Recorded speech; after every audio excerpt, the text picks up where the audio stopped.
What's up, people? Let's see if we get this thing up and going. Happy IPSD, everybody. Let me know if you can hear me. We're all doing good.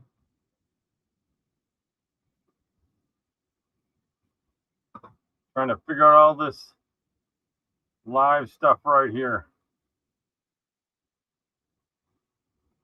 League, Lukester, Burley Slice. Got it all. See what I got. See if I can figure out my banners.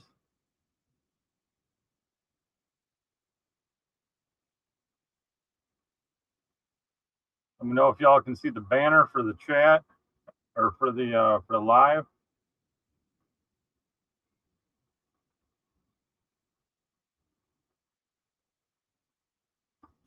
Get this all figured out.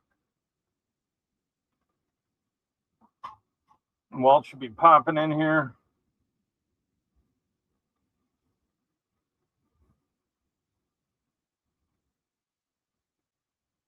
Get this thing up and running. There's about 1 million of these things going on all over the place today, too. The IPSD, everybody's got a live going, I think. House of Manners, the Robert is in the house.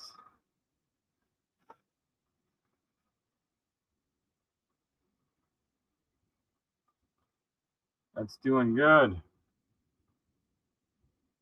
see if I can figure the rest of this stuff out.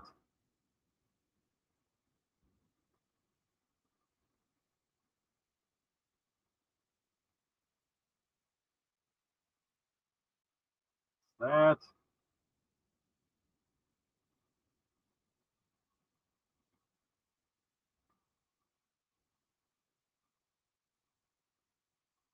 Figure out some more of this.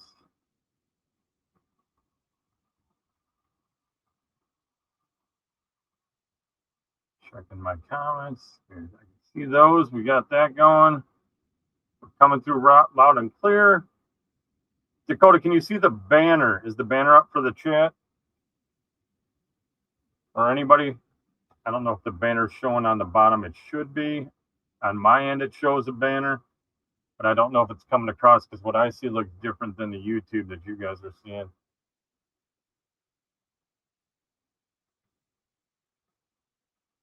Banner is up, Lukester. Thank you, brother. Awesome.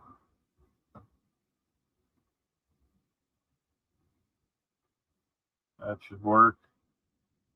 I'll toss it in the chat too. I don't know if the banner comes up as a link on the bottom of the screen or if it's just something you guys can see. If it's not a link, anybody can click on, that won't work. So do it here too.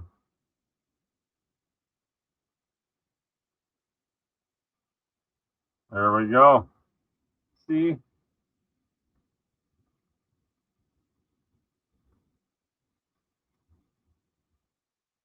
I'm working.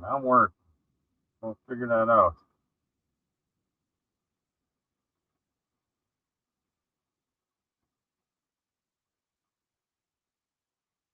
I think we pinned it. Hey, we're going to get this guy in. We got a guy coming in right now. What up, Chris? What is up, Robert? Happy IPSD. Happy IPSD. So awesome to see you on here, man. I'm glad you are doing this, man.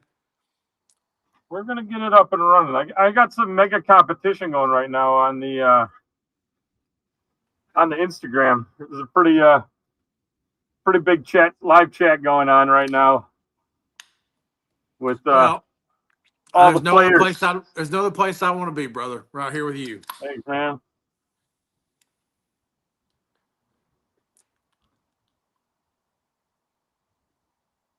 We got to get this big boy lit up. I'm going way back to the day to my very first artisan pipe, this big chunk of a pipe. What do you got there, man? Tell me all about it. It's like a rocks glass in my hand. It's just a big, giant beast.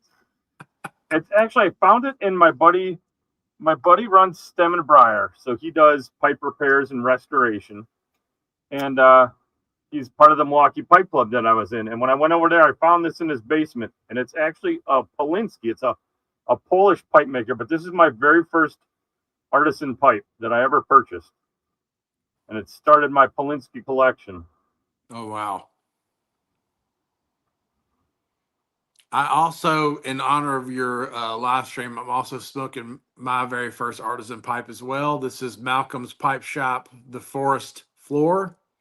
Nice. I bought this last year right after Muletown, after I met Tom from Malcolm's Pipe Shop. Spent a lot of time with him at Muletown. He actually showed me this pipe on his website, and I said, you know what, just lock it down. I'm going to buy it from you. And Yep. I'm going to tell you right now, this guy here, I'm sad he's not making pipes right now. I know he's doing other things, but let me tell you, this is a guy that needs to be making pipes. He is a excellent pipe maker. Yes. He's a great guy. Now he's writing books. That's his big thing he's on right now. Hey man, you got to be true to yourself, man. You got to do what you got to do, you know? Yep. That's exactly it. What you got in your pipe tonight? What you smoking, man? I am also smoking one of my first blends that really got hooked on with some Carolina Red Flake with Perique. Excellent blend. Yep. I've definitely been on a Perique binge myself the last couple of months. I have been smoking some Perique blends. That's a great blend. I have a few tins of that myself. I've busted open a couple, tried them. They're fantastic. Yeah. They're really good. Well, I am smoking our buddy. Since we're doing artisan, I thought I'd do a little bit of artisan tobacco tonight too. Some blenders we know that are doing things behind the scenes who I love. Dwellers from the Forbidden Cellar, Dan Oh yeah. Armstrong. Our buddy Dan. Yes. Good stuff.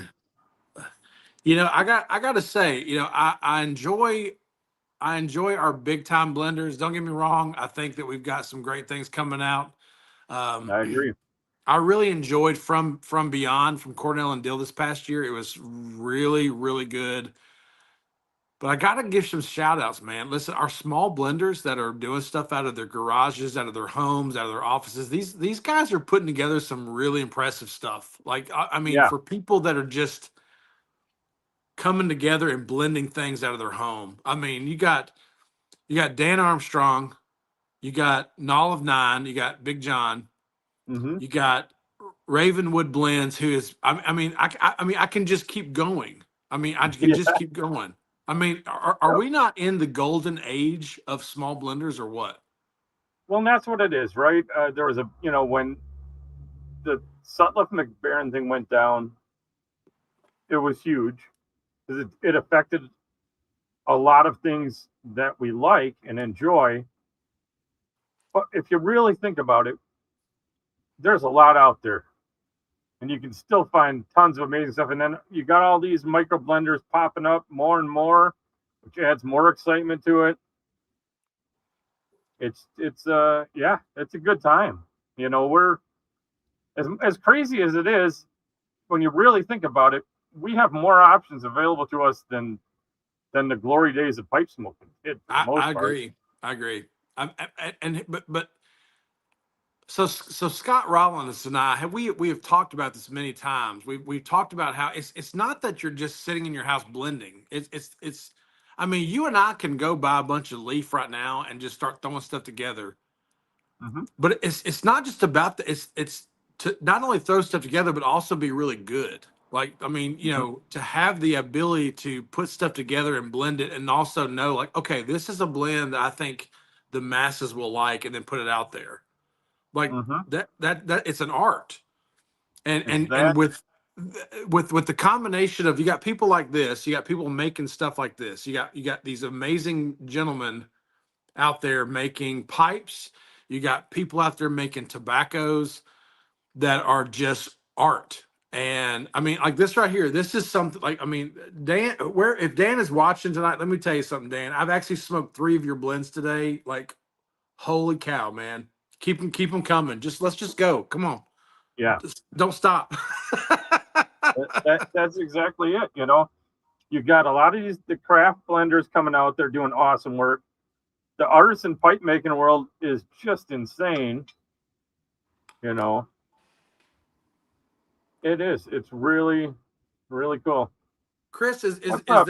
is there an Carrie's in artist the chat. is there an artist is there an artisan pipe maker right now that you don't own anything that you would like to purchase? I'm curious who that is.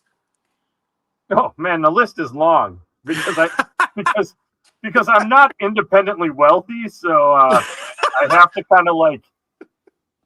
Well, here's what it is. I mean, if you get into it, there's a lot of artisans that make great pipes, right? Yeah, But you're 100%. talking pipes that are, you know, hundreds of dollars for some of these guys, and they're great guys, you know. Yeah. I would love to get. I met Jay Mouton in Vegas this year and talked to him and hung with him. I'd love to get one of his pipes. The problem is you get to know these people and you become friends with them. Not only do you like what they do, but then you want to have a piece of their work too. So it's the list. That's how my list just keeps growing and growing. You meet more and more people. You want to get more and more of these pipes, but you can't go and buy $500, $600, $700 pipes left, right, and center. That's right. We're trying to support our families too at the same time. Yep. I am with you. I'm with you. So those eventually, will I get there? Hopefully, God willing, but it'll be like those will be like a one a year. I'll have to work my way through, unless I find something. And I'm weird. Like I was talking to Nate King about this on a call I was on with him. As I have a hard time if I haven't met an artisan yet and I want one of their pipes, I won't buy it like off the estate market. And usually I won't buy an estate from an artisan. The first pipe I want to get directly from them. It's just the way my personal thing is. Yeah. Now, and it's more because pipes are personal to me. I have a connection with that, and I like to have that connection with the individual too. That way, and just kind of the way I do it. No, I love that. I think that's great. I mean, I don't own very many artisan pipes. I'm just starting to branch out in that. I only own a couple, and mainly because of the fact it's just what you said is like I want there to be a personal connection with that. I don't want it to be just me buying something off the internet just to be buying one. Like I want to be able to. I own, of course, I own one of Malcolm's Pipe Shop's pipes. I own Sylvan Pipes out of Louisville. I bought one from Muletown last year, but I got to actually sit down and talk to him. I love that pipe. It is such a gorgeous. It's actually the most I ever spent on a pipe was that pipe. And when I went around Muletown last year, I looked at probably like 10, 15 pipe. I mean, you know how it is. You go to these pipe shows, and there's literally like 100 pipes that you could buy. Like they're all gorgeous. Yeah.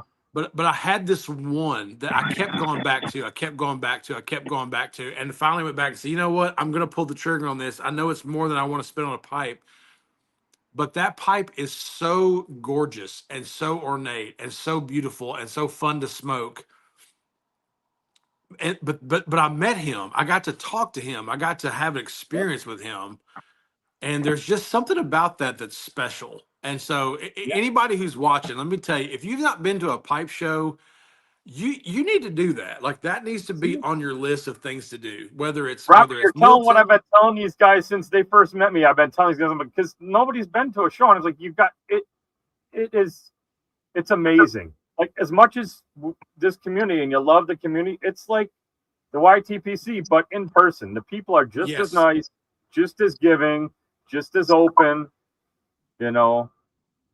It's really, really a great time. It is. I mean, we walked around last year at Muletown, and I mean, I had tobacco thrown at me, at me, and it's like I can't even smoke all this. Like it's here, try this. I mean, oh my goodness, the guy walked around from.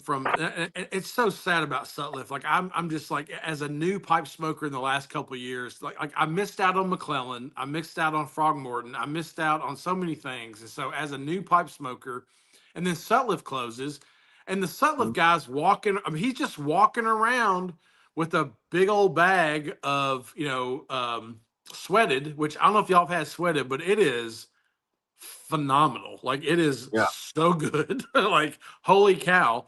He's just walking around with Sweated, just handing this stuff out. And I'm like, but everybody you meet is so generous and so kind and just like, here, try this, try. I'm telling you, there is no other community on the planet that is more generous than the pipe community. I love the community so much. Yeah, and because you were a cigar guy, it's not the same. The pipe community is not the same as a It's cigar community. it's not. It's not even close.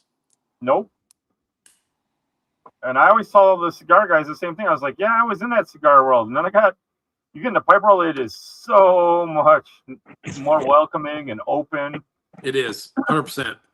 And listen, I love cigars. I have my local cigar lounge. I mean, I was there actually earlier today.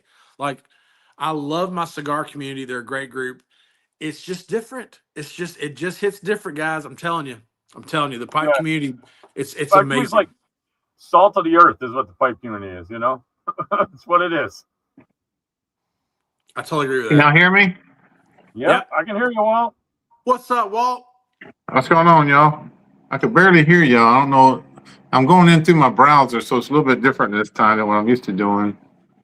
So I can hear you. I mean, you're coming through loud, but just not through my phone for some reason. I can't. Yeah, you're good, Walt. You're loud and clear on our end, though. Okay, I got my microphone. Smoking in the house today in the Airbnb. Nice.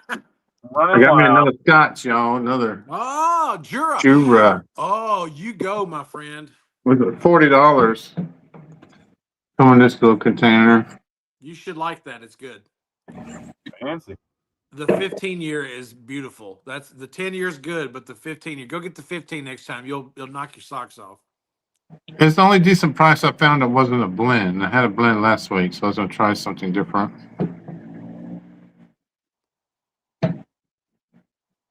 You know what else, Robert? The other thing is, I'm going to go back to the whole artisan pipe and finding a maker and getting a connection to it.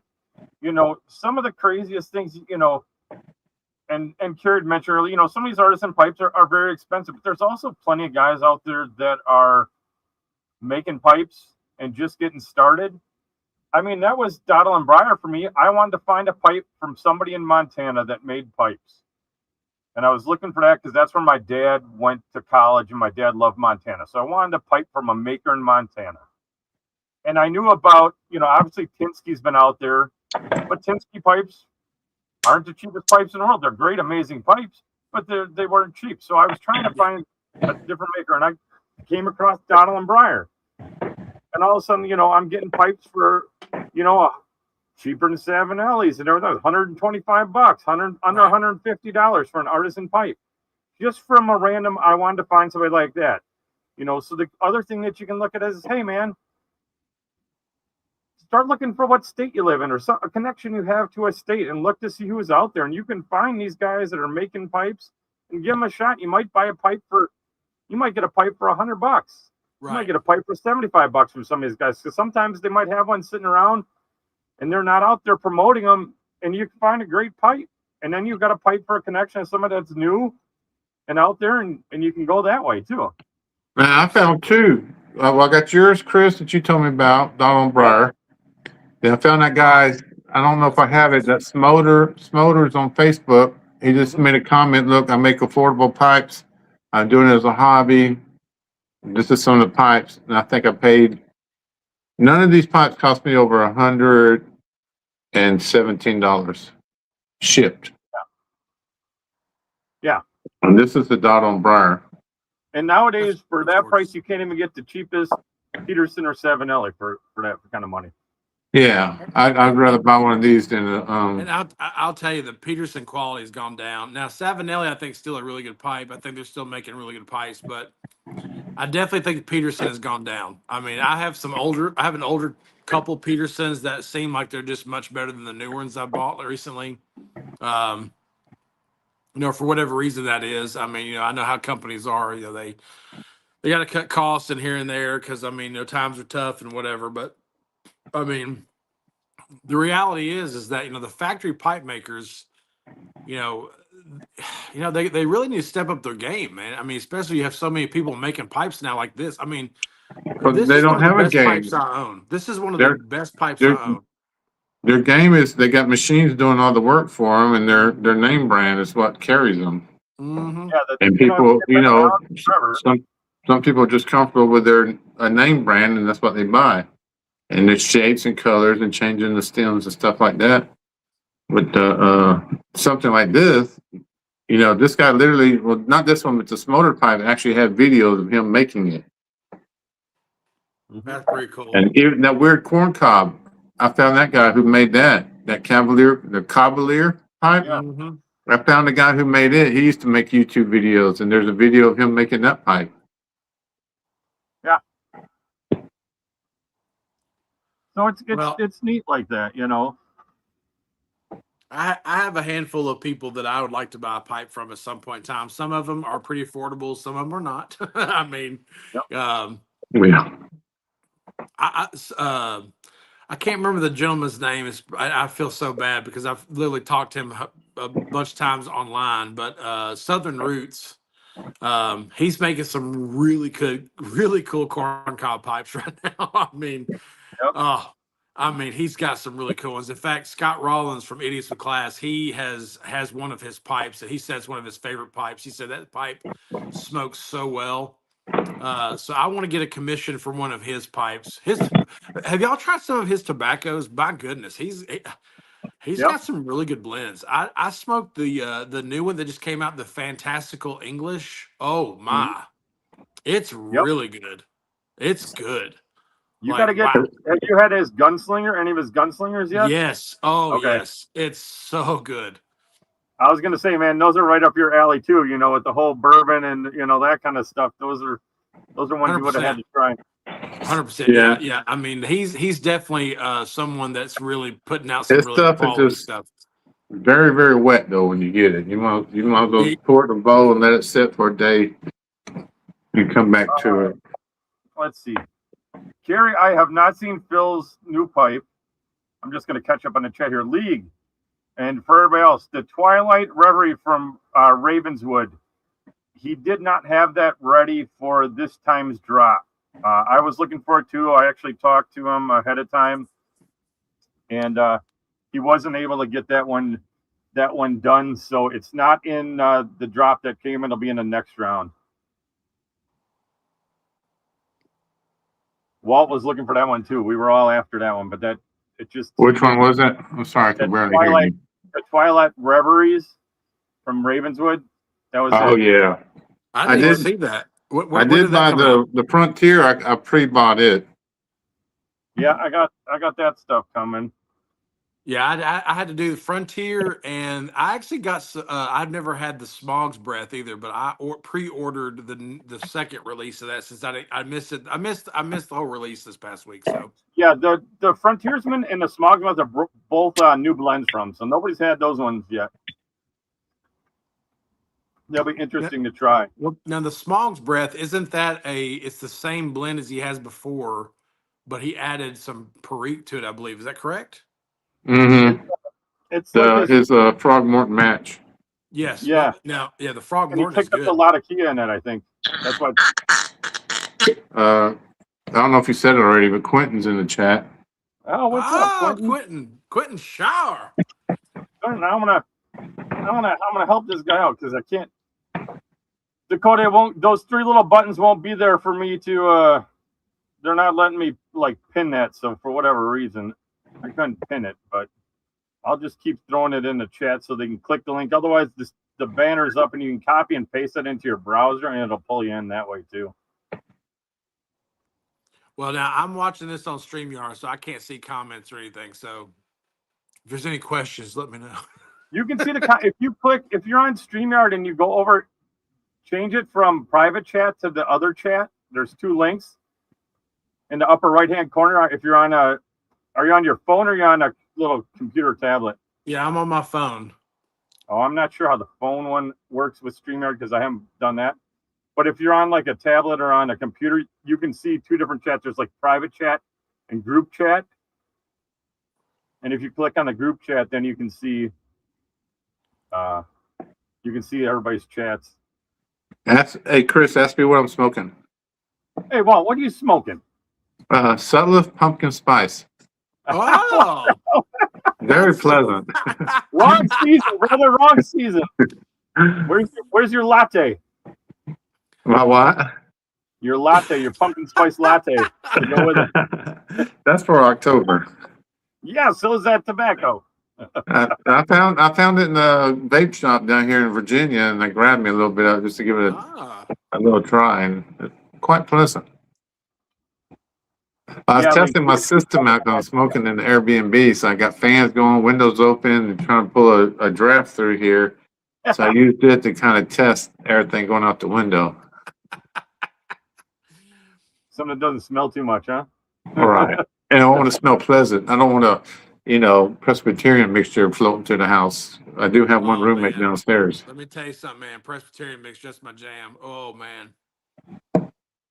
You're gonna end up smelling like a girly up there burning candles with that pumpkin spice.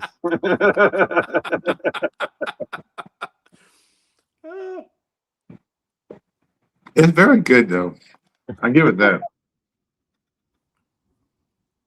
It probably got some age on it. I'd probably steam my mouth away on that thing.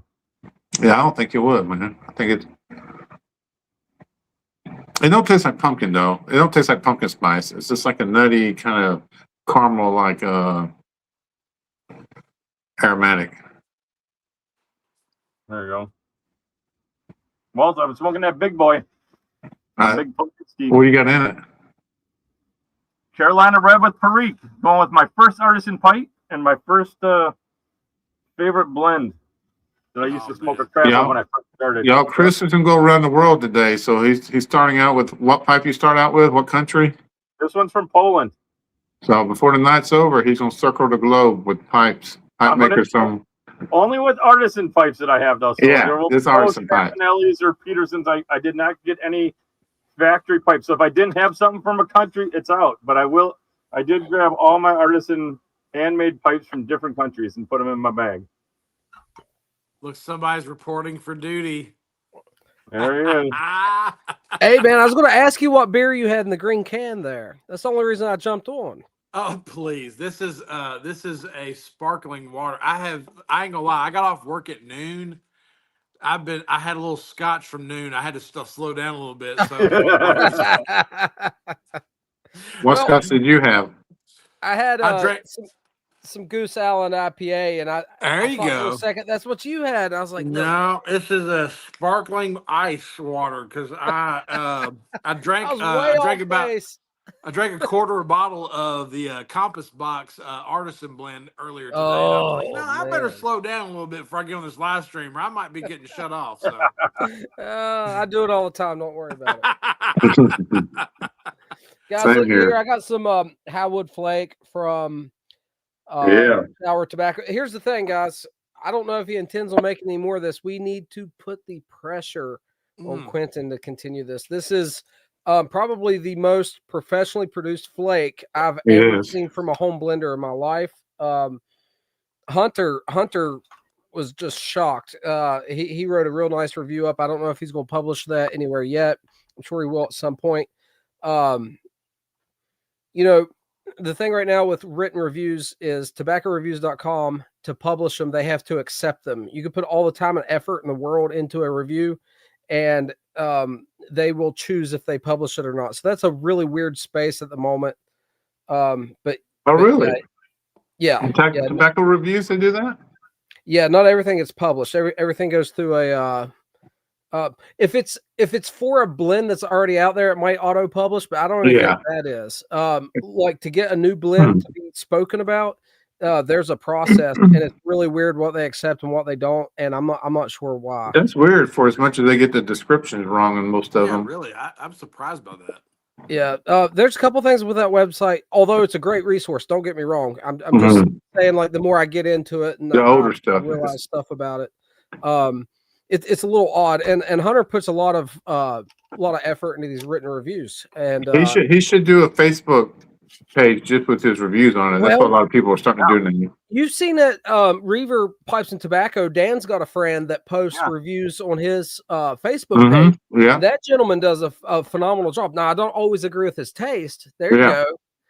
Dan the man. I don't always agree with that guy's taste on stuff. What was it?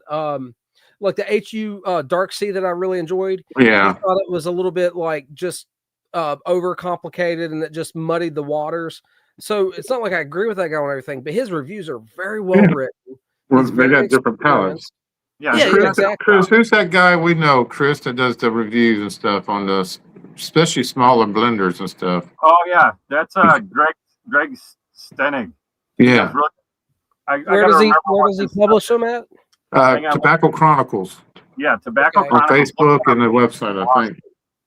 Ducky's got a blog too. I got a friend Ducky that does a great job. He does nasal stuff, pipe tobacco. That's what Hunter should do. He does good reviews. He should do, and he puts a lot of thought and stuff into Here's them. one for you. If you didn't order this one up, give the man your money. It's not available yet. That's top secret. I think he's out of them. I think he just shipped all he had. So Panic. I think I missed the boat. He gave that to his favorites. What do I have to do to get the comments up?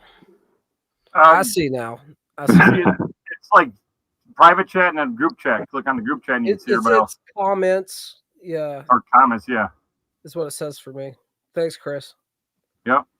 Hey, Chris, I just want to take a second to thank you for doing this, man. I've been hounding you for months, and at sometimes people that didn't know, they might have misunderstood I was giving you crap on purpose, trying to peer pressure you into this. And we're here now, and I'm really quite delighted, man. Really think that you have a perspective and a knowledge base that is far superior to my own, and it's been a long time coming, and I'm glad you got a channel established, man. I really am. Yeah, we'll figure out some content for it and get stuff going. I'm gonna try to do some fun stuff like this.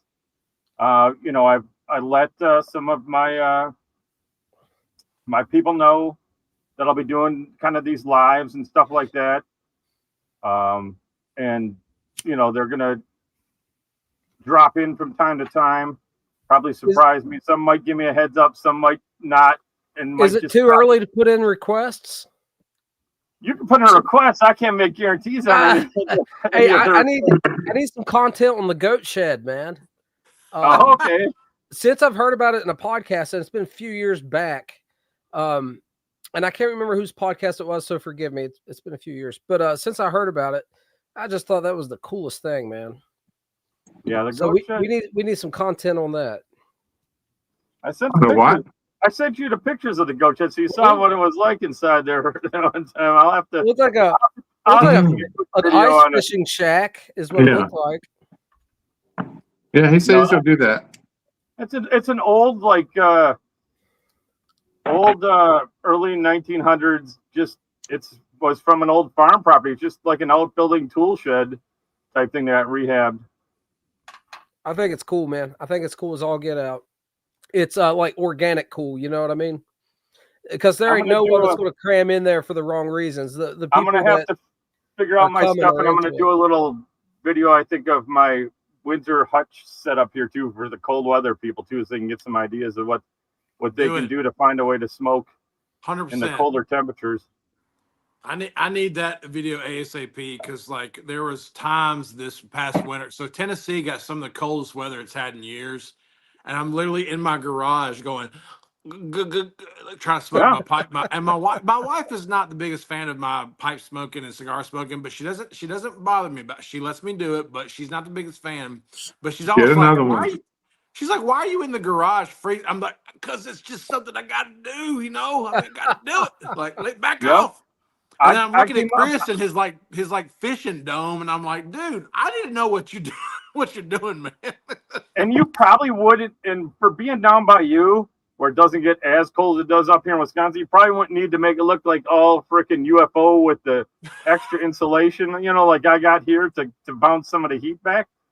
But as long as you got probably like I would say give yourself like an 8 foot by 8 foot square footprint in your garage, You can pop up one of these. I mean, man, I'm looking at you guys on a 55-inch flat screen TV in front of me right now. Sorry for you, buddy. So first time I seen you on here, Chris. The first time I seen you with Walt, I said, "Man, this guy's streaming from his grow room. He's got Kahoot." You know what I'm saying? It's what it looks like. And you know what's funny? Hey, Chris, what kind of blend you got, man? Right? I thought about getting one of those as my little thing, but I'm like, that's going to be too small. I need something that's going to have a little bit more room for me to work in.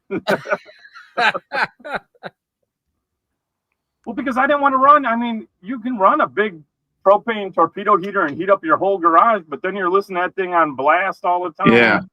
Coming away at you. It's not like you're behind a Harrier. Your garage gets all wet because that propane's putting moisture in the air.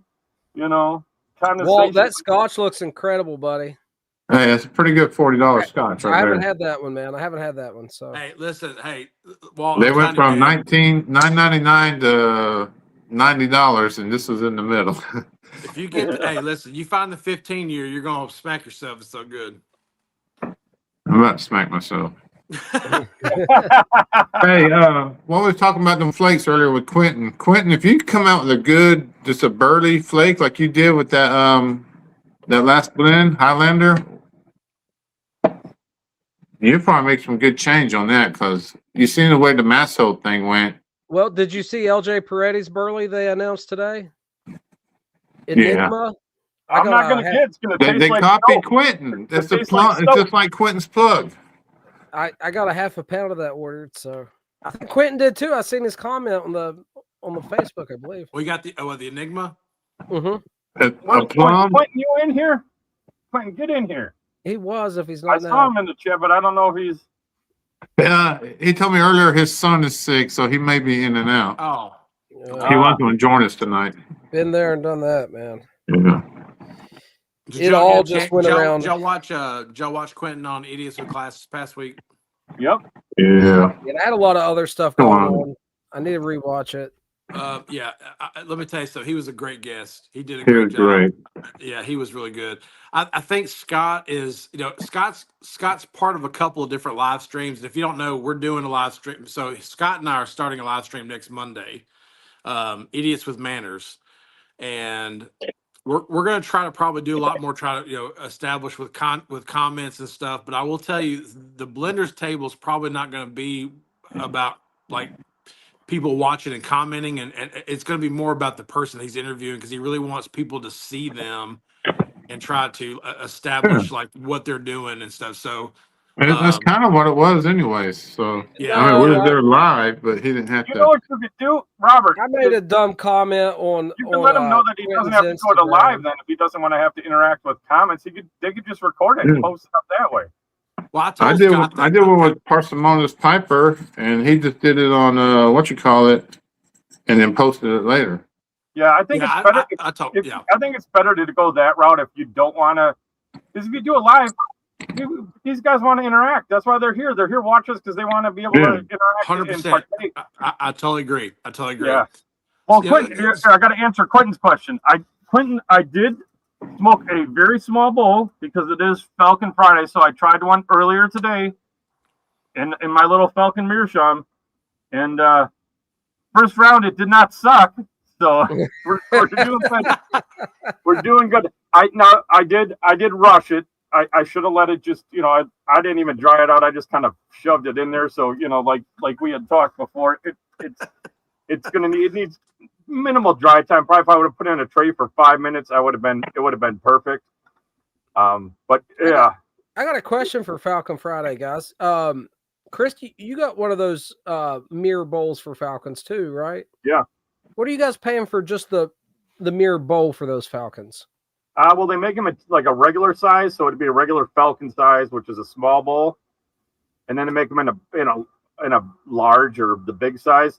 A large one goes for about $70, right, Robert? I think they're like $70 at the Happy Piper for a large one. Right? Happy Piper. Yes. The small ones I got, like this one, was like $55 with Happy Piper. Yep. Go to his live stream. Well, that's about as good as one could look, though, aesthetically. I think that one's incredible. This ain't even it, but I got a good one from him. And mine, Dakota, you got to just go to Happy Piper. He has a ton of them. They're from Ahmet Govim. Okay, decent. I'll check them out, man. He has layaway. Yeah, I remember that one. Yeah, I remember that one. if you're watching this live stream right now, listen to me very carefully. Facebook, get on Facebook. Happy Piper live stream is Tuesdays and Fridays. Tuesday at 6, Friday at 7. He has every week. He has an auction. It is so good. Like and usually everything is a little bit below cost. Every time It's cheaper than his site. I've been watching his stuff for years, and I can break it down now. Half my collection of pipes have come from him. Like half of them. Like I understand now on his videos on YouTube when he's doing a Yabo why he's opening up 20-some pipes. I get it. Well, and y'all missed out because until the first of this year, they had to make a change because it's a great business model and a horrible business model at the same time. They used to have a layaway system that was if you spent $100, it got you free layaway. And I mean free layaway. No interest, no nothing. And all you had to do was make a minimum payment of $25 every month. That was 5 months. No, before the first year, it was until you paid it off. And you could get up to $500 on layaway and make $25 a month payments. And shipping's $6. $6. No matter what you get, your box of shipping is $6. Now they changed their layaway because obviously great business model, horrible business model, right? People don't pay. Somebody buys $500 worth of stuff and you're getting $25 a month for eternity until that's paid off. But now the good part is you get to keep it. So even though they pay and you don't send it to them, you get to keep the money and the product. Yeah. Now they still have it on the layaway, $100 minimum, $25 a month, but you now have to pay it off in 4 months. But still, that's $25 a month, and you got your $100 purchase paid off. Let me say real quick, the Leagues of the Keeper of the Briar said he's got a few mirror bows. He's paid between 60 and 80 on eBay. He's the one to give me this bow. I believe like that one, Walt. I do. I think now it does look. Hunter's got small. one like it that come with a tamp, and it's got the same case, same brand. Case. Yep. It does look a little small, though, to be honest, but I think aesthetically that looks as cool as it gets. It's perfect for going down the interstate if you're driving 8 hours or something like that, and you want to just put different shit in it and keep trucking. Well, and as everybody knows, Falcon bowls aren't big bowls in the first place. So right. And then you get the smokestacks. Now you can get a large one for about 70 or the $80 that League's talking about. Those are going to be bigger ones. Those are going to be a decent sized bowl for that money. But and that's what you had last weekend, Chris? What's that? Was that last weekend or the weekend before you had one of those? No, those big tall ones I had, those were briar bowls that I was smoking out of last weekend. Yeah. About the same dimensions though? Yeah, you can get it almost like a stack that size, yeah. I'm gonna have to invest. I think it's nifty. I just have no cigar vice. He's got a new video out that was great. You give me a great shout out. Thanks, brother. Appreciate that. Yeah, thanks for the support. Let me show you an odd pipe I have. I don't think I showed it years ago, not years ago, when I first started my channel. But this is it's got 3 holes in the stem. The one in the middle, like the ratis, whatever they call them. So it's got one there, and one in the middle. That's like a fancy stem biter stem. That is. I mean, it looks great. I don't know the advantage of the, it won't pass a cleaner, but it is military army mail. When DC, whatever they are, when they first come out, they had 2 holes in the stem, one on each side, and it was like the big deal for a while. How does it smoke, Walt? I hadn't smoked it yet. Okay, gotcha. I cleaned it and put it away and brought it up here with me, but I never smoked it. And I had I finally found a perfect what is that pipe? I forget who makes it, but it looks like a Falcon, but it's that plastic kind of chrome plated pipe. Older one. Yeah. Not the gray bows. The other one, I forget the name of them, but I kept trying to blow through the stem, and I looked, and the stem was solid. And then I finally figured out the holes are on the opposite sides of the stem. So when you draw, it's coming out like this. Oh, that's is different. Okay. Yeah, and the bit does come off of it, so you clean it real good. But that's like I've had all kinds of peeling and stuff like that, and I finally found a perfect one. A guy on Facebook Marketplace had it on there. Look, he's got the sister pipe there, or something. Who's that one from? This is the one and only House of Manners homemade pipe. Oh, look at that. It's the only pipe I ever made. Dang, you did better than I did. And let me just say, this is the first time I've ever smoked it on your channel, man. There you go. There you go, man. Oh, what an occasion. All hand done, or you did it on lay, or what? I haven't even made a pipe yet. I did. Yeah. I made it last year, and it's just been sitting there collecting dust. Because I was like, I got so many other cool pipes. This one ain't that cool, but it's the one I made. So yours is the I think it's cool, man. I think it's cool, and appreciate being here with you while you smoke it. This is cool, man. Like I said, guys, I don't have a local club. I don't have a B&M. I don't have a lounge. This is quite special and unique to me. Well, that's what I tell the kids on Facebook. I said, come to our lives, or come to the Saturday lives, or anybody's lives on YouTube. It's like a virtual smoke lounge.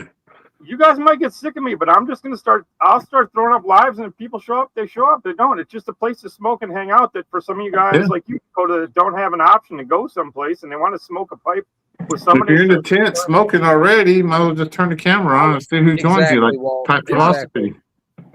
That's kind of what it's gonna, it's gonna be.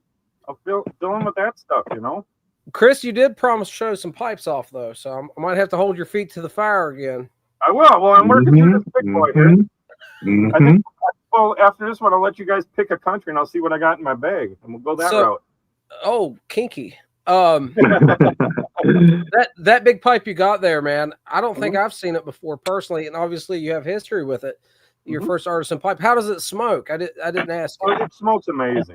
It's a great smoking pipe. It's a good looking pipe. Every pipe I've got from this guy smokes awesome. The league says check. Oh, sure. No, I don't have a checklist in pipe. I got some check-made firearms. I don't have any of those either. A check pipe tool. Check tool. There you go.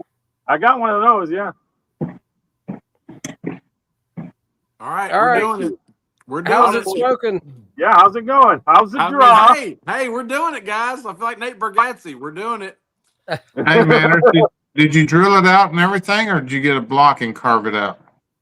No, I got a big old piece of briar and did the whole thing myself. So what'd you drill it out as? The only thing I didn't do was the stem. This is a stem I bought from a I can't remember the name of the company now because it was a while ago. Vermont? But, Vermont Freehands, probably. Vermont Freehands. Yes, correct. Yes. I bought he knows. I bought the stem and then just kept drilling until it fit, and now it fits perfect. So Steve's going to be there at Muletown. I'm going to be there too. He's at all the shows. Apparently he is, man. Cool guy. What size bow did you drill out, Manners? What now? What size did you drill your bow out as, the inside diameter? Oh, crap. Man, I couldn't tell you now. I'm shoot that was whatever you had around. I big bow or little bow? Did this 6 months ago, and it sat on my little pipe stand, and just kept looking at it. I kept thinking I need to polish it up. I need to go get one of those buffers and polish it out. And then I realized, like, you know what? I just need to smoke it tonight. And I just pulled it out and smoked it. Yeah. Here we are. He's a true connoisseur. He drilled it at exactly 3.7 millimeters. I drilled it out at the whatever bit I had that fit.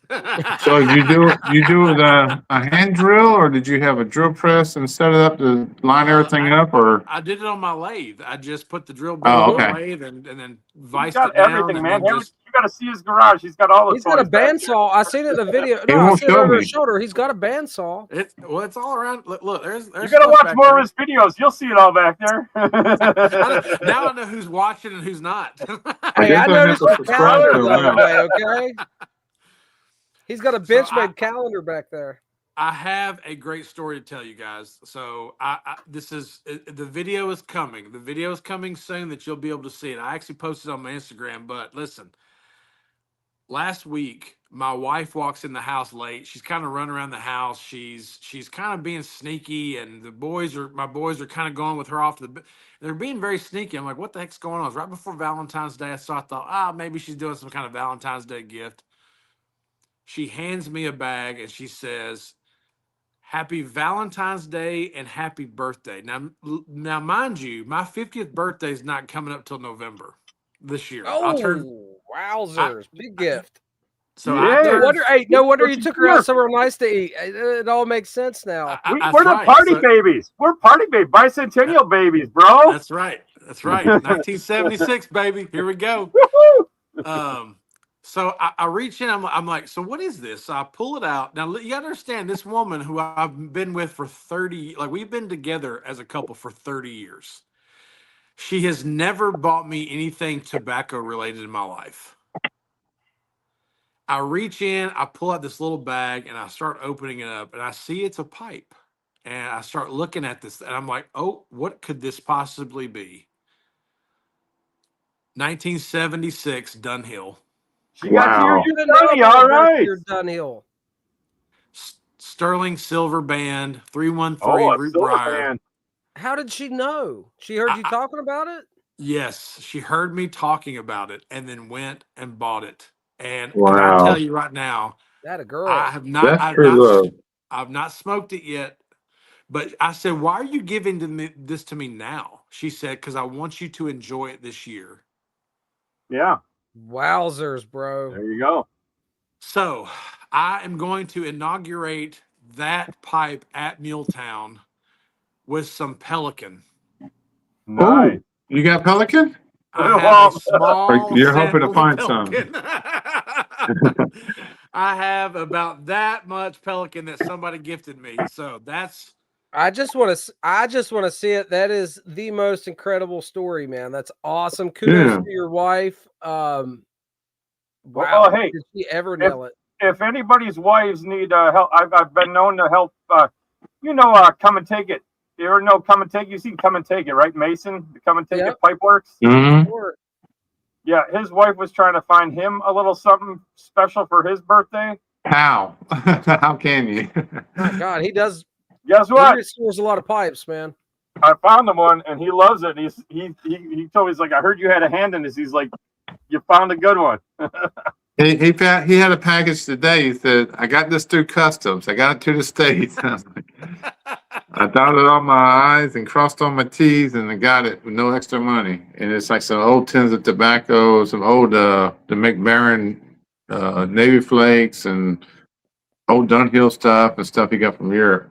I don't know how he gets sources of stuff, but he just gets lots of stuff. And it all comes from Europe. He's got pipe monkeys all over the place to find him stuff. It's all European. You want an old Stanwell? That guy will find you. He can get the Stanwells. He's got more Stanwells than anybody I've ever seen, actually, Chris. Yeah, because Europe's full of them. Yeah, no, it's a lot specifically a Stanwell, though. I mean, there's a lot of stuff in Europe, but like his Stanwells that he gets in is he gets a lot of Stanwells. A bunch of them, yeah. I wondered about that, man. Good looking pipes.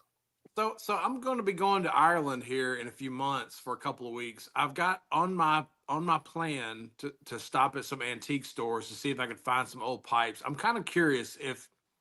And obviously, Peterson in Ireland will be fun to look for. What would y'all recommend? Is there any other brands I should be looking for? I don't know of any other Irish made myself. No, but you can find somebody on Facebook just did the whole tour too. I'm sorry. Go ahead, Chris. There's all kinds of old European pipes you can look for. It also is going to be how much do you want to spend is the other part, because sure you can find a lot of you can find old formers and stuff like that in some of those antique shops. Hey, who's this guy in the chat? The Pipe Hunter? Who's that? Oh, wait, I thought you were at dinner. Oh, some guy. Dinner.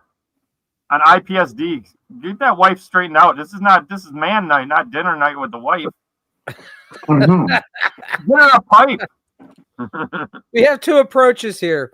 We've got my top right, Robert, who took his wife out somewhere very nice, apparently, to eat because he was dressed, man. The setting was set, and then Chris is like, she knows her place.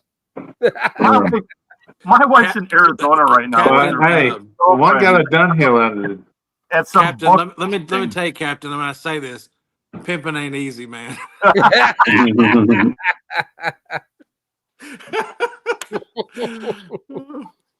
It's a rough job, but someone's got to get down in the ditches. Man. Somebody's got to do it. All right, next pipe. What do we got to find? Yeah, let's see something different, Chris. I know you got that collection, man. Pick a country. Check. Germany. I got France. Germany.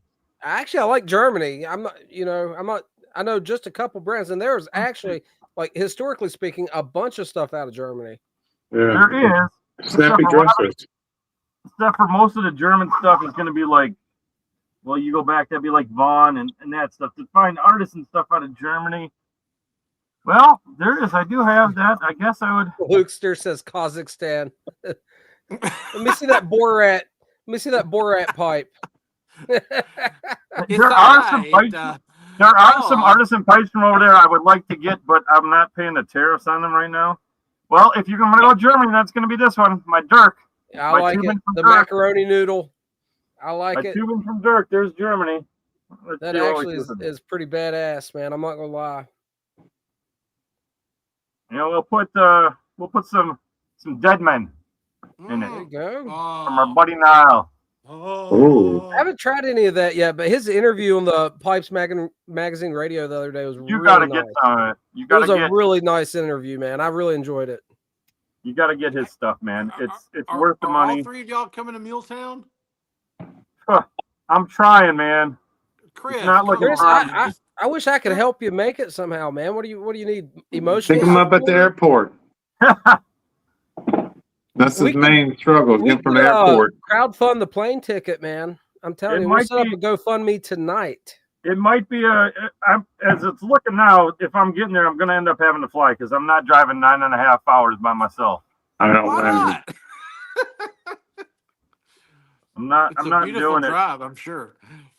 It's not too bad if you're doing it in the summertime, but coming from the north down to that. Where are you driving? Where are you driving from, Chris? Wisconsin. Oh shoot! So yeah, you're right. I can run into all kinds of weather. I can run into snow, or I can run into a tornado on the way down. He says, "Oh shoot, you're right." Touche.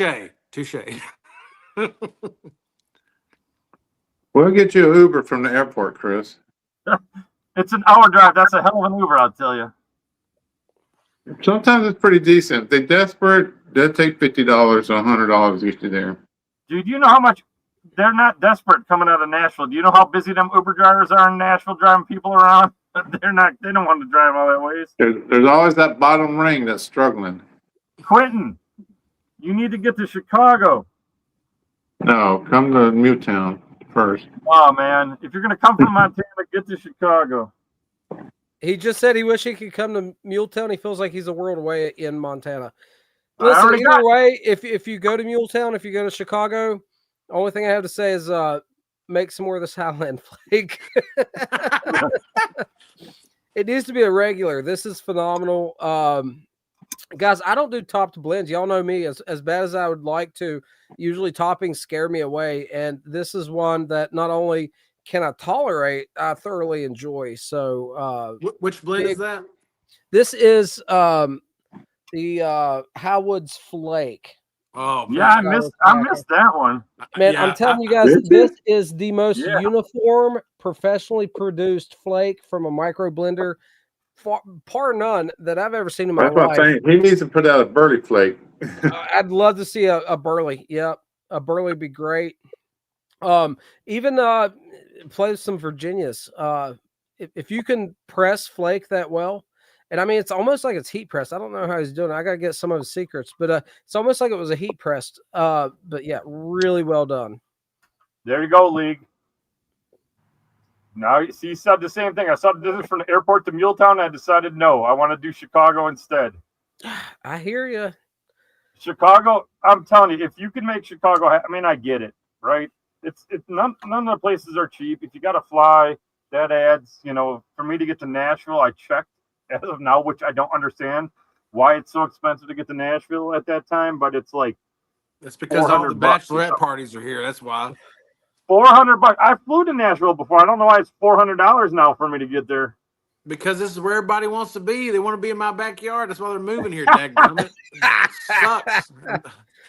Have you seen his bourbon collection? Full. Are you joking? Where are you at? Full. Stop moving here, for crying out loud. Yeah, Nick, if you come to Chicago, you got to stay at the Hilton where the show is. Don't waste your time going anyplace else. I'm going to go to Chicago in 2027. I can't go this year because of all the stuff I got going on this year. I just cannot make that extra trip. I'd love to. I think Scott's going to go. Scott Rollins is going to be in Chicago this year. He said he really wants to go. I know it's the 30th anniversary, so obviously a good time to go if you're going to go to Chicago. I've not been to Chicago, so I can't give you the reference, but I will tell you last year when I was at Muletown, everybody says Muletown is definitely the intimate pipe smokers place to go for a pipe show. It's because it's where all the people that are like hardcore go. One thing to keep in mind about Chicago, though, is all the hardcore people go to Chicago. I'll tell you that, Robert. It's like Muletown on steroids. Chicago is the international event, though. The Asian carvers and all the people that's going to fly in for, like, let's say they're going to fly into the States for one show a year. That is certainly going to be Chicago. Yeah, how much does the rooms run for Chicago? Burke here's not going to be in Muletown, but he'll be in Chicago with all the rest of the guys, But there's one thing you're forgetting about Chicago versus Muletown. I'm going to be at Muletown. Yeah. Next year you're going to be in Chicago. I'm going to go next year. I can't go this year, but I'm going to go. Next 2027 is on my list to be there. So, but I will tell you right now, it doesn't matter which one you go to. Just go. If you're watching this, you've never been to a pipe show, you gotta go. Just find one that's close to you. If you can make it to Richmond, go to Richmond. If you can get to Columbus, go to Columbus. If you're in New York, go to Capital Land. Indiana's got one. The leagues that are keeping the Briar said he saves all his points up for Chicago. All right. Me and Hunter was talking to Nate King a while back, and Nate's like, guys, you just got to go to a show. And I was telling Nate, I was like, the closest one would probably be Columbus.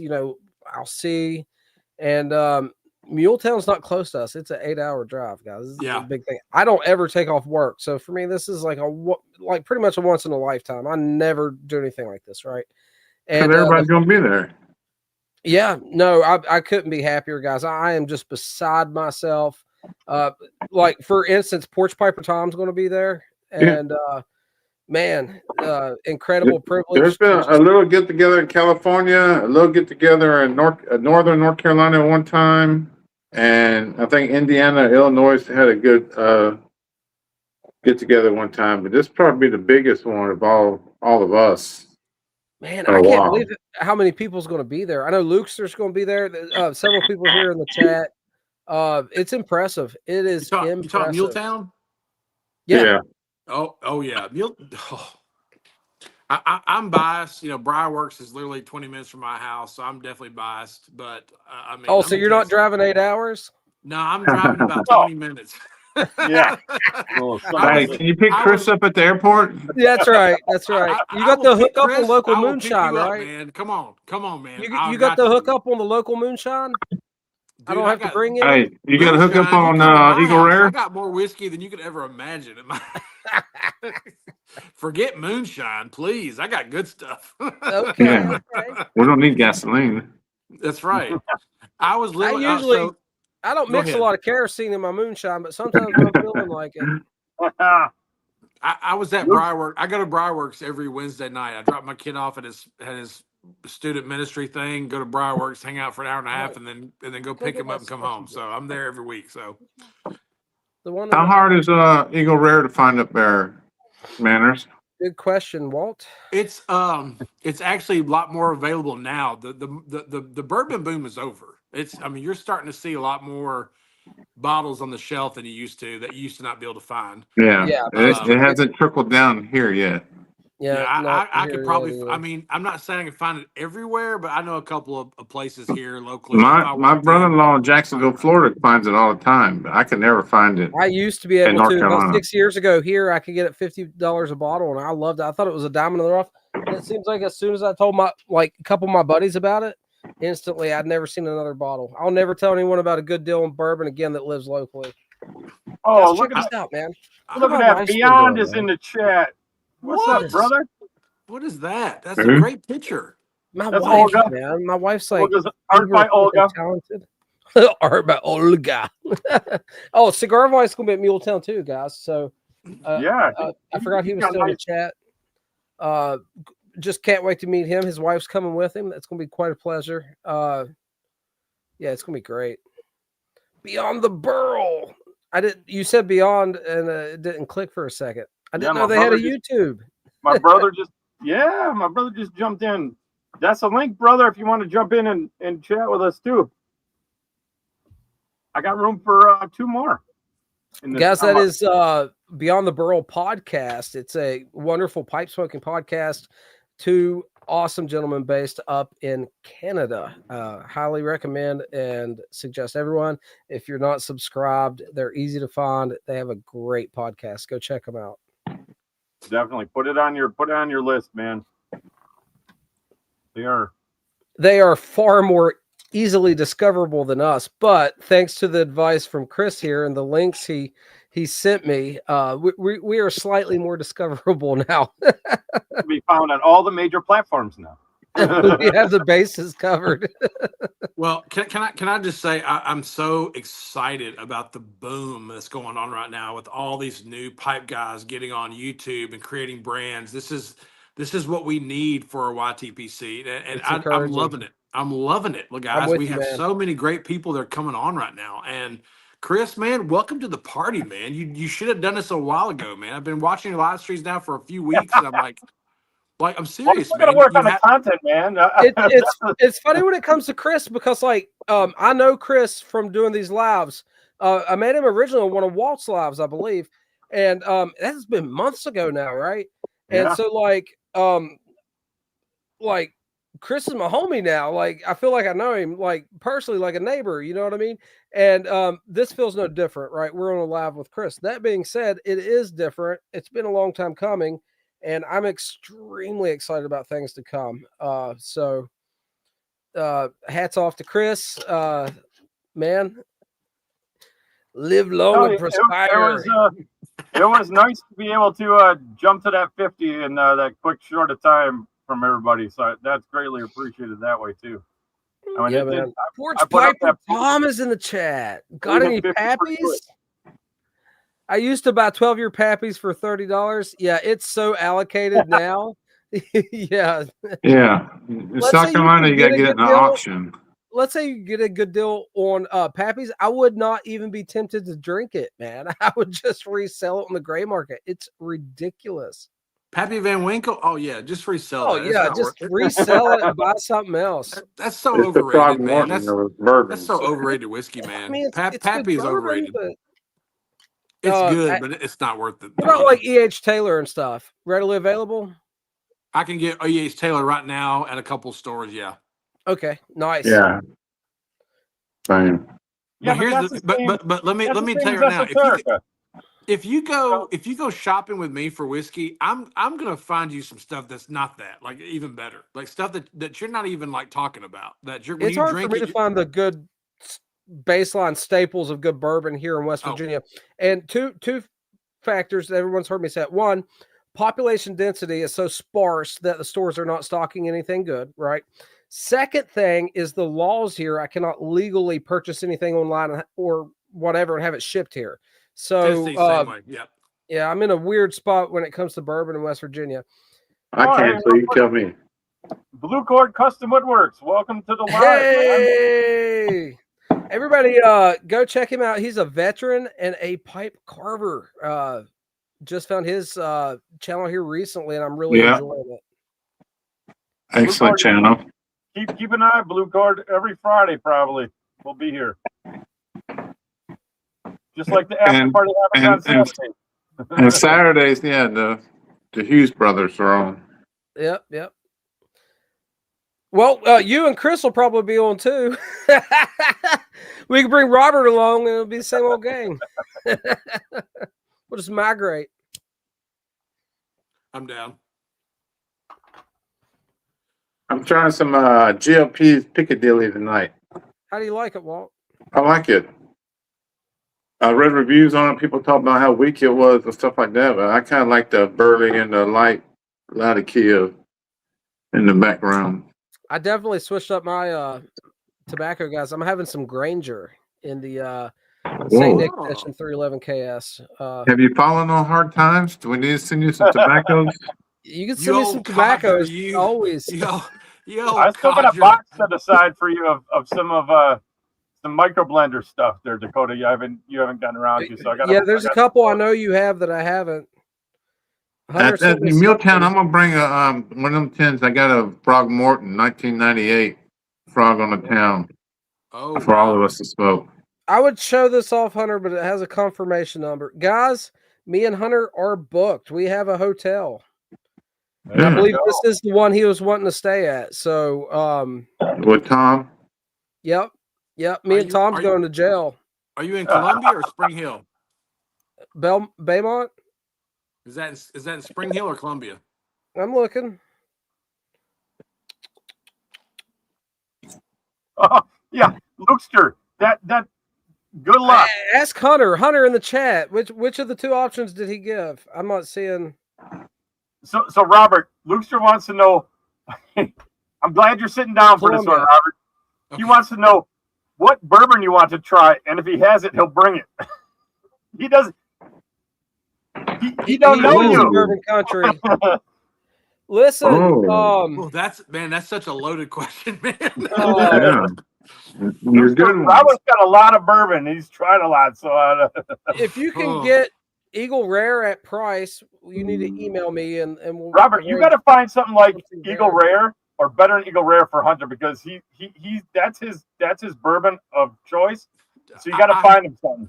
I don't have to Eagle find it. Rare's not even that good. It's just I can't get it anymore. 4 bottles in my collection. He can just have one. Dadgummit. They're not that great. I just can't get them, and I like them. Eagle Rare is one of the best. So 15 years ago, it was one of the best daily drinkers you could find. It was $29.99. You could find it everywhere. It was so good. 10-year Buffalo Trace for $30.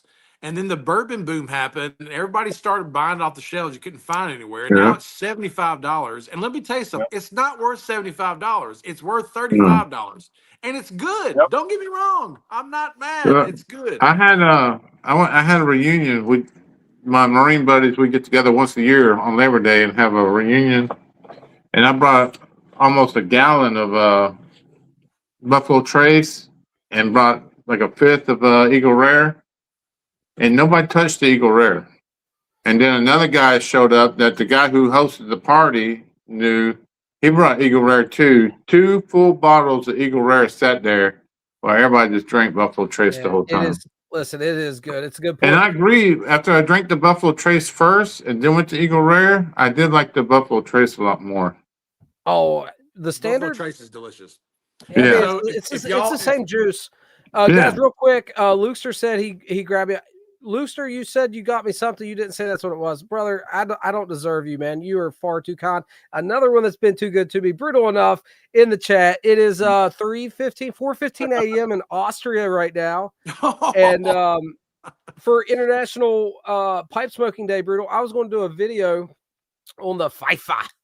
And I think it's going to have to wait till the morning, but I am ready. I have a blend picked out, and we're going to do an inaugural smoke with that in the morning. The gifts from my friend Chris here, all the way from Austria, and good to see you in the chat, buddy.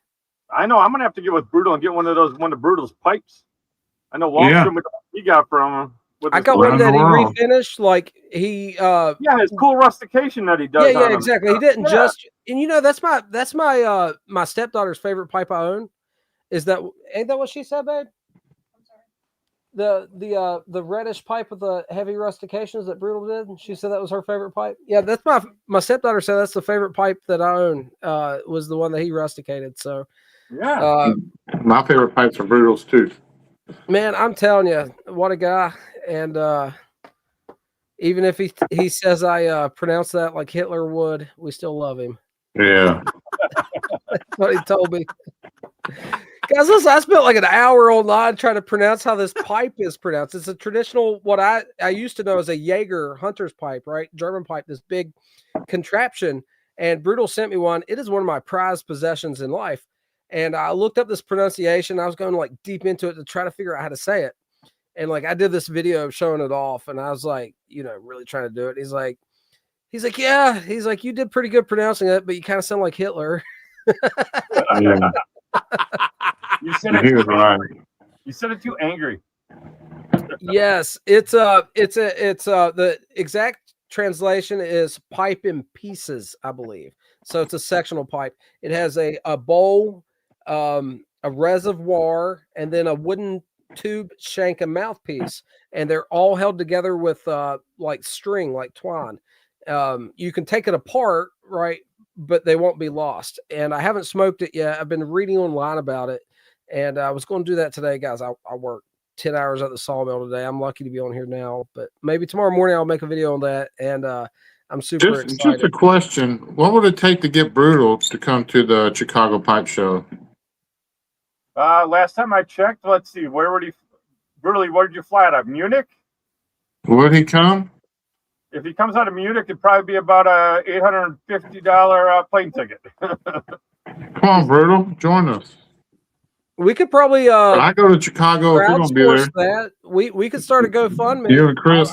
I'd donate. My two best Chris's.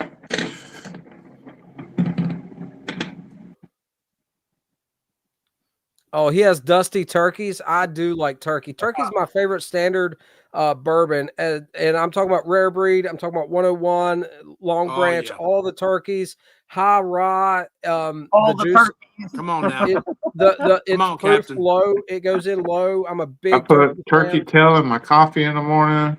I love wild turkey, guys. Big You fan. are speaking my language, my man. Oh, I knew we were gonna be friends. It's high rye count. It's proof low when it goes in the barrel. It's good juice. Just everything about it, I'm a fan. It's readily available. It's affordable. Turkey 101 can be found anywhere, and you're not getting a bad pour. Like, it is a solid bourbon at an incredible price. 100% rare breed. Rare breed is delicious, man. Rare breed is incredible. Spirit. You find a Kentucky Spirit single barrel. Oh, baby. I haven't now had we're talking. One. Oh, it's good. Russell's Reserve, all three of them. Long Branch, Rare Breed. What's as long as it's not that 80 proof bullshit, dude, I'm good to go with it. What happened with Four Roses? Four Roses got bought out or something? It's been owned by the Japanese for a long time. Yeah, Four Roses got bought out, $752 million or something crazy like that, whatever it was. Recently? Yeah, like this past week. The Japs sold it? So Captain, if you're a fan, if you're a fan of some wild turkey, my friend, let me tell you right now, man, you're coming to Muletown, just remind me, send me a personal message, because I will forget between now and then, but I will bring you a personal little sample for you. Russell's 15 whiskey of the year last year. I've got it. Kidding. No, bring me one too. I'll bring you one too. I will remind you. It is one of the best whiskeys I've ever drank in my entire life. Oh man, that sounds so incredible. Absolutely. I'm gonna hold you to it now. You done messed up. Hey, that sparkling water's talking. You hear me? I'm going to tell you something. Listen, this community is about sharing, right? That's what we do. It is, man. I'm telling you, the best community. So for you, because you said you love turkey, I'm going to bring you and Walt, I'm going to bring both of y'all a sample of wild turkey, Russell's Reserve 15 from 2024.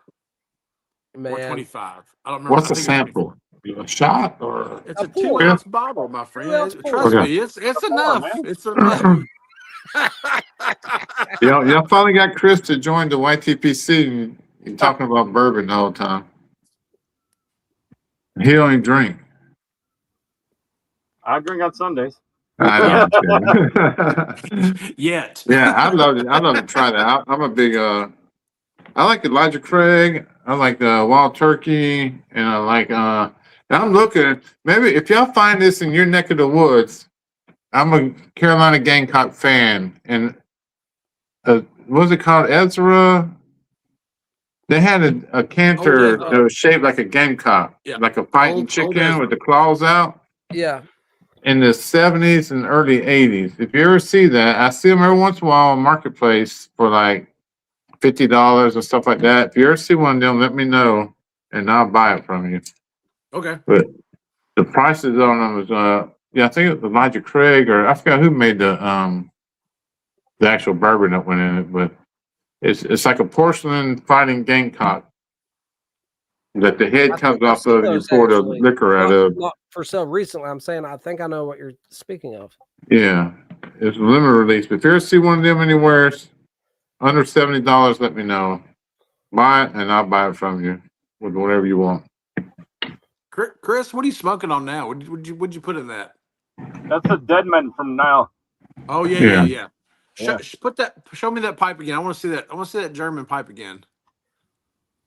It's cool, man. It's my Dirk Heinemann. That's his signature shape. A tube. Hey, Chris, that's carved at an angle as well, right? The internal dimensions is carved and following that angle. This will come down. So the bowl comes down like this, probably about to like, here we go, about where it kind of goes to right about there. Right. And then the draft hole will come in right in there. Yeah, dude, that's a cool pipe, man. Yeah. Robert, you went, it's like a cigar, see? Burl says getting a visa. I love it. Pain in the ass. So you start now, Brutal. You go ahead and get your visa cleared. We're here to support you. Yeah. Bring some of your pipes. You can sell them on the streets. So let me ask you pipe experts this. So the one thing I don't own is a meerschaum. Should I buy one? Hey, you and me both. At Muletown, I'm on the hunt for an affordable, decent quality mirror. That's what I've been saying. I've been told we need to check them, make sure it'll pass a cleaner. I think if you're fine with a state meerschaum, I'll bring you one. I'm gonna bring Tom one anyways because he wants one too. It's not so fancy. He's got a fancy one with the face and stuff on it. He just wants a smooth one. Yeah, I don't want like all the carving. Like I just want something. Yeah, that's how I am. I don't like all the carvings. I don't like a face carved on it. Me and Hunter both want to try some of these old cigarettes. Pipe Hunter just mentioned. I'd like to try one too. Haven't had a cigarette in like 2 years, but for the chance to get like a vintage, you know what I mean? I would absolutely. Hey, check Timbids right now. There's some old cigarettes on Timbids right now for like $5. Like old Viceroys and the Tar Gold. What's there's some old Target again? I saw that yesterday. Nothing's like a Target again. And all kinds of old school cigarettes on there. All right, I'll check that out, Walt. Old Bensons and Hedges. They're like $5 a pack right now on there. All right, guys, listen. I'm gonna give a shout out. I have to because I've got 2 blends in front of me. I smoked earlier, Dwellers of the Forbidden Cellar from our man Dan Armstrong. Yeah, awesome blend. I can't stop smoking this steel cap, y'all. Man, if you like a nice natural tobacco with not a whole lot of casings on it, and you like Latakia basically in Burley's, then he's the man. Because that's what I'm gonna send Dakota. I'll send some for you and Hunter. I got a couple of Dan's put aside for you because I know you guys haven't tried a bunch of Dan's stuff. Yeah, I think I got all of them, so I couldn't bring it in. Invictus Mineo. Yeah, and that's Blackmail, and then the upside down plum cake that I sent to Walt. I didn't even really try that. I don't think it would have been my jam. Well, I think the upside down plum cake's the only one I didn't buy. Because you like Quentin's blend, where it's got a little bit of topping on it. That Dan's are made the same way. Man, I'm telling you, dude. And usually I don't. Quentin just hit it out of the park, man. It's not sweet, but it's done well. It is. What a great time getting to know him the other night. I mean, I just really loved hearing him talk and just talk about himself, and because just to get to know him was great. I'm really impressed I, with him. I wish really I don't have. I have nothing by him, and he's on my list. Like I've got to get some stuff by him. Who? Quentin? Yeah. Quentin. Oh, Quentin. Yeah. Well, y'all have to peer pressure him, just like we peer pressured Chris to make content. Hey, Quentin, send me a bunch of tobacco. I'll take it to Milltown. He's got to make that stuff so I can get some to smoke. Man, Quentin, it's good. Quentin, no, send me I got some of his plum.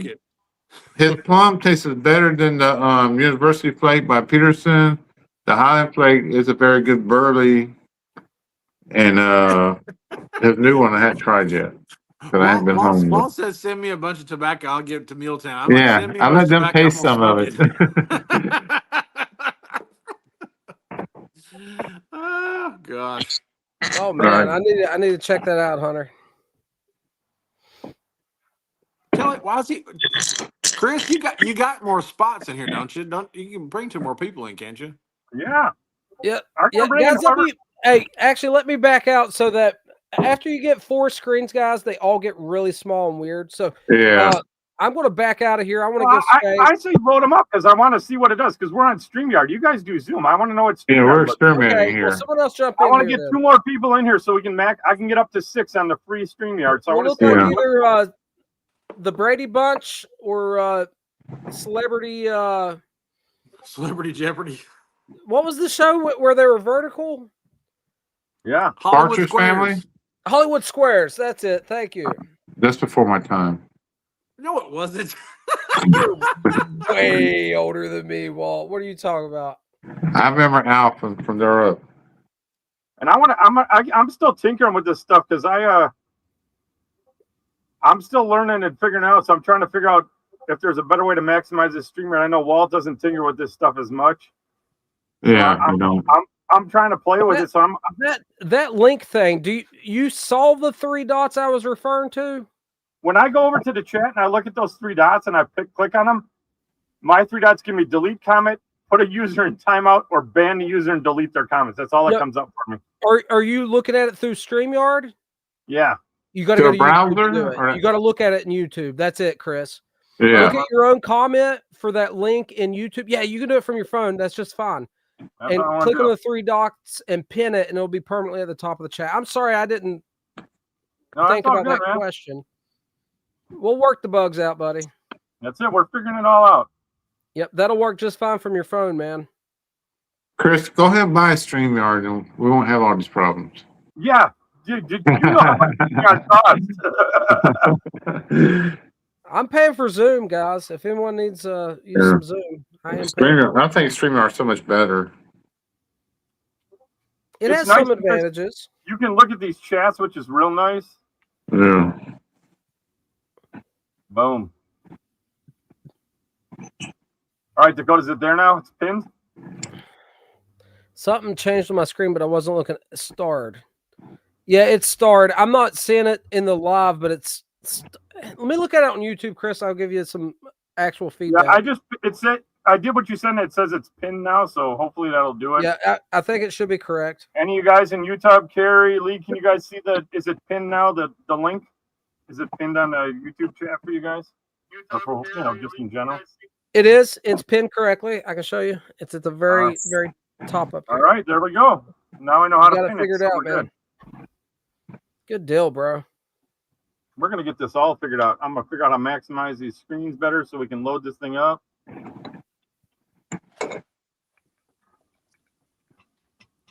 All right, it's going to be time to move on to another pipe. This little one from Dirk only holds so much. I'm moving on too. I got to use the restroom, guys. I'll be right back. What are you smoking next, Chris? I don't know. France. Right here. I got one. Robert, you probably haven't seen. This is my wife's pipe. This is a Chacombe from France. And I was going to bring a Chacombe, but I'm going artisan only, so no Chacombes in my. Right. Well, I just have it on hand, but I call this one Starry Night, and it's a beautiful pipe I bought her. That is really cool, man. I love that. I almost brought my Chacombe up. I have a Chacombe pipe of the year from 2005, which is when I got married. So I got that one for for that, but I didn't. I almost put that in my bag, but I was like, nope, I'm not gonna go. It's got to be artisan cool, only. Chris. Yeah, I really want a Chacombe Chambord smooth. That's like one of my dream pipes to have. Is right that now. the Oh, I know the name, but I can't picture it. Look up Chacombe Chambord smooth. It's the smooth one. Oh, baby. You mentioned that in a video or a live recently, I did. didn't you? Yes, I looked it up while you were on a live. I can't remember if that was Idiots with Classes stream or whose stream it was. I think it was just one of the ones you were on with Chris and Pipe Hunter last time I was on. Okay. Yeah, I did look that up. It was gorgeous. Was it like a more natural color? Yes. A high gloss natural color? I remember seeing it now, man. Oh, yeah. I love that pipe. All right, guys, I'll be right back. I don't know what I'll be smoking next, but we'll smoke one more something. Hey, who wants to do some nasal snuff? I got some. I got some beautiful Best Dark here. I got some menthol. I have some Red Bull here as well. What do you got, Walt? Hold on, let's see. Go run to the bathroom so we can pick my next pipe. I was wanting to know what tobacco you were smoking in case I had some as well. Well, we can do that when you get back. We'll figure it all out. My tobacco. I gave this guy at work this today. He kept saying, man, I started taking this nasal drop spray in my nose every night, and I was getting addicted to it. I couldn't go to sleep without it, and I couldn't get around breathing through my nose without it. So I reached in my vest pocket and I said, well, give this a try real quick. He goes, what is it? I said, well, it's snuff. He goes, well, I got to put it in my mouth, and I explained the whole thing to him. He tried it, and he loved it, man. All the Latino guys we was working with watched him doing it, and they're like making fun of him and stuff. But he kept coming back to me and said, I love that stuff, man. Where'd you get that from? And I said, well, I just happened to know a guy who sent it to me, but I'm sure you can find it in like vape shops or drugstores or something. I like Harry. The Ginkgo's the one. I like the prehistorics from Chacombe. They're Noel pipes that they come out at Christmas time. I always like the Noels. Those are pretty good pretty nice looking pipes too. Chris, I totally agree. So I did not get one in 2025, but I did get a Noel from 2024. That is actually one of my favorite pipes I own. Well, Robert, if you want a 2025 Noel, you got to go to Nova. He's got a couple different shapes, and they're 15% off right now. Where's that at? Nova, Nova, Pipes and Tobacco. Our buddy Kyle. Yeah. Everything is Nova Pipes and Tobaccos. 15% off. Hey, Pipe Phil's in the house. Chris, what's up? Thanks for stopping by, brother.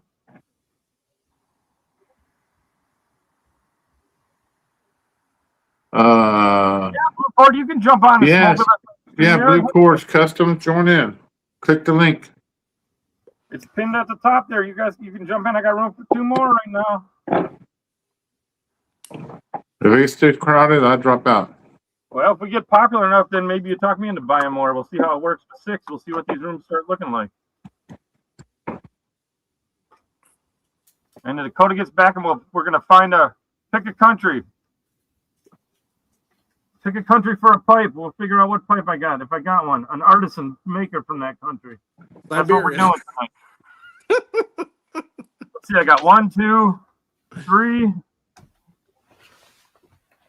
What do I got left? 1, 2, 3. Oh, that's that. Hey, that's one. So, 4 more at least. What's the name of the guy that makes pipes?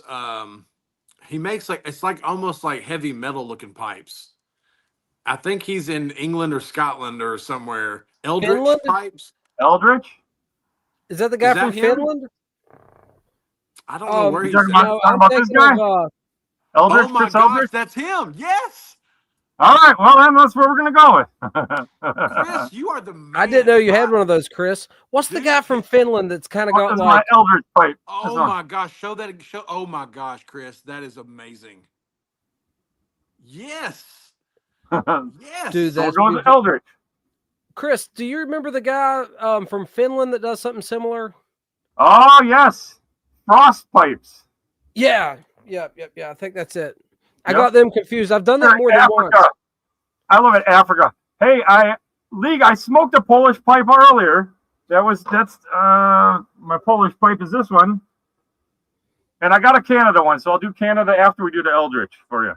But this is my gosh, Polinsky. Dude, you got an Eldritch pipe. I'm so like stoked. Thaddeus Polinsky. What's the Canadian one? Is it an artisan pipe? And it's from Poland, and I got over a dozen of his pipes now. Wow. Chris, what's the Canadian one? A Nate Rose or what's it? No, a Canadian one I have is I have Bladder and I have Vez. Greg, I'm going to click you in right now, buddy. Oh shit! My Canadian pipes, Donald Breyer. That's Montana. That's Canada. Hey, gentlemen, how y'all doing? Hey, how you doing? Doing well, sir. You got a little echo going on. I appreciate y'all introducing me to the pipe community. You seem like pretty cool dudes, and the gentlemen and all the sites that I've been kind of following along through y'all. There's some really good, informative information out there for guys like myself who are new to the society, I guess you'd say. Yeah. I do appreciate that. Some great pipe makers out there, and just kind of sitting back and listening to y'all for the last 20, 25 minutes, man, or however long, who knows. But great I'm conversation, sorry, gentlemen. I can't see your name. Who are you? This is the I forgot what he is in the chat, but he's The woodwork? Yeah. Okay. There's an echo in the chat. Blue cord. I'm guessing you're airborne. Yes, sir. That's awesome, man. Thank you for your service. And I've been following your stuff since I found you, and I think it's great, man. Keep it up. It's really a breath of fresh air, and we're blessed to have you here in the community. Well, I appreciate you. Don't thank me. Thank my brothers and sisters that we laid to rest serving this great nation. But I appreciate that. So I guess what I did want to say, I appreciate you finding me and giving me a shout out. And since then, I've been getting a lot of messages and people saying, "Hey, man, we stumbled across you on the YouTube pipe community." And so I actually am going to commission a pipe for you, any style that you want. Just let me know what you want, and I'll make one for you. And only if I can use that to give it forward to someone or something, guys. People's been so kind and generous to me, man. Only if we can do something to promote you and help someone else out, that'd be awesome. Because, guys, it's a great pleasure to me to find people that's getting started and help promote them. That's how I got my foot in the door. Jess Piping mentioned me. And that was kind of my start, and I'm just here to have fun and help out where I can. Yeah, well, this is just a little hobby for me, really. I'm not trying to go big or anything. I mean, I don't know if y'all see my story, but it kind of sets back when I was a kid with my grandfather. He was a World War II vet. So, and my cousins, remember going to the in Indiana. We had, the family unions, being in the Italian home kind of thing. They have big feasts, big family unions. But my cousins, they all smoked pipes and cigars and other things. But so I've been around I've been around it for a while, and but like recently, a buddy of mine at work got me into. He's like, "Hey man, I got this corn cob and." We're really cool, about pipes. To say, hey, man, well, I do wood art, wood creations. How about I make you a pipe? How hard can it be? Mm-hmm. Yeah. How hard can it be? But yeah, I made him one. And, it's just simple, man. It's only this big. I mean, how difficult could it be? How difficult can it be? Luckily for me, I do know about wood structures and grains, and but what's really cool about this, you guys, the videos that I've been watching, the artistry, it's not just in the creation in the process of doing it. It is actually picking out a piece of wood. Yeah. Looking at the grain. Hoping it's good.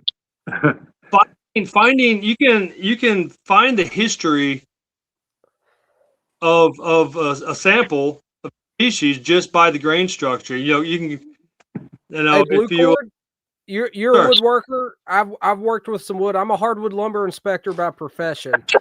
I've worked with hardwood lumber for the last 20 years, right?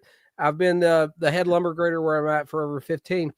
The interesting thing about briar is it is a burl, and as we know about burl, you're talking about that grain structure. I'm able to visualize grain of wood in 3 dimensions.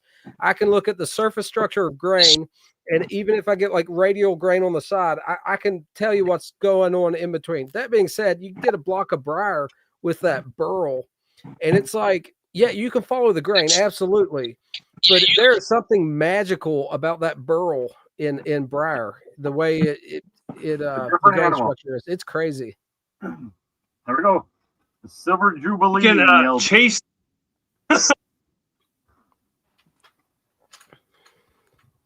You can chase the grain, that's for sure. I've been here in eastern North Carolina. We don't really have briar. So actually, I stumbled across when I first got into this pipe making. I did a lot of research. I've been doing research for about 2 years, and then kind of just, I'll never get a chance to do it. You know, I'm a family man. And after my buddy at work talked about the pipes, I started digging back into this pipe community and what these folks do. And I met this gentleman, the first video I ever seen, and his name was Daniel, and he's actually from Sweden. Y'all probably know who I'm talking about. From Hull Beam Designs. Have y'all seen him yet? Yes. I love him.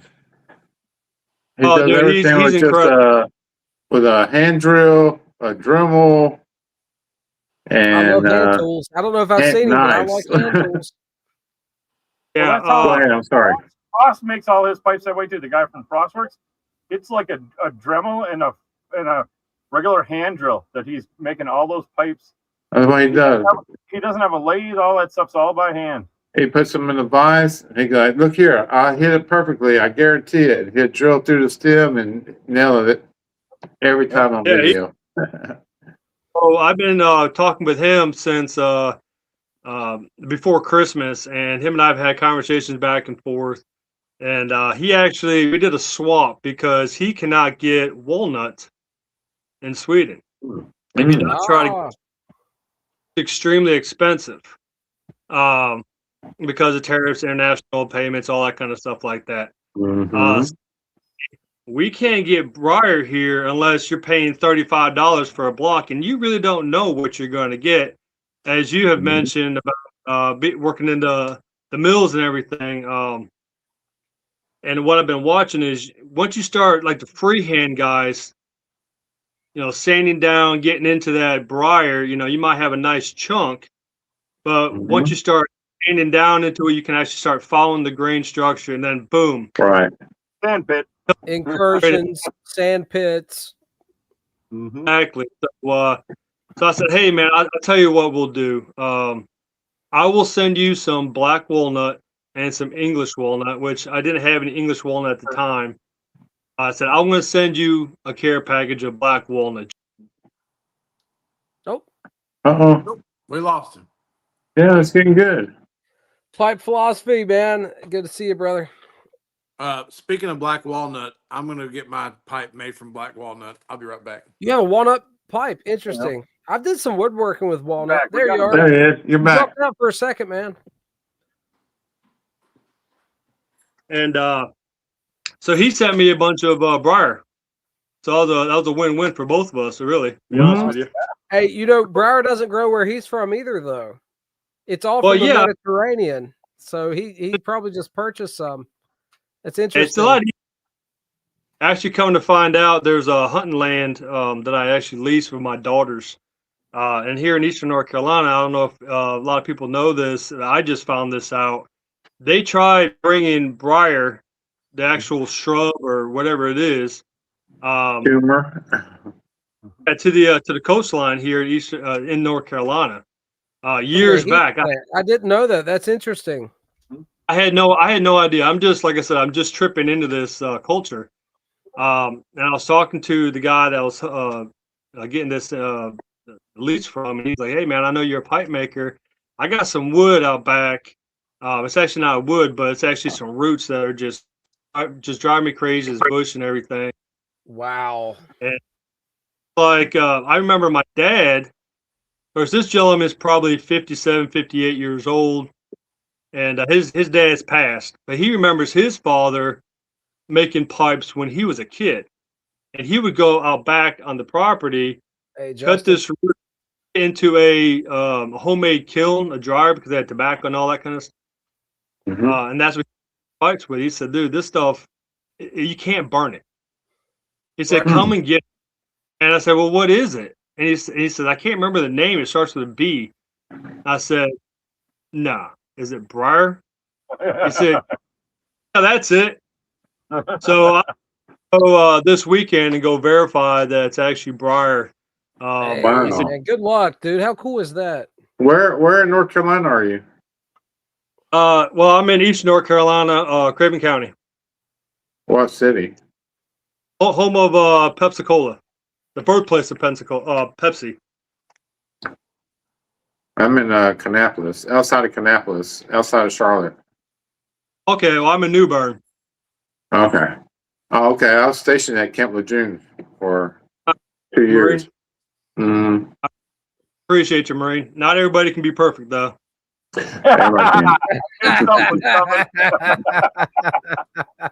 I always love when I get the different services in because it razz and starts. Nothing like the smell of a freshly opened box of crayons. You know what I mean? I'm giving Walt a hard time.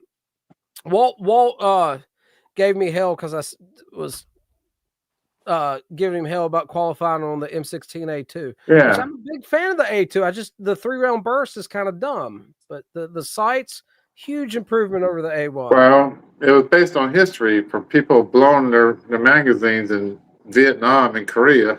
Yeah, well, like, we need to slow these motherfuckers down a little bit.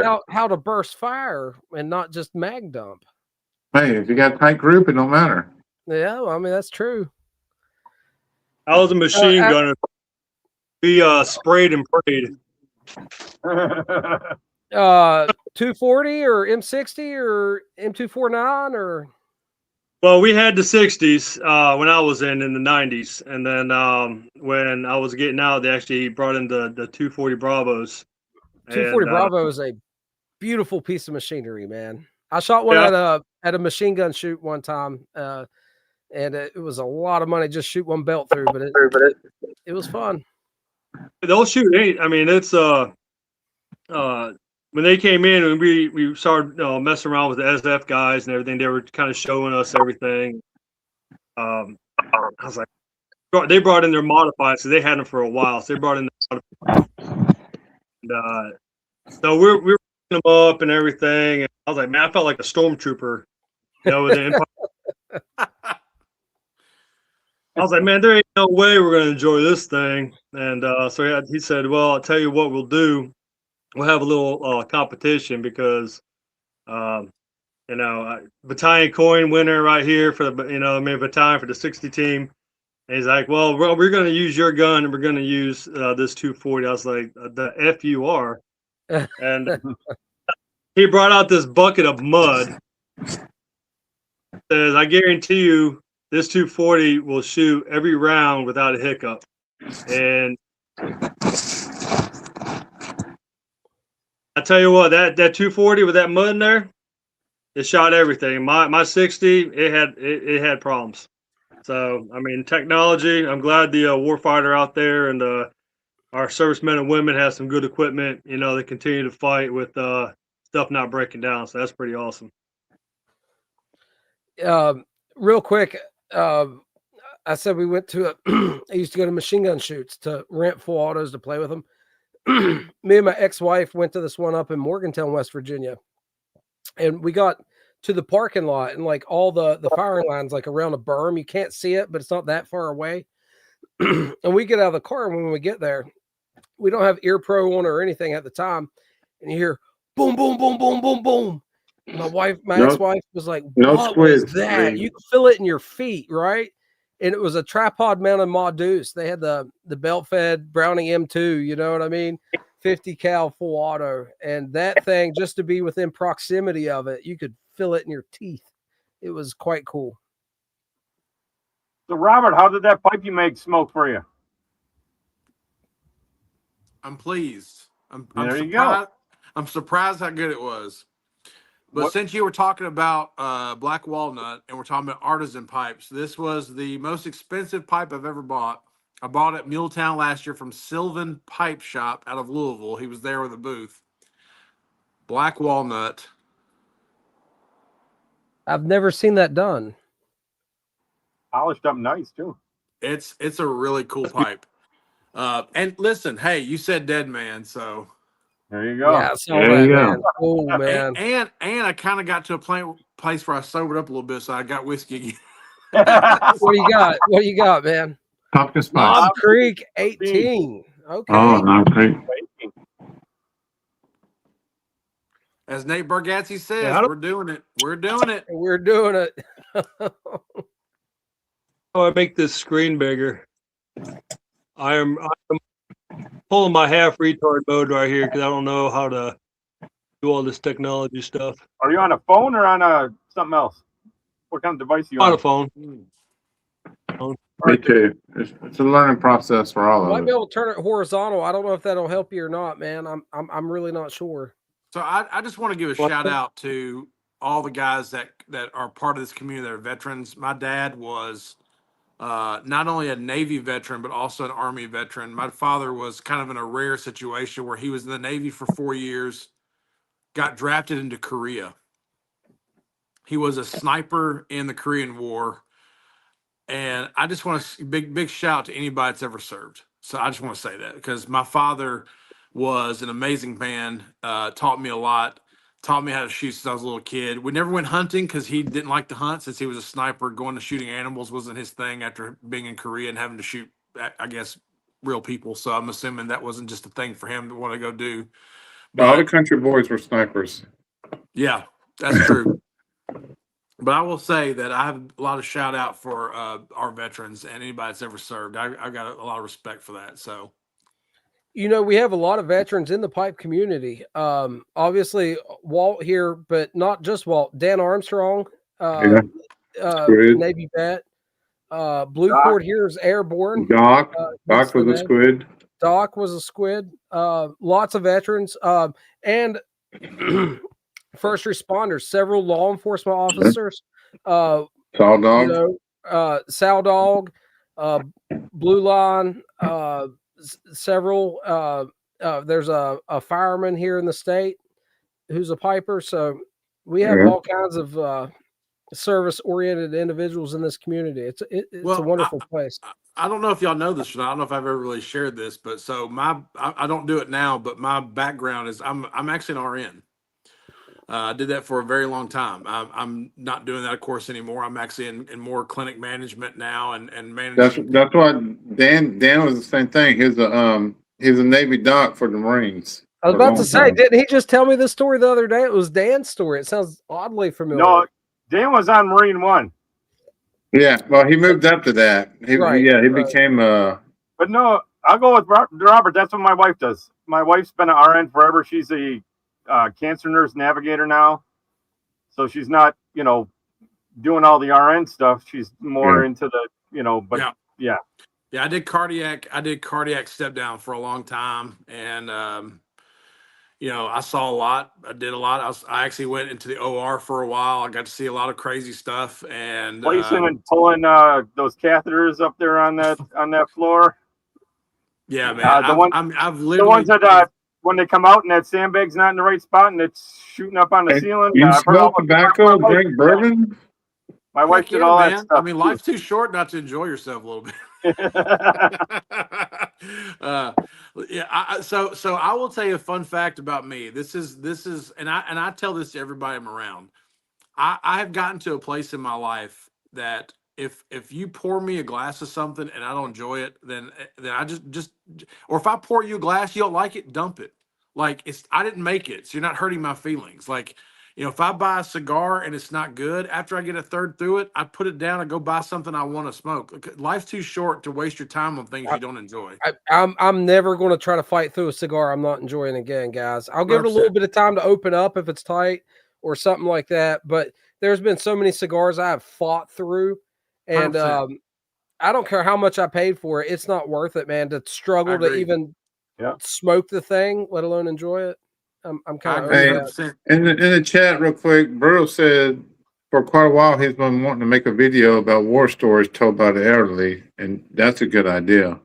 Yeah, and that's kind of what what's that thing that HBO did, the Brotherhood or the Band of Brothers. Band of Brothers. Oh man, that's the book was good. I watched that. I haven't cried in years, but that one time when I first saw the end of that thing where the old man at the end that actually served, he says something like his granddaughter asked him if he was a hero, and he goes, "No, I wasn't a hero, but I served with some," or something like that. Man, that brought me to fucking bawling. Good night, Hunter. I'll talk to you tomorrow, buddy. All right, Hunter. Guys, we're gonna smoke. We're gonna smoke the Howard's Flake by Shower Tobacco tomorrow night on the podcast. This is what we'll be smoking, and I'm very much looking forward to it. It's a wonderful micro blend. I'm really interested in trying Quentin's stuff, man. I can't wait to buy some. I can't wait. Captain, you and 2 or 3 other people I've heard recently talk about how really good it is. It's kind of shockingly good. So I've had one blend, and it's like a very particular type of thing. That being said, it's executed to the highest possible standards imaginable. There are so many commercial companies that are not doing it half as well. There's not really much else to say. If his other blends are half as good and he can keep up production, because it was a pretty small batch, he's got a corner of the market on lockdown. I mean, just absolutely, just solidly locked. Who's that? Quentin. Oh, Quentin, yeah. His kid was sick. He's just getting started. He's just getting started. I know he wanted to jump on. We're talking art. We're talking artisan stuff. I mean, Chris. I mean, you talked about smoking your artisan pipes tonight. I'm really curious for you guys. So my background is very simple. I smoked cigars for the last 20 years. I started smoking a pipe 5 years ago. I didn't like it. I put it down, and then I decided to revisit it 3 years ago. Most people do. I finally got into it. It took me a while, but I finally got into it, and I really love it. But I will say I still love cigars, and I dabble in both worlds because I enjoy both of them for different reasons. And so when you talk about artisan blends, so when I think of like some of the guys I've bought recently, and I'm going to be very honest, if you told me right now I had to pick between Cornell and Deal and say Reaver or Null of Nine, I'm not buying Cornell and Deal. I'm buying Reaver. I'm buying Null of Nine. There's something about their blends that I find fascinating. Like they're just, I can't explain it. That doesn't mean you throw everything out of Cornell and Deal. Obviously, they have good blends. I think From Beyond this year was phenomenal. I mean, it was really good iteration. It was really good. But I'm talking about the average blend, like GLPs. It blows my mind that GLPs is made by the same people that are Cornell and Deal, because I think GLPs makes like that brand is so. Greg blends it. Greg's blending Cornell and Deal produces it. Yeah, they manufacture it for him, but he comes up with the blends. So he goes and blends and makes that blend, and they just produce it for him. I don't think I've had GLPs yet that I don't like. Like they're all like, and I haven't had all of them obviously, but the ones that I've had are so good. Greg's a master blender. He really is. Well, a lot of people don't want to admit that in America we're spoiled with Cornell and Deal. A lot of people in Europe would love to have more Cornell and Deal. Absolutely. In the world spectrum of things, they're still they're like the largest micro blender. And then you get to the Kim Byrons and the Ravenwoods, and then to the Nail Nines, and then Quentin, on and on, Appalachian and all them. So they just have the U.S. market only because Sutliff's not here no more. You're right. So It gave Cornell them more Dill of a market automatically share. became like the U.S. blending that's not owned by ST&G. Chris, how's And that pipe smoking? they Bud? It looks got great. a warehouse of tobaccos that even Pure Jensen, when he went in there, he came in there with a hard on because it's like all this aged Virginias and Burleys and Orientals and Catarini and stuff like that he got to play with. I hope that partnership carries on with Pear. Hang on, it is. I just want to bounce back to Carrie. Carrie, what you asked anyone else had it? What are you talking about, Carrie? Put it in the chat and we can see what it is. Because I think she was talking about the Highwoods flake I was mentioning. Okay, maybe that's I could be wrong. Okay. I believe. Yeah, I just want to hit it. Yeah, no. In Vegas, when I was talking to Pear, it was the same thing. He was really excited about the different tobaccos that Jeremy has in that warehouse, and I'm really curious to see what he can come up with. Yeah. He said he's got 2 more already planned. Yeah. Well, and the way they did it, he liked the way they did it. It was different from McBaron and H&H and the other places he worked. He liked the way he seen the personal touch, and then seeing Jeremy in there watching everything. He liked that too. So what brand are you talking about right now? I apologize. I think Pear Jensen. He did a lot of stuff like H.H. Burley Flake and those kind of stuff with McBaron. He did a lot of that, and then obviously that closed down, so he's not working there. But he did Legacy series. The Legacy series. Cornell and Dill came out with 4. So you're a cigar guy. You got to get some of his Brothers in Arms. You'll probably really like. You're gonna love it. It's bold. It's complex. It's strong. Yeah, that's my pick out of the 4. That being said, the red and bright Virginia picks were excellent as well. I did not try the aromatic, but that Legacy series is a winner, guys. It is. And the aromatic is a good one. That is a traditional European style aromatic, so it's not a heavy aromatic. I probably need to try that, Chris. It's funny because that Harbor Dreams aromatic, when we were up in Vegas, they were loving that in the hospitality suite. Everybody was trying that and really loving it. So there's King's Watch, which is a bright Virginia. What was the red Virginia one, Chris? Do you recall? Port Guardian. Port Guardian, the red Virginia one. Both those were excellent. I thought I was going to like Port Guardian more. I actually like King's Watch more than Port Guardian myself. It's a little bit of like lemon zest, bright Virginia. The Brothers in Arms. It's basically a capstan match. It is, absolutely. And he mentioned that his father's capstan stuff he threw together back in the day. But the Brothers in Arms, guys, is a deep, rich, complex, and very strong. It has a good nick hit blend. I'd recommend that to anyone if the strong type stuff sounds interesting to you. It's a masterfully done bold blend. It's really good. Well, I try to tell people this about. They'll turn up age like really good. I try to tell people this that are not cigar guys. Coming from cigars to pipes, like I've had a lot of pipe guys say, "Oh, this blend is super strong," and I smoke it. I'm like, well, I mean, I used to smoke back to back double Lajeros and just whatever I could get. You know what I mean? And trust me, pipe guys are used to hear cigar guys telling about how strong their cigars are all the time. Well, I mean, but the thing is that I enjoy the difference. Like to me, the difference is they're not even the same content. Thing. Robert, you're right. And me and Chris spoke about this. Me and Chris both smoked a lot of Romacraft, Skip Martin cigars. And you look at like stuff like the Neanderthal, just the sheer nicotine content in a single stick, and how many bowls of pipe tobacco it would take to equate just the raw amount of milligram of nicotine. That cigar has a shit ton of nicotine in it. It really does. Yeah. And a lot of cigar smokers and pipe smokers were ex-cigarette smokers or snuff dippers at one time, and they got a shitload more nicotine than cigars or pipe guys. All of the above, Walt. Yeah, I smoked cigarettes all through college. I trust me. I'm with you. I have a question because go ahead. Go ahead with the thing. Can you guys like send down? You guys are talking about all these blends and aromatics. Well, we have a local tobacco shop here real gentleman's club kind of thing. It's downtown New Bern, and going in there, these guys have. I mean, it's like Valhalla. You know, it's amazing when you walk in. That's where I get all my tobaccos from. Hey, Here, don't tell them. Send me pictures of what they have in stock, please.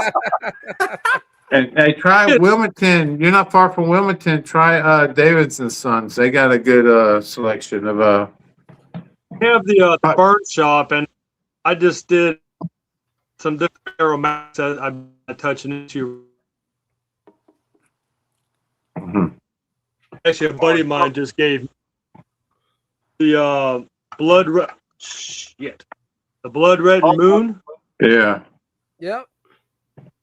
I think most of one of the our tobaccos that he opinion gave. is, if you're new to pipe smoking, don't jump into the aromatics because they take a little bit longer to get used to. Try some English blends or vapors. Yeah, I've been kind of like, my well, the wife aromatic. smoked some of that Blood Red Moon blue cord, and I think it has the most incredible room note. It smells It does. amazing. It does. I can't smoke it. I wish I could. I personally can't do it. My wife likes it. She just said, I love it. Too many cigar places recommend aromatics for new pipe smokers because they want the 1Q and stuff like that. But if you actually go to like a early morning pipe or a nightcap or something like that, it's a much better beginner's blend than any steamy, goopy I mean, aromatic would be. But if you can get used to that Latakia smoky flavor, I would tell you to go if he does like that stuff. Go to Country Squire, their website, and try some of their aromatics. And if you want to try it, they have a thing going through Sunday night too that their house blends are 10% off, and they usually don't run a lot of sales on their house blends, but 10% off now, and you can try a bunch of their stuff and then get stuff like their the Hunting Creek, which is like that crossover. And that's a great. That's a sweet English, but it'll get you into trying an English tobacco, but you're still going to have that little bit of sweetness that you're used to with the aromatics that you've been smoking. Would not burn you. Great transitional blend. Even ATL is better than anything else you get aromatics when you first start. I love Hunting Creek. That's so good. Yep. I put them actually in mason jars to kind of get some of that moisture on. I've been noticing that it's a rough burn, and it kind of gives you that aromatics. Actually, well, like get hold of me. I'll send you some stuff to get started with. Oh, yeah. Blue Cord, you can email me as well. Yeah. Carolina Kirk, Carolina Kirk 07 at gmail.com. And I got some basics, some Peterson stuff. It's real good. Peterson's a real good starting point for new smokers because they got some good Englishes that don't bite and stuff like that. They can work you into Virginias and vapors and English systems. Burley Slice at Gmail. Just my screen name at Gmail. Email me. I'm going to be shipping some stuff out in the morning anyway. I could definitely get some stuff in your hands to try, so. Yeah, and you guys, the email links are on the YouTube channels too, right? You guys got your email links up there too, so. Yeah. Look at everybody. Any new pipe smokers that wants new blends or some decent pipes, email any of us and we'll make sure you get a good starter kit. We'll take care of anyone that's interested. Just let us know. If I can't get it done, Walt will help me get it done, man. We'll take care of everyone out there. Let's talk about that for a minute. It's real important. I think everybody who's watching this right now, most people on here have a YouTube channel. It's so important that this community, every time you watch a video of the YTPC, hit the like button, make comments. You need to do that because that helps YouTube know that this is a genre that is promoted. And the problem is that so many people, they watch these videos that we're putting out and they watch them, but they don't like, they don't subscribe, they don't make comments. And they need to do that because I'm just telling you, YouTube does not like tobacco. That's right. The algorithm's not going to be in our favor. If we don't take care of each other, we're just going to be out there floating in the wind, man. And it's not just the subscribing to the channel. You got to comment and you got to hit the like. Yep. Hit the like buttons, guys. It's the same thing. Like I did my one video and it's got 100 views, but it only has 25 likes. You know what I Right. mean? Like Yeah. it makes a difference too. You It gotta does. you gotta I mean, comment. I had It helps with I had a lot one of of the my newer people who want to try it. It helps. Any interaction helps them. The thumbs up or making a comment, even just something to say something to new people, it helps them a lot. And I agree. not their algorithm as much, but their mentality of like, Well, I feel weird doing certainly. this, and now I feel people responded to it. I feel like doing it again. Well, Guys, I think being a it's just content important creator and because uploading something, and it's been like 16 hours, and you're looking, and you've got 3 likes and 7 views, and you're like, man, what did I do wrong? I felt like I poured my heart into that video. Sometimes it can be like crushing. But if you're into it, you have to do it because you enjoy doing it, and not just for feedback. But like Walt said, man, that feedback helps. When people are like letting you know, hey, I've seen your video, and let me chime in with a thought, it really goes a long ways. it does. And the point, I mean, I don't know about everybody here, but you know, I'll be very, very upfront with you guys and tell you that, you know, I started this because I have a goal in mind. I have a dream in mind. My dream is to create a brand that revolves around gentlemanly arts. I'll just be very upfront. My goal in 5 years is to have a brand that is very much like the Daily Wire, but not with politics, but with gentlemanly arts. We're talking tobacco talk. We talk about, I want documentaries that have, where we have a guy that goes out to all the brick and mortars and does documentaries and does background like videos. I want a whiskey channel where people, they pay a subscription to tune in to the things that they love and support. And the reason I want to do that is because YouTube does not like us. They don't That's want right. us to have, at some point in time, we're going to wake up and our channels are going to be deleted. I'm just telling you, it's coming. It And very well may. because I've seen it happen. I mean, I did a cigar video last year. So I did videos for about 3 months last year. If you go back and look at my channel, you'll see I did videos and then I just quit for about 4 or 5 months. And the reason is because I did a cigar video that got 5,000 views in 3 days. And I was finally gaining traction. And they YouTube just totally dropped the video.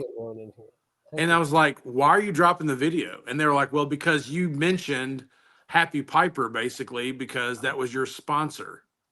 And I'm like, are you kidding me? Like, are you like this is where you went.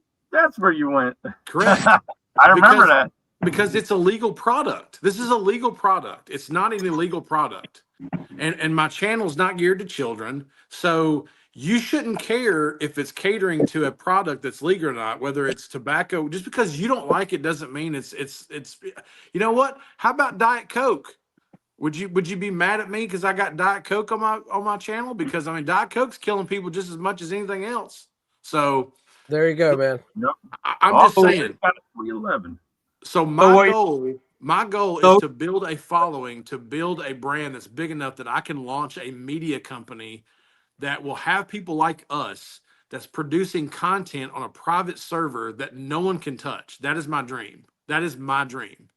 And I want to talk about tobacco. I want to talk about pipes. I want guys that know about cigars. I want guys that know about fashion, gentlemanly fashion. Because you know what? I wouldn't mind looking good again. You know what? I'm trying.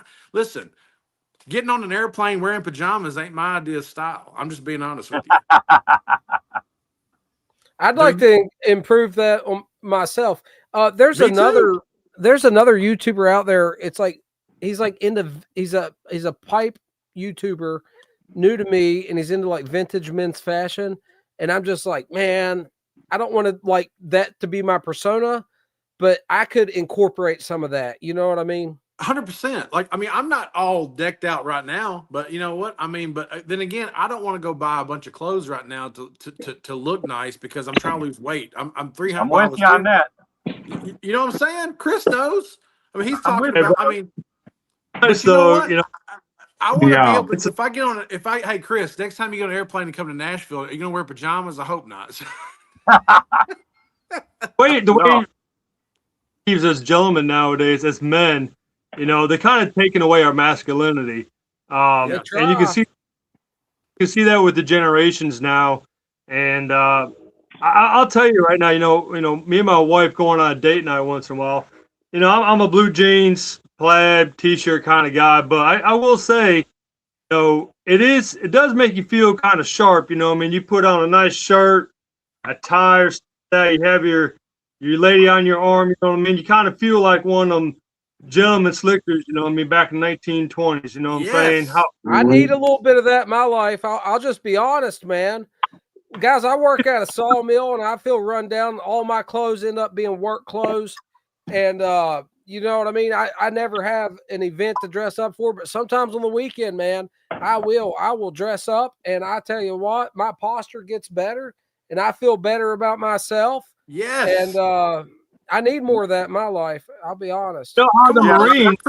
Chris, let me ask you a question. Chris, come on, listen. We're gonna have to talk, brother. I see Chris like going taking his girl out wearing like this nice little blazer. He ain't got to wear a tie, but a blazer, a fedora. Boom! Can we get some manhood in here? Come man, I'd love to bring fedoras back. I mean, come on! Like this is what my father was. He was from a very different generation. He was 48 years old when he had me. He was my age when he had a kid, which, by the way, scares the crap out of me having a kid at my age. Holy crap! I can't imagine. Like, poor him. Like, I think if he was alive, I would just tell him, "I'm sorry that you had to have all those nights." Look at the old pictures of ball games where everybody was wearing hats and suits. But in baseball games. My dad always looked good, man. He always just, I don't know, he just had a persona of just class and just, and he didn't preach it. It wasn't like he taught me that. But I don't know, man. I just feel like that we have gone so far down a rabbit hole for men to not be men anymore. And I want to create a brand that brings men along with me that wants to bring back a little old school. Just bring a little class back to being a man, to be masculine, to be able to say, you know what, I'm going to take my wife out tonight and I'm going to get myself dressed up and I'm going to open a door for her and I'm going to pull her chair out from under her so she can sit down. I'm going to treat her with respect and class because she's my lady. And I want to look good because I have, and it's not about being cocky. It's about being confident. I was going to say, feeling good. To play devil's advocate is kind of there's several channels like that, and they come off kind of like a lot of them come off holier than thou. Not all pretentious. Not all of them. Remember Art of Manliness? All of them don't. And Pipe Man, whatever, the dress up old fashioned and stuff. He does a good job of it, and several other people do. But a lot of it comes off as this is how you should do it. This works perfectly and stuff like that. And a lot of people just don't buy into it because it's got to come off naturally, and a lot of times it don't. Totally agree. I don't disagree. There was a gentleman a few years ago, Walt, and he had a podcast, YouTube channel, and a blog and everything, and it was The Art of Manliness. Yes. And it was these are skills. There's fashion and stuff, but a lot of it was like these are skills that you should have as a man. Or these are lessons you should teach your son, or you should know how to tie a tie, right? Yes. The weird thing is, they're normally guys that are not saying all of them, but a lot of them are not. First off, it's hard to describe what a man is and who's a man and all this because people misjudge people all the time. Not a man. So you can look at national media and determine what you don't want to be. It's pretty easy. You look at the Super Bowl halftime show, and you can say this is not relatable to me.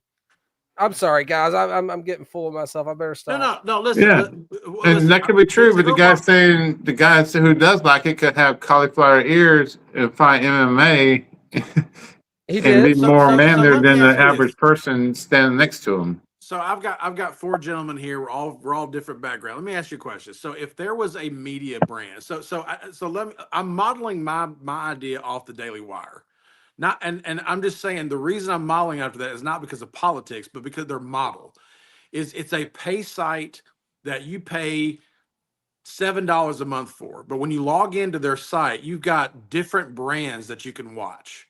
And each brand has a different thing that you may enjoy. One guy may be about gentlemanly fashion and etiquette, but there may be a guy who all he does is go around the country talking to people about pipes and pipe tobacco.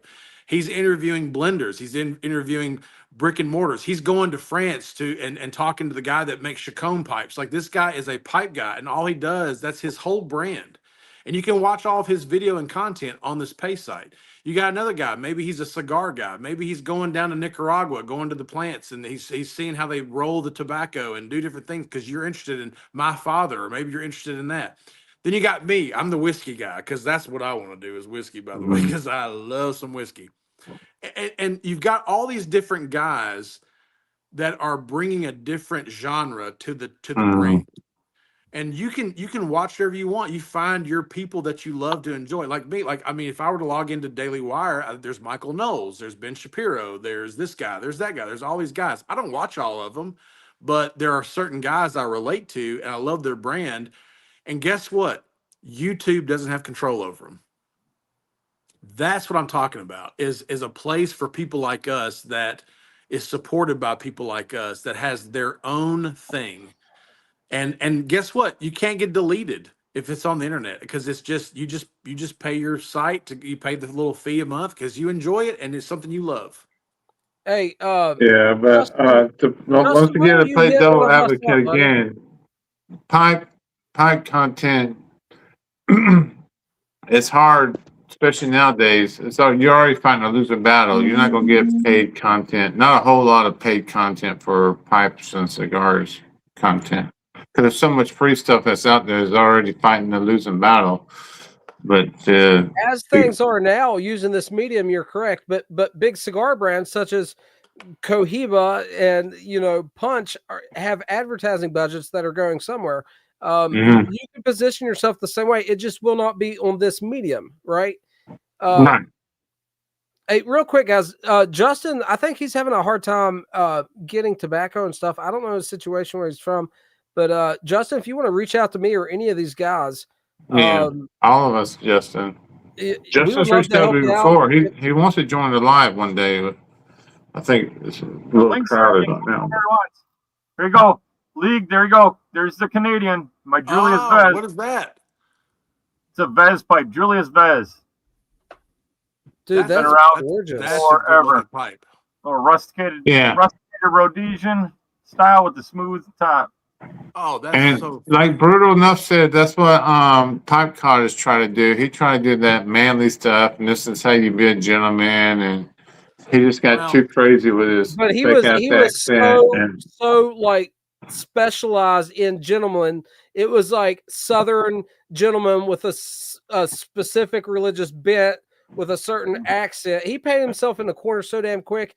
And I still say fake accent because I grew up in Charleston and nobody talked like that in Charleston. Right. Now, Walt, what are you talking about? I think I ran across his page and he was talking about the gentleman's forum of how to be a gentleman and pipe smoking and things of that nature. Hey, real quick, to give some room for somebody else to jump on, I like to say I really do appreciate you guys letting me hop on here and speaking with you all. I'll continue to be more interactive with you guys if I can. I see back there Pi Kappa Alpha. Yeah. A fellow Pike myself from West. Yes. Yeah. Back in '96, man, Epsilon Psi, West Michigan University. Me too. '96, baby. You're at Western Michigan University? No, I was at Austin Peay State University, Tennessee, baby. But 1996 is when I got initiated, bro. That's my man. Well, the Epsilon Psi guys, we were the bad boys of the Pi Kappa Alpha community. We were too. We were too. I will say to my Marine buddy over here, appreciate your service. And we're talking about the gentleman stuff. I will. My last comment would be Marines just want to feel pretty. That's right. Hey, the Nazis and the Marines are the snipey dressers of the military. That's right. Their advertising budget was the uniform. That's right. And the sword. Yep. Hey, yeah. But I appreciate you guys. God bless you. Thank you for letting me on. And it was nice to speak to you, sir. It's been a real pleasure and an honor. Hey, and please email me because I want to talk to you about some of that block you had, and I'll send you some tobaccos too. Most definitely, I appreciate it. All right. I get back to work. I gotta try to finish this commission pipe. There you go. Beautiful. I love it. It's getting there. It's beautiful. Yeah, it actually came out of some cherry. This was an 85-year-old piece of slab that this guy found in his barn, and he got it milled. And I bought the slab. It was a 7'4" piece, 8 inches wide, 4 inches thick. And I bought it. A cherry? 16 quarter. 16 quarter cherry. Good stuff Lord. 4 inches thick. Hey, the reason why I grabbed that kind of sanded on it because you guys know a lot more about this. This is my first piece of cherry I'm actually going to work on. I have some different leather dyes. I have some of the shellac. You know, I have some natural stuff. You know me, if you guys have been watching my posts, we're real big with the OD oil. That company out of good stuff. bring out I've natural. I've carved a lot of cherry making wooden cook spoons, man. Actually. All right, let me talk to you about with the dye. I'll give you a little pointers on the dye that I heard from some of my guys. Obviously you know the Phoebings or the leather dyes that everybody uses. Yeah. If you want to do and get into like contrast staining, you want to make sure that you're using your Phoebings, like use the Pro version as your base. So put that down and stain it, then sand it down, and then use the regular Phoebings, not the Pro, on top of it. Because it's a difference between the Phoebings is like alcohol and oil based, and the regular, the Pro is alcohol and oil based, and the regular is just like alcohol based. So that combo does better for that base layer that you're trying to do for the contrast. I got it. Yeah, and also, if you got an old piece of cherry, you probably already know this, but the older trees had like a tighter grain in them. Oh, this thing is harder wood, so natural may be good for that. All right, so hey, real quick, tell us how we find you to be able to look at pipes that you're making. I would love to know. Me? Oh, just Blue Cord Custom Works. I don't have a web page up yet. Like I said, I'm kind of. Oh no, he froze up. Oh no, not again. In a while. Every time he plugs his channel. I get finished. Like I just finished this. It's Blue Cord Woodwork, I believe, guys. Okay. He was earlier in the chat. Just that one. Yeah, post it in the chat one time before you leave. But I can post it. Now we got a storm coming through. So Blue Cord. I'm going to look you up. I got the pinwheels of death. All right, man. Thank you so much for Chris, can I just tell you, man? I appreciate everybody so for doing this, man.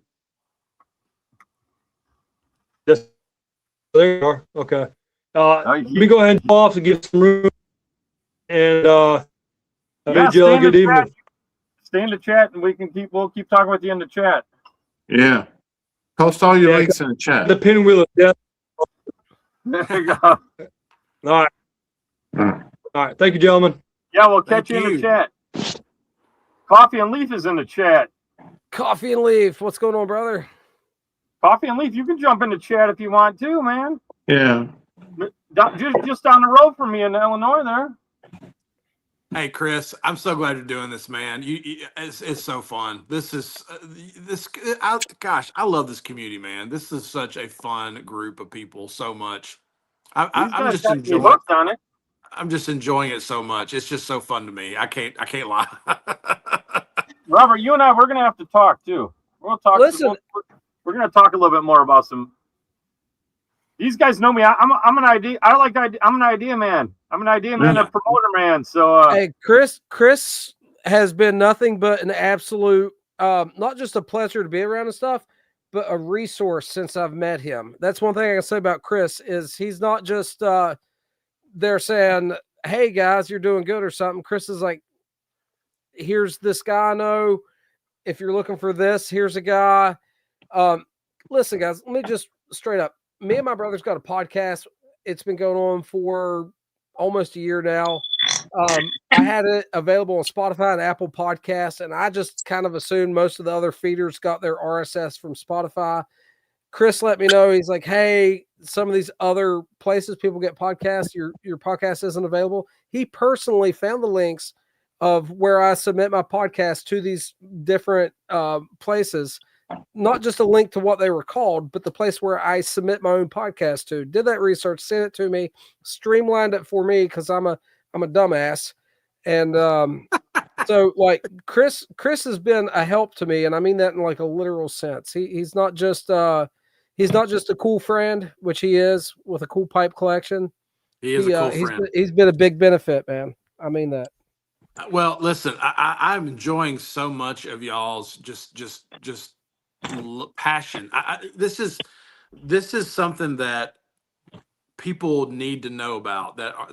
Like this community is so passionate about this lifestyle, and I love it so much. I find there's so much shallowness out there right now about other things, but this community does not have that. This community has some passion about everything they're doing. And I love it. I just love listening to like live streams and videos.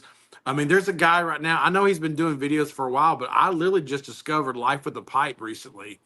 And it's like, I just love watching him talk. He's just so passionate about it. He's a cool guy, man. Walt, I mean, listen, to have somebody like you that's just putting out reviews for tobaccos for someone like me who's learning about tobaccos, and it's such a great thing to have out there. And so I'm just telling you, y'all keep up everything you're doing, man. Y'all just keep it up, man. And Chris, I can't wait to sit down and talk with you, man. Let's have some whiskey together, man. Let's talk.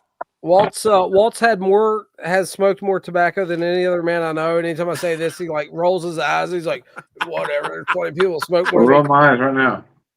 Yeah, listen, Walt is not afraid to try some new tobacco, and I've learned so much from him. He's made some solid recommendations. Some of my favorite tobaccos actually on the planet was recommended by Walt.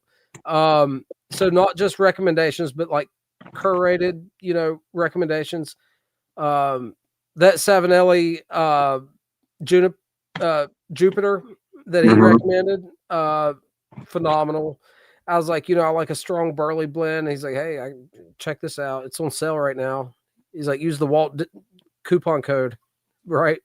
But yeah, he's been the Walt coupon code, right. You should, as much as you recommend tobacco. You're selling tins, man. I'm not joking. But yeah, seriously, he's been a resource for me as much as a friend. And I really not only that, I find good blends from like Cactus Piperson. He's got good blends. He sends me all the time. The Leagues of the Keeper of the Briar. He's got a good taste in blends. So a lot of my stuff comes off of what they send me too, especially blocks and. I got an email from Cactus yesterday. I think he's going to send me some tea. He's got good taste in tobaccos, and the League's got. He sent me like Hearth and Home stuff that. Some I haven't had. Some I had tins I hadn't opened and stuff like that. And the frigate, the black frigate and stuff like that, I would never try because it's Cornell and Dill and they have so many blends. I wouldn't even know where to look for stuff like that. And that whole Pirate series, basically, he sent me, and they were all Pirate Cake. I already have Pirate Cake, and I love Pirate Cake. And Salty Dog, I forgot what it's called, but that whole plug, right? fucking series was awesome. Salty Dog's a plug? No, I meant Salt Dog that Cornell and Dill makes. Salty Dog's a plug from Dan's Tobacco. What are some of your Walt? What are some of your favorite English blends? Like, I'm just curious. Like, when somebody talks about real true English, because I really enjoy. So I bought a bunch of Presbyterian mixture, and it was all like everything Oh yeah, Quiet Nights. Oh yeah, I do like Quiet Nights. What about what are some other ones? Like, I'm just curious. Like, what are things that nobody's talking? It's hard for me to say because I go through phases where I want more Latakia, and then sometimes I like a lot of the Orientals. So I can't say like. I got heavy Latakia blends I like and heavy Oriental blends I like, but like for a heavy Latakia, I always go with Quiet Nights or Horizons or my favorite hidden one is Salem's Commodore Flake, which is a heavy Latakia blend. Oh, that's on my list. Yeah, I want. Hey, Reavers Blackmail, Robert. If you haven't had Blackmail by Dan Armstrong, Reavers. I haven't had Blackmail yet. Listen, over 50% Latakia crumble cake. It is masterfully blended for a heavy Latakia blend. I'd give that one a go, man. It's a phenomenal crumble. Budget wise, Engine 99 is a good one. All right, I'm going to catch up on the chat real quick here. Luke's just smoking some Solani Silver in a 311. Carrie's got her 311 loaded up with some Brothers in Arms. Mm-hmm. Since I got you and we're taking a moment, I'm going to drop a little bit of something to keep an eye out for here Sunday. I don't know if you guys are familiar with the UPCA. I know it's not you guys are the YTPCs, but the UPCA is the United Pipe Clubs of America. They do all like the slow smokes and stuff like that for us here. They're going to be announcing the contest pipe and tobacco on Sunday on a Zoom call. And that is going to be joined by K Woody. So a little something to keep an eye out for. That's all I'm at liberty to disclose. But I don't say that's your secret. That's your. It's definitely something to keep an eye out because I don't know exactly what the tobacco is going to be yet. But me and Nathan had talked, and we picked one that we thought was going to be great. So is K Woody the last American-made pipe company? I know where the tobacco is coming from, but I can't disclose that. But Walt, you might like where the tobacco is coming from. That they're going to use the contest tobacco, and I have seen the early version of what K Woody is going to be doing, so it's definitely something to take a look at. Yes. Thanks for the info, Chris. Yeah, it's and they're doing it Sunday, I think, like 2 Eastern. I think it's going to be, they're going to do like a 2-hour Zoom call so you can watch that. And I think just hang through that way. That sounds great, man. Yeah. I asked what I was at liberty to share, and that was the most I was given. So I can't give you more because I can't jump the shark. You heard it here first, y'all. I can't jump the shark on it. So, but that's about as much as I can get. But yeah. Chris, you did order the. Chris Bonzi did it, and he was from Milwaukee, so you can do it. No, you cannot burn your bridges when you get privy to information. You can't jump the shark, though. I can jump the shark. Yeah, I can Fonzie it. Hey, we got the bronze Fonz here. He's down on the Riverwalk downtown. Really? Oh, I need a picture of that. Look up bronze Fonz. You'll see it. Actually, you'll see Henry Winkler standing right next to him. There's about 3 days left on the Morgan Bones YTPC Legends 2026 fight. If anybody wants one, we got about 3 days left to order it. The Ben Apple was sold out, but the Meunier ball is available. 3 days left if anybody wants it, and then that's going to shut down. Just a little quick announcement. Not to put a plug on Chris's podcast, but it's not like a plug for anyone in specific, just something for the community. It's a YTPC plug, man. Yeah. I mean, you know what I'm saying. I'm not gaining anything out of it. Just I didn't plug it because I got you plugging it, so it's all good. You did order one of those Meunier balls? I'm so glad that we ran out of the apples because I had that fight, so now I can get. I know. I told Chris that specifically. I was like, I know one guy at least that has an apple and probably like to get the Meunier ball. And so you're one of the reasons we went with that. The other reason is I think it's a nifty shape. Funny thing is the Nate King Muletown exclusive pipe, and he's only making 3 this year, not 5. Looks like a Meunier ball as well. I mean that is correction. That is his 2026 pipe of the year. He's bringing 3 to Muletown, 3 to Chicago, and 3 are going with him to Italy at Lake Como. I talked to him about it too. I must have completely misunderstood. Chris that. knows fucking everything, man. I'm telling you. You've been surprised. He knows. Dakota knows me. I mean, I talked to that man. Yeah, I talked to Nate last night for the first time in a little bit, man. It was great catching up with him. I missed out. I saw you guys run. I was busy. I couldn't get on that one. I was hoping you'd get on there too, man. It was a really good chat, dude. I've got to get me a Nate King pipe this year. That's just got Chris, come to Milltown. We'll get you a ride from the airport to the. Yes. I know a guy that lives 20 minutes away. Yeah. Now the airport is about an hour, but that's okay. I'll still come get you if you need me to. Where is the airport? The airport's about an hour from Muletown. Yeah. Which airport is that? You got to fly into Nashville. It's Nashville. I drive an hour to get you.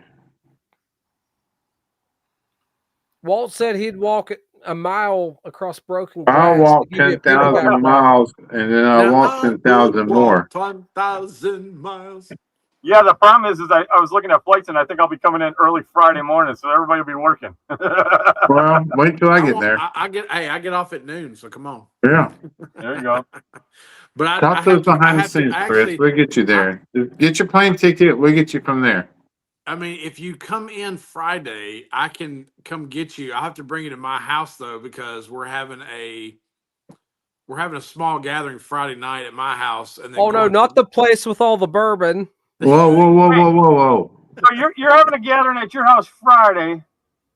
There's a lot of good stuff happens at Muletown. What's this gathering you're having that we don't know about? Yeah, I could probably get somebody to snag me from your house if I had to. I could I'm just gonna tell y'all, if you want to come, you gotta let me know, because I'm catering food and I'm having a whiskey tasting. So come on.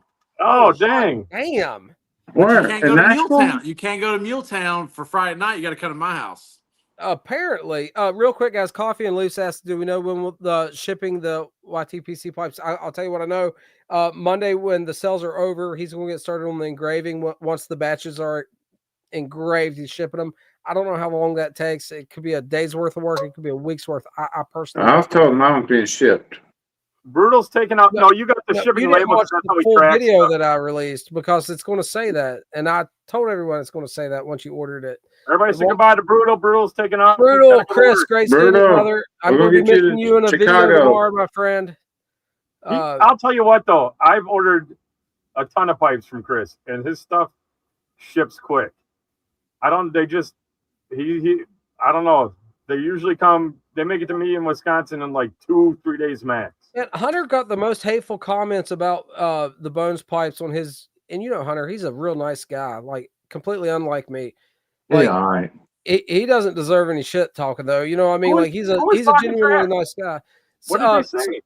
It was someone from overseas, like our friend Brutal, but it wasn't Brutal. There's a certain well-known guy in the pipe community overseas who's a complete ass jack everywhere he goes. And he just shows up on one of Hunter's videos and is like, you Americans that don't have taste wouldn't know quality. I mean, just like completely, you know what I mean? And I'm like, you can have that. You're gonna have that and everything. Taste of blends, micro blenders. This is the second time he's trolled him too, man. I didn't say anything the first time. I might not say anything this time. You gotta let me know who this is. I gotta know. Is it somebody that I watch? Vintage Pipe Nightmares. Or something Pipe Nightmares from over in Europe, man. Yeah, that's him. Yeah, dude, he just shows up on Hunter's channel talking shit, and he's done it several times. I thought he's American. No, man, he's like, what? I mean, if he wants to pay for us to get club pipes from frickin', these guys won't. Lots of these guys won't make club pipes because at that volume. Well, here's the thing, dude. He makes blanket statements about Americans like not caring about quality, and makes blanket statements that unless it's aged German vulcanite, that a pipe's not of good quality, and like all this shit. Like, nobody says that. I've never heard nobody say that. Go look at Hunter's channel and read the comment. No, I'm saying I never heard what he's claiming people say. Oh man, well, Lee says that was a guy calling him dumb for saying humans walked on the moon. So this Simon from London's Calling did an interview with him and was asking him, why don't he sell pipes in Europe? And his thing was, I don't have a distributor to get my pipes in Europe. Probably so, Kerry. There's the quality of this guy. Probably the same guy that told me my Nording looks like a potato. So my this Jason mask tattoo here I got on a Friday 13th. It's upside down and backwards, but that's a Jason mask, trust me. When I first got that, my former mother-in-law looked at it and said, "Why'd you get a tattoo of a potato?" I was like, "Oh shit, it's that bad, huh?" I was like, "Oh damn, I'm cooked, son." I love Idaho. Give me back off. Right. I like them French fried taters. Yeah. Randy, awesome. You tutor son of a bitch. Get the fuck out. Queers, retards, everybody. Get the fuck out of my house. Well, there goes Chris's channel, but it was nice while it lasted for a night. Sorry, You know what I Chris. mean? They got me in Dwight Yoakam. They got me in Dwight lasted Yoakam mode. I I'm couldn't gonna have help to it. talk to 3 Yusuf and days. recreate myself and just be a lurker. I'm sorry, but the best part of that movie was Dwight Yoakam. That's going to be the hardest thing I'm worried about with my channel is because kind of on Robert's thing, it is I want to do, and you guys know me, I've talked about this, I love promoting people and things and ideas. And that is where you got to be careful is the promoting of companies because of the subject matter. You're not wrong. You're not wrong. So I mean, I'll be honest with y'all. I literally had Happy Piper. I told him, I said, "Hey, you want to be a sponsor?" I said, "You don't have to even pay me nothing. I just want to promote your because I love you so much. I bought so many dang pipes from you. Can I just put because it makes your channel look good, look legit. Like I got a sponsor. It makes. I mean, that's what I mean." And he was like, "Oh my gosh, I would love that." And I literally had him as a sponsor for 5 videos, and then I did this amazing cigar video, and 5,000 views in 2 days. That's the most. I mean, it was just. I mean, it was just blowing up, and then boom, that YouTube just took it down. It sent me a little letter saying your channel's suspended for 30 days or whatever it was because I promoted. Basically, I gave somebody a place to go buy stuff. Yeah. Yep. Well, meanwhile, see, like, I knew this was a thing. So like when like Cal Hughes from Nova or something told me that like Wessex Burley Slice was in stock, I was letting people know, man, and it was helping him. It was helping me. It's helping the people that was wanting to get it. But I had to be smart about it. And I would say stuff like, "Hey, if you're looking for this, you can talk to my friend Kyle over at Nova, and he might be able to point you in the right direction." And I'd stay somewhat vague, and that's still maybe a risk. I don't know, but I never, like posted a link like here it is on this website. But yeah, that was my mistake because I said Happy Piper, whatever, blah blah blah, their website, right. and yeah, that was my mistake. But what's funny is I watch like I've been a big fan of the Bourbon Junkies for 10 years. They do a live stream every Tuesday night, and on the corner of their live stream says Ashton Cigars as their sponsor. But yeah, they're not, they're not getting taken down. But personal I don't know, note man. that Ashton VSG. It's such a good cigar. It really, the VSG is a really good cigar. VSGs. Oh man, the illusion, the illusion size, which is like the oh man, that's one of the cigars I tell people like because I'm a just like these with the micro blenders, right? I liked a lot of the stuff like the boutique cigars. Well, you're not finding them when you walk into a humidor usually, right? Correct. But I always thought about you want to go in and you walk into a humidor and you want to find a good smoke, grab Ashton VSG because you're going to find them everywhere. Solid smoke too, man. It's a solid smoke. Tell you another one is Foundation Tabernacle. Ooh. I'm a big fan. Yeah. Big fan. The Havana Seed.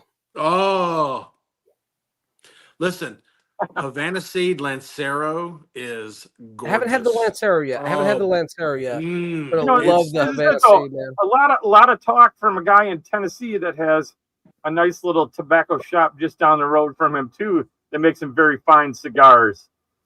And I haven't heard a mention yet. So Crown Heads was at my local shop last week. Let me tell you something. I talked to their rep for about 2 hours. We hung out. And which rep was it? I can't even remember his name now, man. Like, okay, Danny. He's this young guy with glasses and looks cool as heck, man. It was probably Danny. It probably was Danny. The dude was like, I mean, he was trying to sell me. Yes. He's trying to sell me, and I'm like, dude, you don't have to sell me. I love Crown Heads. I literally have probably about 40 sticks in my humidor right now. So the Oz Family Cigars is under Crown Heads, right? I think so. But yeah. The Caratoba, that would be under the same rep. Bosinger family. I think they merged. Yeah. Speaking of, now that's the other thing. Robert's got a big party at his house Friday night, but guess who's going to be there Friday night at the at Muletown? Oz and Crown Heads doing their thing on Friday night. Are they? Yeah. Oh Lord, have mercy. What time's Robert's party? What time's your party starting? It's five to whenever we get done. Because is Crown Heads going to have bourbon? Same time. Are any of y'all college football fans at all? Yes, Gamecocks. So y'all. So if you guys are, I'm assuming, Captain, you may be a little younger than me, obviously, but the other Chris and Walt, y'all probably close to my age. I'm about to be 50. So y'all How probably dare about the you. same generation, right? In 2006, Michigan had a quarterback named David Cohn. David They had a Cohn is quarterback, part of Tom Crane Brady. and Cone. I don't know if y'all know about Crane and Cone, which is one of the biggest popular college football YouTube channels on YouTube right now. Well, David Cohn and I have become dear friends. I actually smoked cigars with him earlier today, and he's going to be at my house Friday night. And he's like, I want to learn how to smoke a pipe. Get out of here, man. He's like, How I want cool to is learn how to that? smoke a pipe. And I said, come on, man. You learn how to smoke a pipe. We'll show you how to smoke a pipe. Come on. How Nice. cool is that, man? I'm telling you, man. I've been smoking a pipe with a inside linebacker from the Carolina Gamecocks that lives up here in Virginia, but I don't remember his name. But he played with Pastor Payne and with I forgot the other guy from the Gamecocks. Sterling Sharp when he played for the Gamecocks. I got lost in Pittsburgh once and smoked a pipe with this lady of the night behind a dumpster, but her pipe looked way different than mine. I'm kidding. I'll be right back. You better run away from Olga after that one. Oh my goodness, that's so funny. How dare you? How dare you? Oh man. So Chris, tell me. So tell me. So about small. So arts. You know, again, the whole theme tonight was artists and pipes and things. I'm curious about your. I'm kind of curious on what you think about some of the smaller blenders that are out there, and so I love that Scott Rollins is doing this new blenders table. I really am, because see, I'm the type of guy that I like to know about these people. I want to know like their background. Did you guys hear Big John's interview on the podcast he did? Yep. It was really good. Like it was really good. It was fun to hear him talk about just his life and stuff because. Big John he and I have been, texting back and forth for quite a while now. And I find him a fascinating guy and just how he got a lot of his leaf and stuff it's just cool. Some of the stuff he's got, but like, there's so many guys out there making blends I don't know about. Like, I don't know anything about Cloud Bear. I don't know anything about Mad Hatter. I haven't had anything about either one of those guys yet. I would probably argue. I say small blenders. I don't want to put brick and mortar in that because I guess that's a little bit different in some ways. But then again, they are small blenders because, like, I mean, I've ordered a ton from Strauss. I've ordered a ton from Boswell's. Well, they're different like that. There's there's house blends. A lot of places where it's just let's just put some lane in it and we'll call it our house blend. But then there's places like Strauss and there's Country Squire and Boswell's where they're LJ Party, those, they're bigger shops, but those are all unique house blends. They're not, just like throw it in a big jar and rename it something else, Berry Cherry when you're throwing in like a Lane cherry blend and they're calling it your house blend Berry Cherry or something, Yeah. So they're different like that. There's a lot of good Milan. They had some good stuff, there's a lot of stuff like that out there where shops have some real good blends that they make. Yeah. Good night, Chris. So Chris, tell me some of the small blenders that you're really enjoying. I'm curious to know because for me, Nala 9, everything I've had about Nala 9 has been pretty darn good. Like, I mean, pretty tasty. And he's tough to beat because he has so much aged tobacco. Yeah. That he puts in his blends. I mean, he's a great blender, but then he's also putting unobtainium in his blends too, which makes it even, more unique from that. Oh yeah, absolutely. I really like Dan's blends are very good. Like he's great. Very good. You should, check out Hampton House blends. Hampton House Timber's Buster's Timber. What's it? Buster's Timber.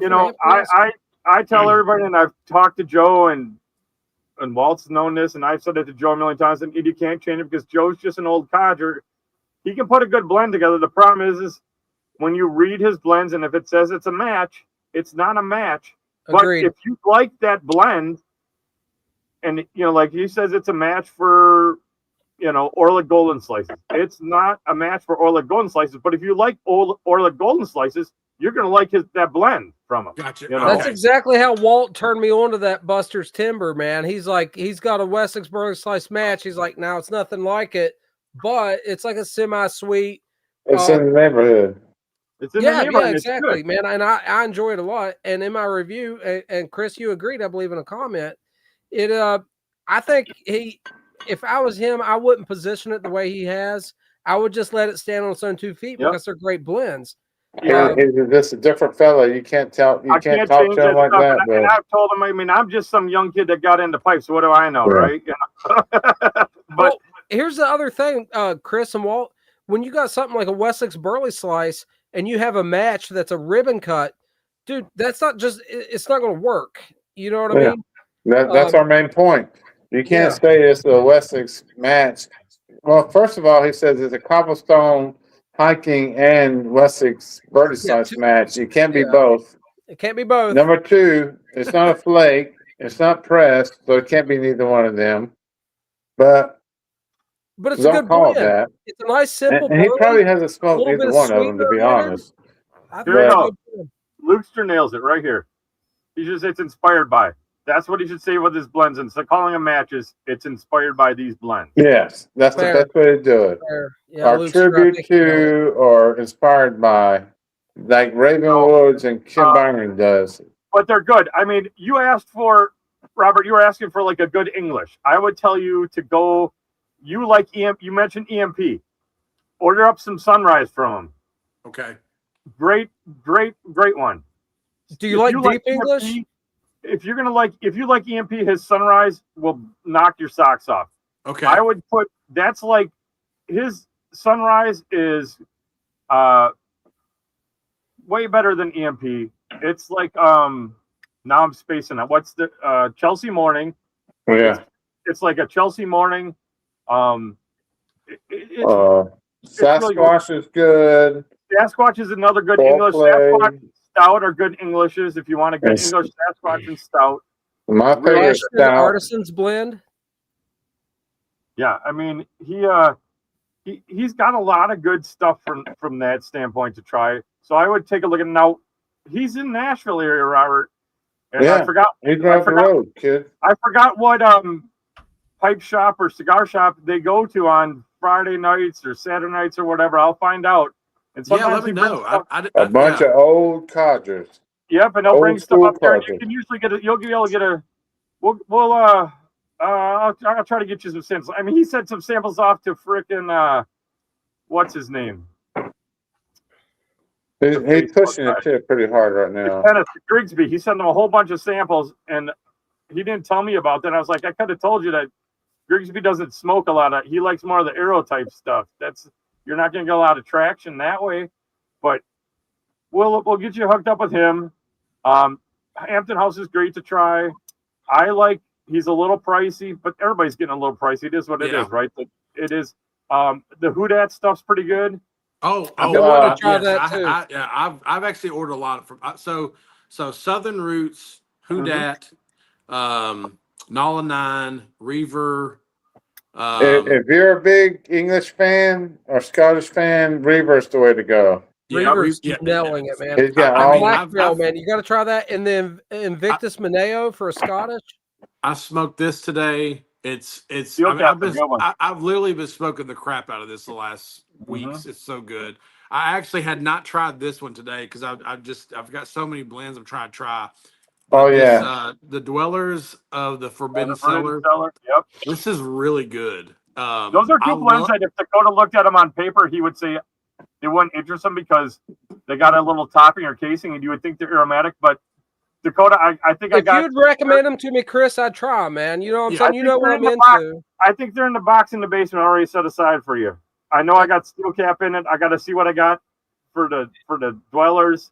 But yeah, because I think that you're going to be like, oh shit. I'm not scared of trying something with the topping. I'm particular, but Chris knows what I like. Walt knows what I like. If you guys made a recommendation to me, I wouldn't hesitate to throw my money down on it, man. I mean that. You guys have just nailed it in the past. All right. The couple first things from reaver chat. Kerry, you mentioned Smoking Crow. He makes good blends too, and he's in the Georgia, Nashville area.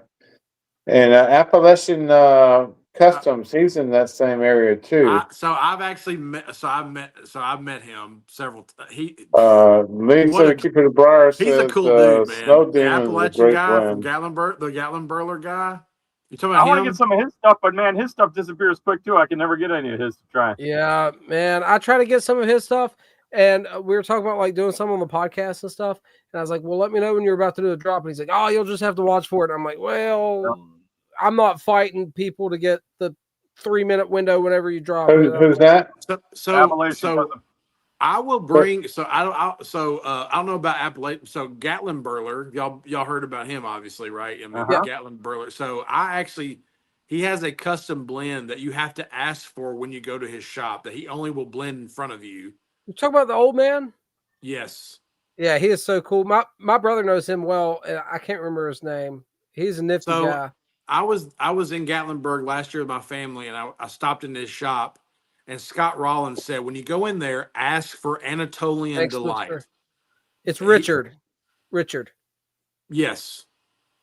So Scott said, ask for Anatolian Delight. It is not on the menu. You have to ask for it. Actually, Richard was looking for a ride to Muletown, guys. Just sorry to throw that out there. I seen that the other day. I don't know if he found one or not, but if anyone's going to be going by him for a day trip Saturday, Richard is looking for a ride. All right, let's talk about Justin here. Dark Fire Kentucky Virginia Perique blends. I'll bring y'all some Anatolian Delight. Thanks, man. That is the Gatlin Burler's. You have to ask for it. He has all of his blends, but if you ask for the Anatolian Delight, he will blend it right in front of you. And Fuzzy's pepper jelly is good, Kerry. Dark Fire Vapor. Ken Byron's Ventures, KBV's Fuzzy Pepper Jelly. That is a good Virginia Perique. A Dark Fire Virginia Perique. I'm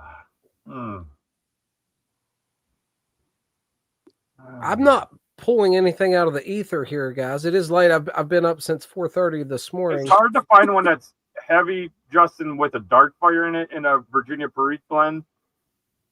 Ken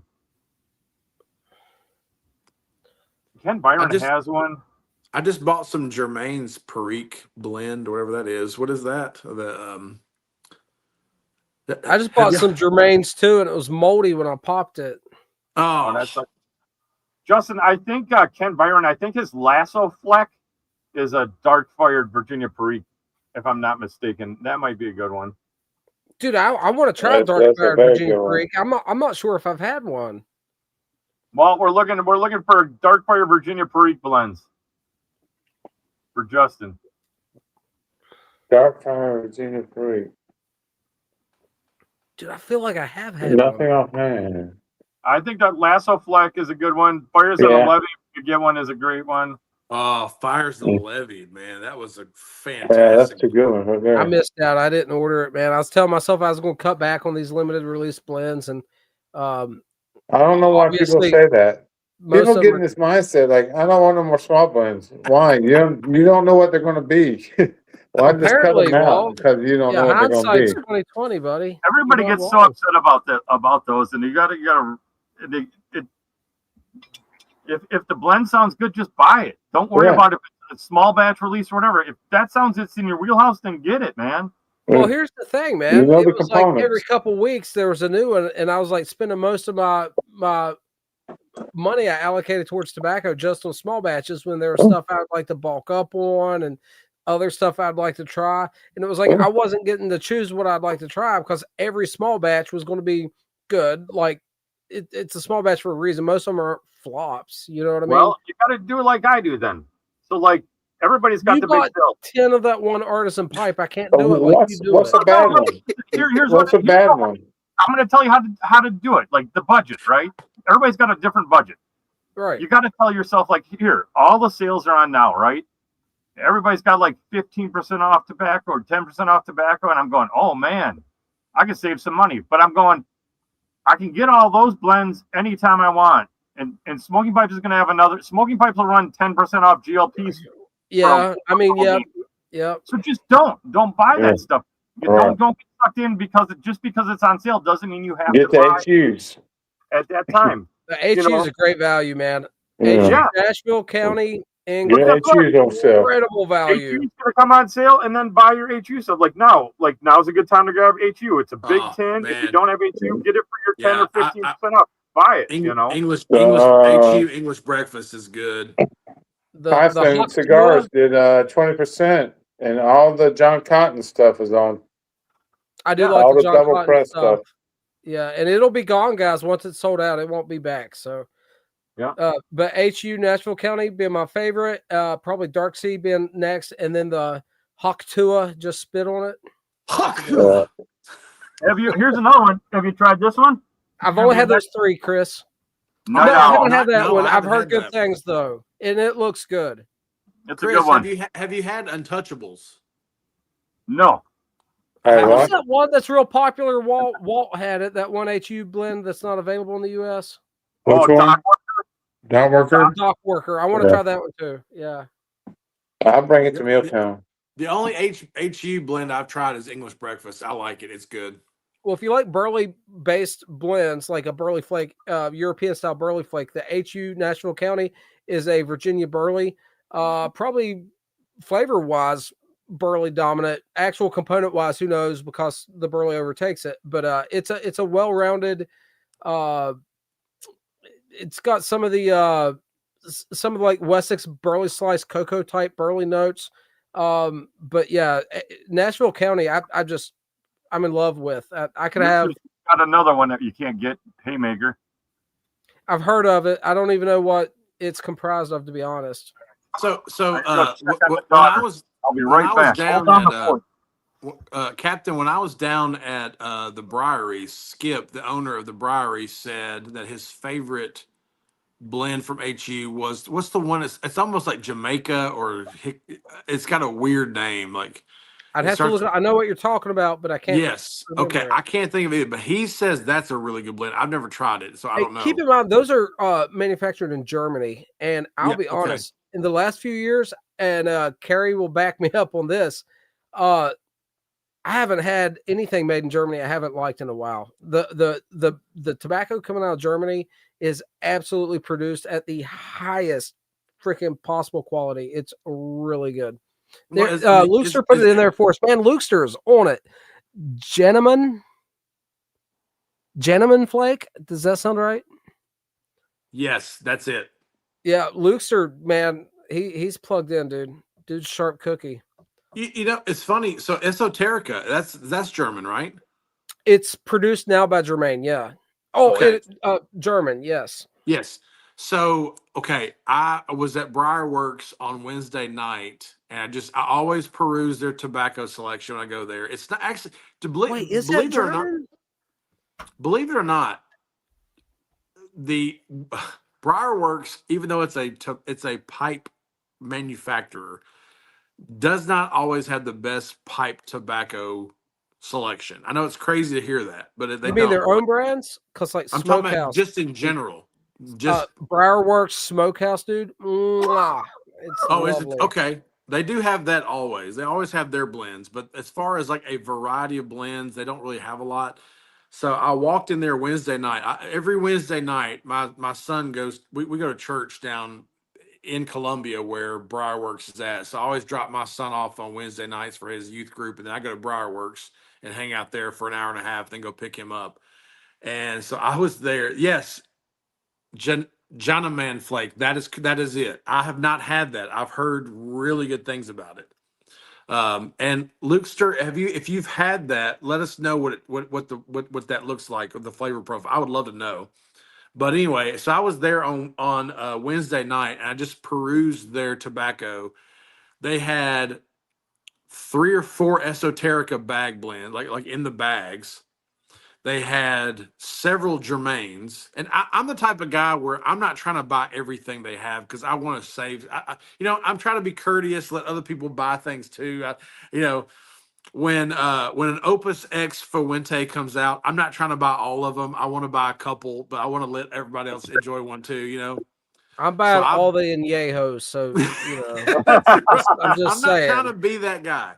So, but I bought Germain's Dark Cavendish. I bought a Germain's Latakia blend. I bought a Germain's Perique blend, and then I bought a Woodbridge Esoterica, which I think is one of their aromatics, which I've never had. Yeah. And they had a couple other ones there, but I left them there for somebody else to get. Well, I went to pay for this, and the girl who checked me out at Briarworks said, "Hey, just to let you know, the Esoterica blends they've been in the back room for 2 years." Go back and get a bag, man. Oh no! And I was like, do I go back and get the rest? I didn't go buy the rest of them, but I just want to say, Soda Bed. You probably would have liked that if they had it.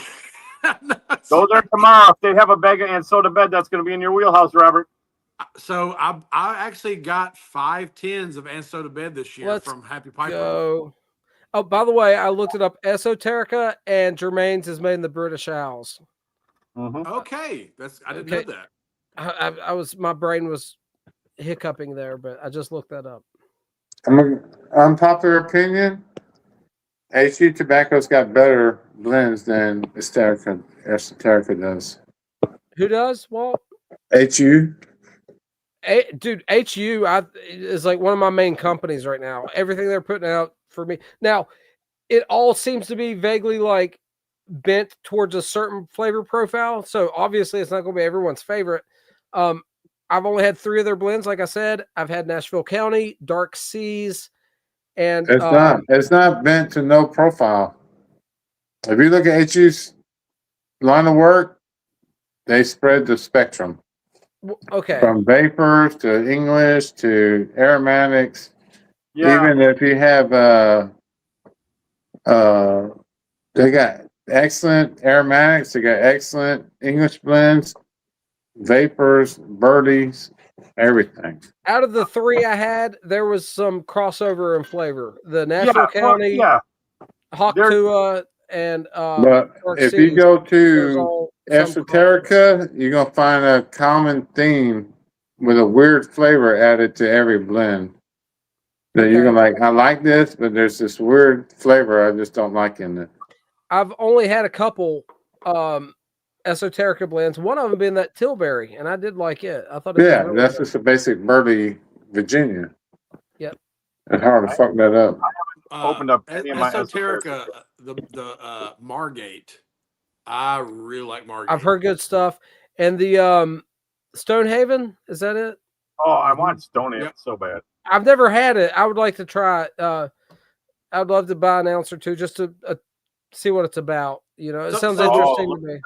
So the 2 I always hear about talk about is Soda Bed, which I haven't tried yet. I have 5 tins. I haven't had a chance to try it yet. And I'll bring some to Milltown. Open up one of them tins and Soda Bed. It smokes great fresh. You don't need to age that one. Okay. Yeah. What about Penzance? I've had Penzance. I like it. I say it's overrated. I say it might be overrated because my God, they put it on a pedestal. I'm sure he's right. Like if that shit don't make breakfast in the morning, it's overrated. If you find it in the wild, it's worth it. Maybe Pembroke, bagel slices is just as good. And then Soda Bed, I've had all those so far, and Soda Bed's my favorite of that. Did you say Bingo slices? Mango slices are just as good as Penzance to me. Bingo slices. Yes. Yeah, man, that's some good stuff. Look at that. I had some of this gifted to us for the podcast, and you guys need to go steal some of Loopster's Rougarou when he brings it because that stuff's really good. I want to try it. I want to try it. Yeah. Guys, let me just tell you, as a whiskey expert, Knob Creek. I'm just going to tell you right now, if you haven't had Knob Creek, one of my favorites. Knob Creek. Honey, you remember last time I had Knob Creek? Me and the alcoholic neighbor polished off a bottle. What's the other one? Blackout drunk. Largo. I like Knob Creek. Largo and Buffalo Trace. That's my top three right there.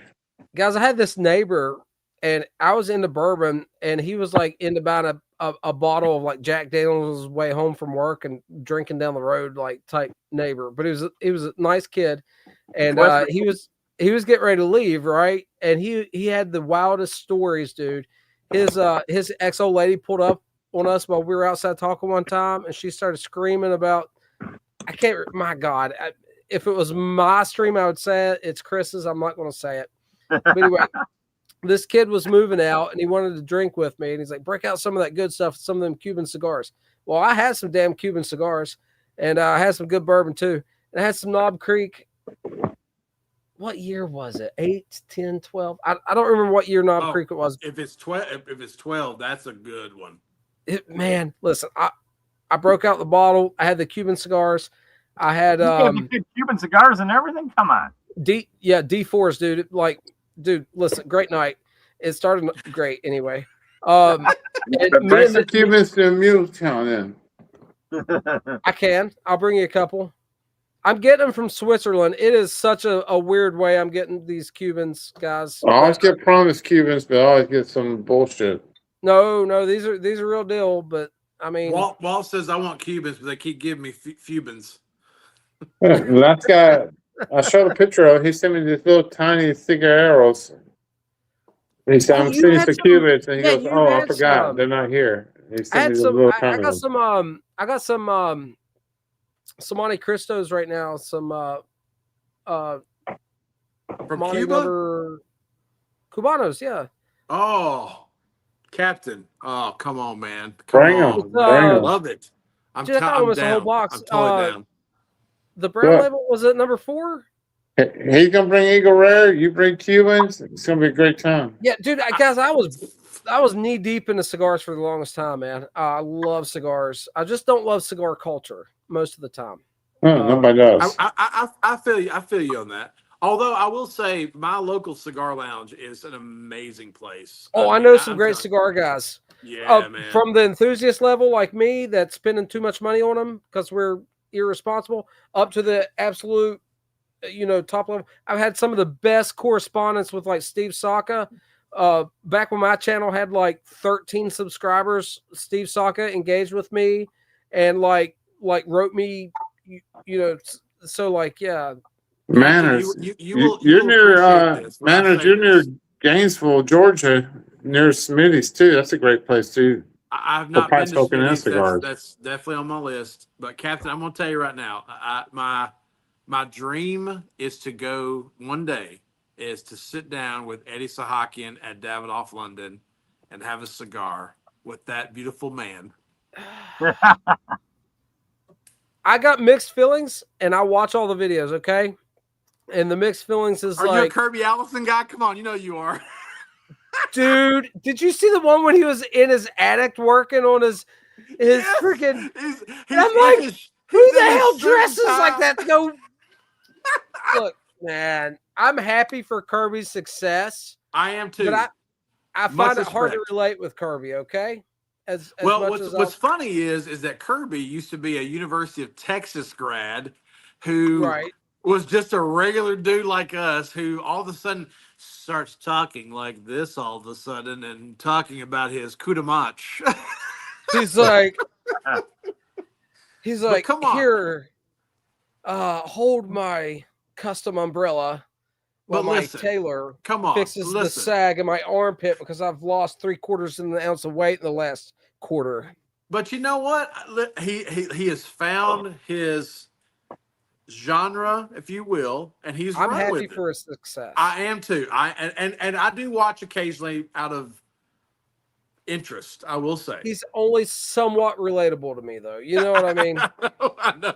It's a stretch. It's a stretch. But listen, Eddie Sahaki and his dad seem like very cool people, right? So Davidoff of London, man, the history, they have a vault there, several vaults there, actually. I know. Of historic cigars and stuff. Like, it's a real thing. I want Chris to open up about cigars a bit more. Chris actually has quite quite the cigar selection he's sitting on. And I know he hasn't went back to cigars since he's found pipes. I'm not judging him for that, but I would like to know more about at some point. It doesn't have to be tonight, but Chris's I'm gonna need to start moving that selection. If the price is right, I might know a guy. Hey, real quick. Lukester is talking about the old Knob Creek store picks. Used to have 14-year-old. You said that is correct. The Knob Creek store picks are some of the most underrated, never talked about, beautiful whiskeys in stores. And he's talking about my 18-year-old. And so, Lukester, let me just tell you this, my opinion. This is just my opinion. The 12-year Knob Creek for a $75, this is more than 75. This is about a $140 bottle. This is really good, but not worth the money. I haven't had the 18. The 12 12 is the most I've had. Yeah. 12 is beautiful. It is for the money. It is amazing. But my favorite Knob Creek is the 15. If you can find it, I've not seen one in a long time here in Nashville area, but the 15 Knob Creek is absolutely gorgeous. One of my favorite whiskeys. It is so good. Oh gosh. The sweet spot. It is. Mm-hmm. But I think bourbon about 15. Bourbon doesn't age like Scotch. So when you get the oak tannins you get, the longer it sits in the barrel, to me ruins it a little bit. Right about 15 is that sweet spot. You start, like, for example, Elijah Craig has an 18-year and a 23-year. I think they're terrible. Like they're I had one. Yeah. So the obvious difference is the climate change, right? From Scotland to Kentucky, and how mild the climate is in Scotland, and the heat fluctuation is less, the extremes are less, and it takes more time to develop the same amount of character as 100%. Compared to Kentucky. Yeah, I agree. Yes, beautiful. I mean, it's not even my opinion. It's just that's just facts. How that works, right? Chris, what you got there now, Bob? Chris, what you got now, man? I went Danish. He's got a damn unit on him. Look at that. I went full Danish. I loaded up with some Brothers in Arms because I had to get a little Danish in there. This would be my Brackner. I call this the Eye of Sauron pipe. Dude, that rim, that clean rim with that is a contrast. That is wicked cool, man. Look up Brackner sometime when you get some spare time. I don't have the time to go into it. This rustication pattern that he came up with. It cannot be duplicated. He passed away. It's never been shared. Nobody can do it. Wow. Really awesome. It doesn't come through on here, but look up. All right, Chris. Chris, I'm got a shiny, oily rim with lots of real estate to show off that. It looks good, Chris, man. You got the cross grain. I want to see. So you got a new YouTube channel, Chris. I need to see a channel video about your collection. I want to see the. I want to see the pipes. They're all in boxes. I don't have no fancy. I have to dig through boxes. Come on, man. You got to show us the pipes. I want to see it. This is what interests the pipe community. We want to know what your pipe collection looks like. I got to see it. I want to know what. Well, it looks like. I'll be honest. That is a dandy he's got right there. I haven't seen that one before. That is cool. Yeah, the Eye of Sauron. I think I got six or seven different Brackners down there. They're old. This is an old guy. I mean, I had to get these. I mean, obviously he passed away, so it's off the estate market. But he is a real interesting history. And if he was still around, didn't pass, man, the work that could come out. Not a lot of people know. I mean, people know Brackner, but not a lot of people know Brackner. Where was he from, Chris? I don't know Brackner. Denmark. He's a Danish. Dane. That's not what you expect from one of the Danes. You know what I mean? But he grew up in all those factories working with all the Iversons and that kind of stuff back in the day when they all started out in the Danish pipe factory. Well, I got nothing but respect for all of them. Yaskovic passed away this past year, It doesn't show up because I got to polish up, but they'll all have like this little emerald in the stem on the Brackners. There'll be a little emerald, little green gem in there on all of his pipes. Gorgeous, man. Guys, look, I'm going to jump off here. Chris, thank you so much for doing this. Thanks for having me. I wish you nothing but the best, man. And I'm very excited for things to come. you have lots of cool stuff to show off, lots of cool knowledge and information. If nothing else, dude, just let me throw this out there. You could just I'll put it this way, and it's not going to interest you, but I'm just going to prove a point. If you wanted to do a daily short where you did updates within the tobacco world and gave 100%. news updates, you are informed enough to be the guy to pull that off. And Love if that's all you ever did, you would be successful with all the new little stuff you hear. And of course, you got so much more to offer than just that. I'm just saying, man, the world is your oyster. You're going to go far, and I'm happy to know you. Robert, nice to talk to you again, man. Yeah, really Captain, good to great see you, seeing my you. friend. I'm glad to be here while you tried that pipe that you manufactured for the first time. That was an incredible experience. Walt's like my spirit animal, mentor, nemesis. It's like one of these things. I don't know exactly where it lands, but I got nothing but respect for Walt, and looking forward to meeting him at Muletown in addition to you. So everybody in the chat, guys, thanks for putting up with me for a little bit, man. I love you Captain all. Burley, I hope you have baby, a wonderful signing night, off, brother. man. My man. I love We'll it, talk man. to you soon, guys. Yes, Take sir. care. All right. Take care, man. Love it, man. You guys, I'm telling you, y'all have been blessed by so many great people. I feel like I'm just lucky to be here, to be honest with you. So I mean, you got a lot of stuff. I mean, you're new to this world and into the pipe stuff, but I mean, your bourbon stuff, man. I mean, look at you. You're in with Scott. You're doing your thing there. You know, you got a lot going on, man. Mm-hmm. well, it's more fun than I've had in a long time personally. Like, I've spent the last, I spent the last 18 years of my life really working on raising my children, and I got my oldest son getting ready to graduate high school, and I'm so proud of him. I mean, I couldn't be any more blessed as a dad. I mean, I've got two great boys. I've got an amazing wife. Um, I don't have a wealthy life, but I have a great life because I mean, I take that back. I have a very wealthy life, not money wise, Monetarily, but right? spiritually. Yes, I mean, I have an amazing life. I'm very blessed, and I have amazing people around me. But I will say that my hobbies that I have that I'm very passionate about. I'm very passionate about wine and spirits. I'm very passionate about tobacco. I'm very passionate about men coming together and having great conversation, which I think is something that we have just lacked so much in my life over the last many years, is just having amazing people to just talk about fun stuff. Like, everybody gets caught up in politics and all the craziness of the world. I don't give a crap about talking about any of that stuff anymore. Like I did when I was younger. But what I've realized is that life is short, and we really need to just count our blessings of what we have every day. And I enjoy like this tonight. To me, is so much more fun than anything I could do with anybody else. Like I would rather be here than anywhere else. I'll say that. Yeah. I mean, that's what it is, right? You know, that's what I love about it. Mm-hmm.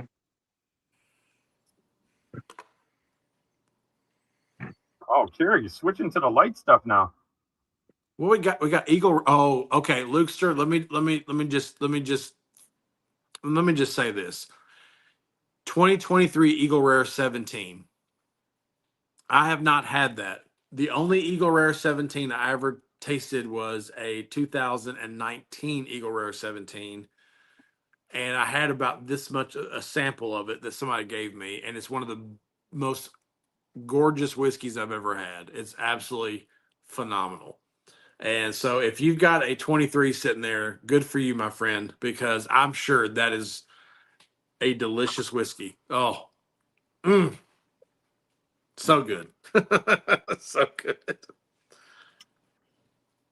We got to get like the Luxtern League to jump on one of these times. These guys are always in here in these chats. Yeah, Looster, go ahead and jump on, man.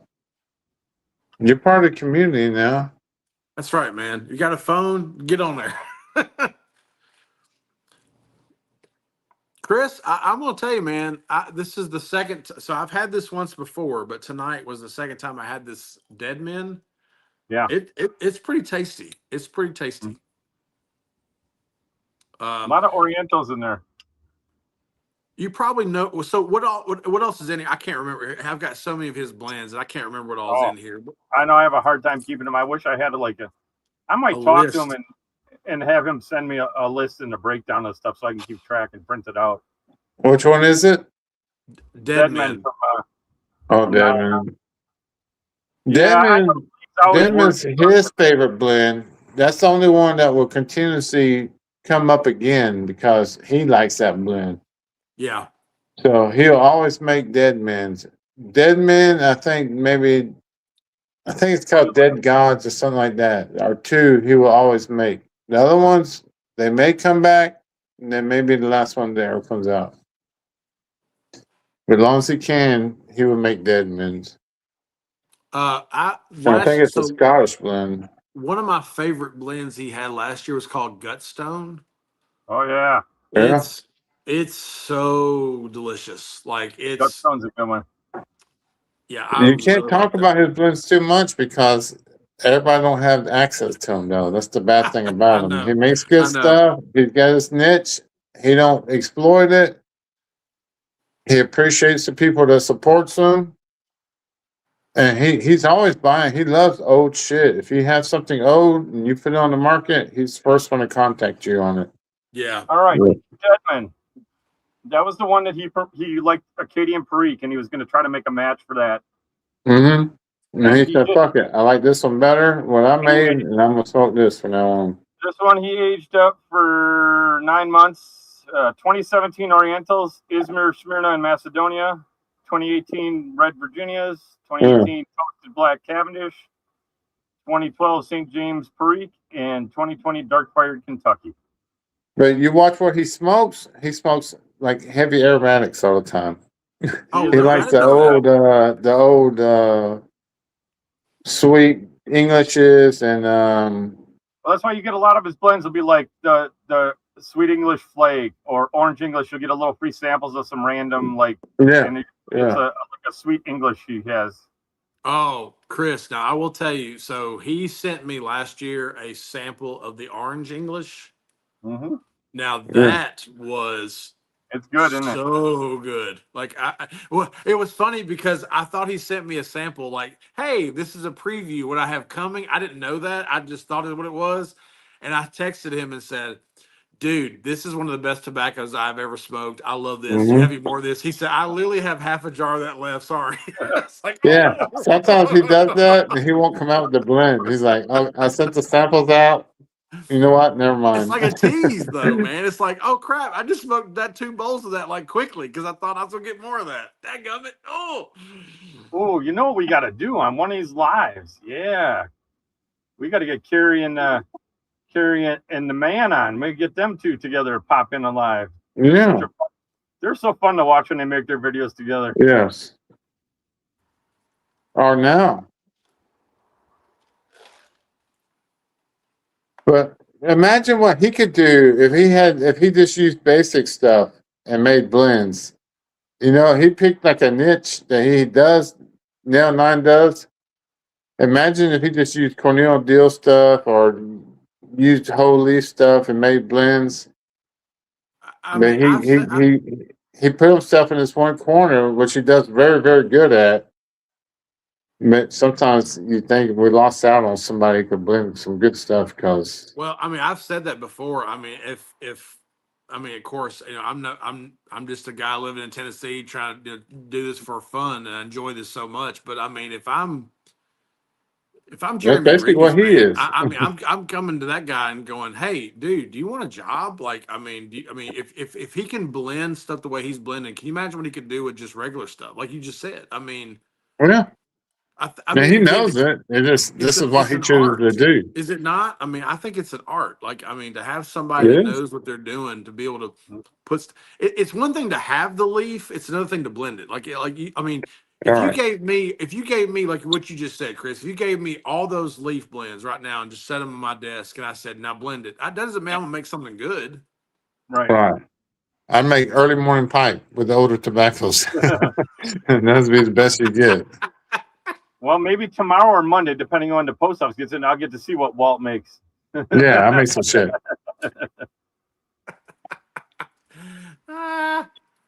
Although, Walt, if it shows up tomorrow, it's not gonna get smoked till like midweek because I smoked a bunch today. I'll smoke a bunch tomorrow. Sunday I got pipe club. Smoke, come on, smoke one of them at least. My palate's gonna be so trashed. I don't care. Give me something. Nobody. I sent all these samples out. 2 people went offline. All right, when they show One up, drunk all the time. when they show up, I'll pick one out. I'll send you a message, and you can tell me which one I should try out of the bunch, and I'll smoke one of them. Perfect. But be warned, my pal's gonna be extremely fatigued by the time I do it, so it's not gonna be. Hey, these blends are gonna be palate fatigue blends, anyways. You're all heavy, burly, right. dark fire, cigar leaf blends. Okay. All right. So actually, that's a really good question that I think would be good for 2 guys like you guys who've been smoking a pipe a long time. So what McBaron or Sutliff blends are you going to miss the most? Like, I'm just curious. That just makes me think, like, because I don't have a whole lot of experience with those. I mean, I bought some when the scare happened, but a lot of those blends I've just got sitting in my cellar right now because I don't want to open them right now because I've got so many other things I want to try. Yeah. And Yeah, so the best thing is don't worry about it because there's so much stuff out there now. oh But I'm just curious. Like, mine, what are things that you're gonna miss? Like, I'm just they curious. had so many offset stuff with like with the Seattle Pipe Club stuff. The Hearth and Homes is the main thing I miss because I liked a lot of their blends. Their pipes and cigars matches. There's a lot of stuff I'm chasing now because I like so much of them. A lot of people didn't like them. I liked their Carter Hall match that they did, and some people like Yeah. it wasn't Carter Hall, and I was like, no, but it was still a good tobacco. It's better because it didn't have the Husamins. It didn't have all the chemicals they put in the stored in Yeah, it was drugstores and stuff like drier that. and And a better grade tobacco. And a I lot of their really- old the Edgeworth match was good. I always said the walnut match was good. Anniversary cake. I really like anniversary cake a lot. Anniversary cake from Hearth and Homes was awesome. Yes, that was a good one. The Snowy Nights are all the I'll miss the Lisa Briar knows the brand, but I'll miss the Kringle Flakes that Sutliff would put out. That's what I'll miss. Kringle Robert, Flakes was good. But here's people one can for you. match that. This is more Walt's alley than mine because guess what? I've been smoking a pipe for about a year and a half, so I got in on the tail end of all that stuff too. Wow, I didn't know that, Chris. That's crazy. Yeah. Okay, I mean that's awesome. I just jump in and I go headstrong, man. I mean, I mean that's how I got into cigars. That's how I got 2,500 cigars in my basement. I'm on the opposite end where Sutliff and McMahon has so much stuff out there, you ignored a lot of it at the time because Cornell Dill had the same stuff, Rattrays had something similar, GLPs had something similar, and they had all these aromatics and stuff out there, and the matches, and a lot of it got ignored, really. And then you didn't realize how many people depended on it. Kim Byron's depended on them. Watt City depended on them. Like I said, Seattle Pipe Club depended on them. So you didn't realize how much. I think Strauss had a bunch of that too because I think they Strauss, the one that me and Chris got, the Briary, they're great blends. Paul's Pipe Club, his Arrowhead had a lot of stuff in it. Now, Robert, you were talking to Scott. Have you tried that rawhide from the Briar yet? I know Scott was raving about it. So I have not tried rawhide. I have the ephemeris so this is actually a funny story. So I actually, when I first started smoking pipes like about 3 years ago, my son had a travel ball tournament down in Alabama. And I was about 25 minutes from the Briary. And I had never even heard of the Briary. But I just looked up like, tobacco shops, that kind of thing. And so I went to the Briary that day. I was there for like 15 minutes just to buy stuff. And I met Skip, didn't know who he was. I was just there to shop, and he said, well, if you're new to pipe smoke, you should buy this ephemeris. Like, you should buy this. Personal. I took it home. I opened it up. I tried it. I hated it. Absolutely hated it. I sealed it up, sat it on my shelf. It sat there for almost 3 years. And then I finally went back to it. I don't know if y'all know, but so if you go back and look at Idiots with Pipes or Idiots with Class, their channel, there's a briary video. Yep. If y'all don't know this, I actually directed that video. That's like my video that I directed. Nice. Because we met at Muletown last year, and then we went to the Briary later that year and did some videos together. I actually did an interview on my channel. If there's an interview with Idiots with Class, that was the same weekend. We did all that, and I reopened my ephemeris after like 2.5 years, Nice. and it was absolutely delicious. Like it was so different than anything. So I've not had, but the ephemeris, and I also have a blend called Dandelion that they made that's really tasty as well. But I have not had rawhide, and I didn't have the ephemeris with Perique. That's another one they made too that I didn't have. So, I have one jar of ephemeris with Perique. I haven't cracked that open. I like the regular ephemeris. I bought 2 jars of that, and then I was like, this is good, but I'm not buying it at $25 a jar. So I went and bought 2 pounds of it. Right. Because it's all Sutler stuff. And yeah, they have a crap ton of it, but when it's gone, it's gone. You know, so I want to. That's right. And like you said, it's going to age just awesome. You know, but the rawhide's really good. Okay, I'll have to get some of that. And as a cigar guy, you know, I would tell you the rawhide probably be in your wheelhouse too.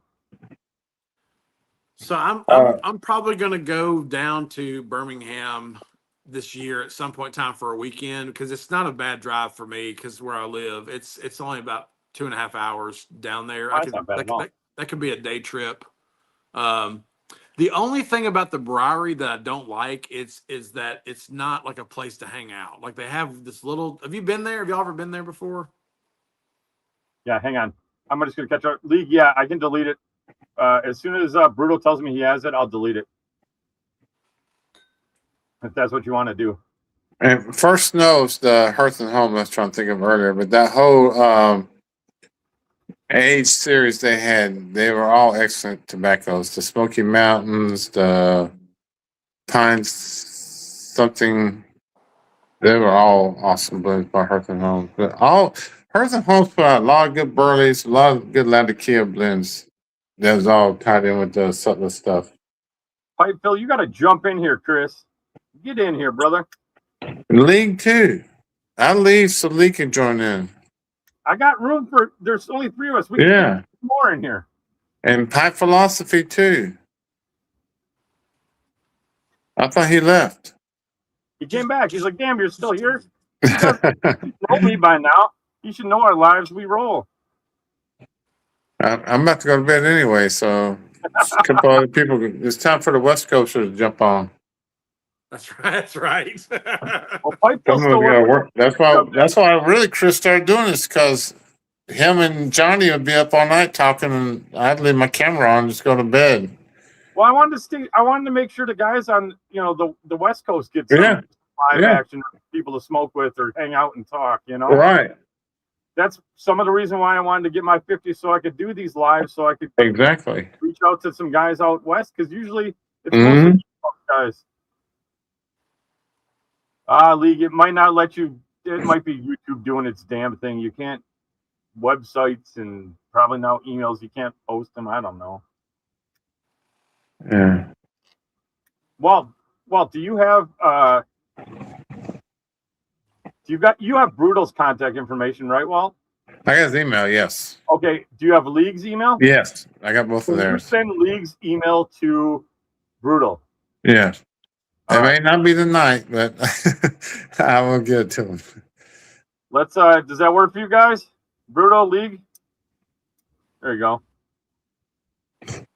There we go, League. Walt will get it over to you.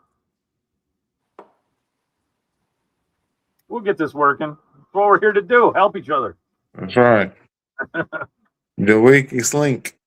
Have either of y'all had the one only Sutliff that I didn't buy that I really want, because I love anything Christmas. That's like my thing. I love Christmas stuff. Holiday mixture. I never got a chance to try. Walt just got some. Is it good? Yes, I found it in the vape shop here in Charlottesville, Virginia. It's awesome. I will bring it. I'll bring some. Okay. That'd be awesome because that's one of the Christmas blends I've never tried that I really want to try. It wasn't their blend. It's a match to an original blend by Okay. I think Middleton, but they did it better. Okay, that's even better. Well, I mean, I try to. That's like my thing is during Christmas I try to buy at least one Christmas pipe. I bring that. I got some old. I got their match walnut. I'll bring it. You know, Brutal might have came back. Brutal, did you see this? Do you know Brackner? You know, Brutal knows some of them older European type stuff, so he might know about Brackner pipes. My European brother over there. So when I go to Ireland, what should I be looking for? I mean, what should I be looking for? I'm just kind of curious. Like, what is? I mean, pipe wise.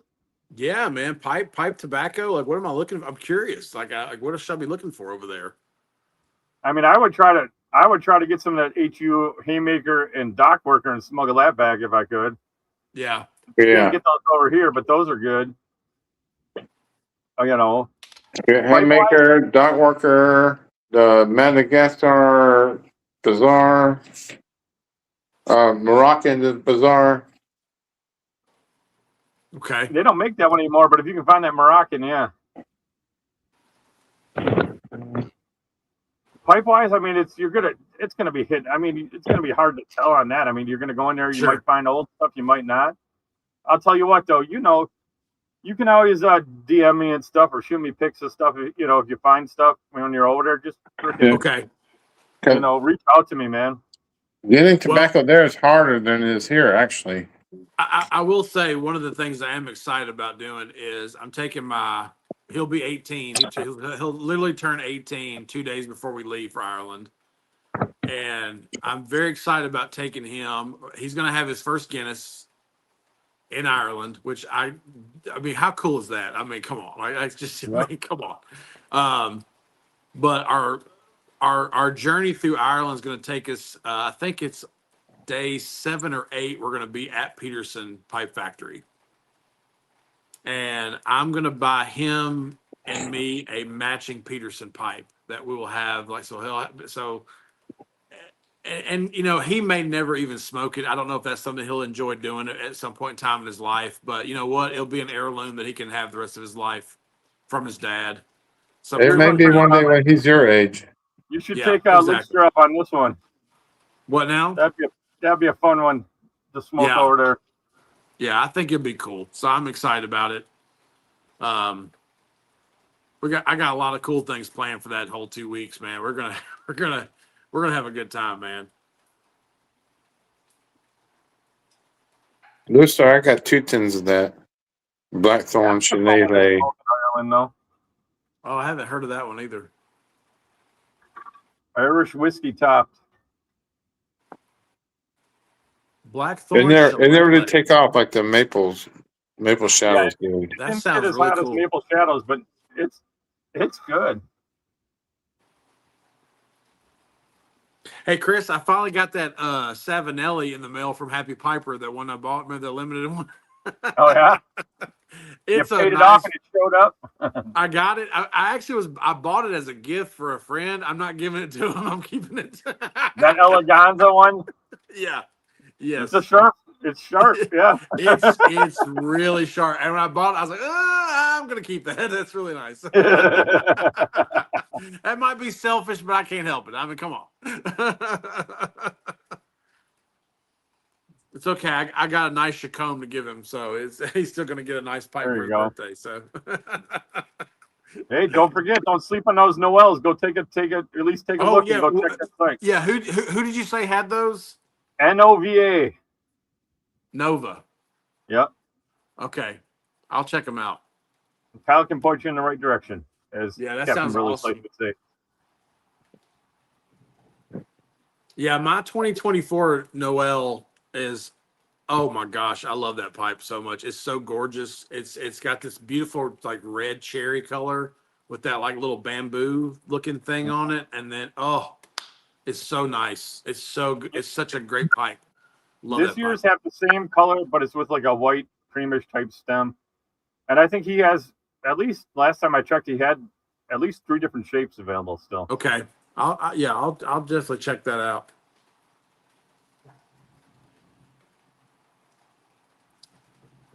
All right, fellas, I'm gonna head out for the night. I'll probably be in chat for a little bit, but All right, well, I gotta work tomorrow. Gonna be in at Good to see you, 6, man. so I'll talk to y'all probably tomorrow night on the other chat. on the after show. Thanks for doing it, Chris. Yeah. Thanks for coming, Walt. Take it easy, Walt. Yeah, man. We're definitely going to talk, Robert. We're going to get some stuff going, you and I. I love it, man. I'm excited, man. This is. I just love this community so much, but you know what? It feeds into just a lot of the things that I've been loving for the last many years. My hobbies that I have. I've been the whiskey thing is probably definitely my what I don't want to say I'm like a expert, but I feel like I do know whiskey a lot. I mean, I have a lot of friends that come to me and ask me questions about whiskey, and Yeah, that's try your to wheelhouse, introduce man. what That's your now? wheelhouse. That's your It wheelhouse. is. It is. I mean, I had David Cohn today. I mean, I met him at my local, cigar shop, and I introduced him to some whiskeys. And he was asking me a lot of questions about how to, how to how to smell whiskeys and how what are you looking for and different things. And I was trying to tell him there's just certain things you do, and I think it's really fun to like experiment in things that you're not used to. Because I think people get caught up in like, I only like bourbon. Like, I only want bourbon. And it's probably the same with tobacco too. Like, I only like English blends. Well, I mean, that's great, but how do you know you're not going to experience something that's also really good in a different genre if you don't just try it and appreciate it for what it is? And Well, see, now that's where you're going to have your hands full of me. So this is what you got to find me. I'm not a big Scotch guy, right? I've tried it. The guys at Pipe Club bring it. I always try whatever Scotch comes in. I try what bottles come out. I try whatever bottle. That's what we all do, right? The bottles come out on the table. You got to try everything, right? You got to find me or recommend. I need a recommendation for, and it is a different animal, right? It's a totally different animal. Oh yeah. But I do like the bourbon notes, right? I like that. They work for me. They work with my tobaccos. I enjoy a little bit of that sweet note, the way it brings when I'm smoking the rich tobaccos. You got to find me like that crossover Scotch to get me the crossover one to get me tailoring my palate and getting more into that. You know what I mean? Yeah. Yeah. I mean, these guys come in and they like, they'll be bringing in all kinds of crazy stuff and the super freaking peaty stuff. And that is such a big shock to go from that swing of being a bourbon guy into the heavily peated, and I'm not a big Latakia guy, so like the smoky stuff isn't. Oh, okay. I mean, I do like it, but I don't smoke it. I smoke Englishes, but they're not my go-to tobacco. I got to be in the mood for that, kind of a thing. 100%. Yeah. So that's where Scotch guys love it because, like, some of the guys, there's a guy that all he smokes is heavy Latakia stuff. Like that, he's an English guy, like chewing through. I mean, Scott Rollins. That's him. He is all about Latakia, man. That dude loves, heavy Latakia.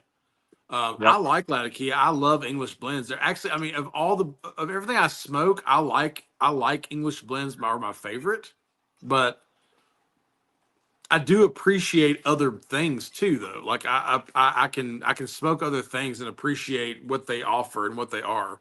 And it's the same thing with spirits too, and all spirits. Like I have tequilas that I like to sip on. That, I mean, most people will be like, tequila? Are you kidding me? I ain't sipping on that. But like, it's like you don't understand. Like this is not the tequila you shot when you were in college just to get hammered. Like these are.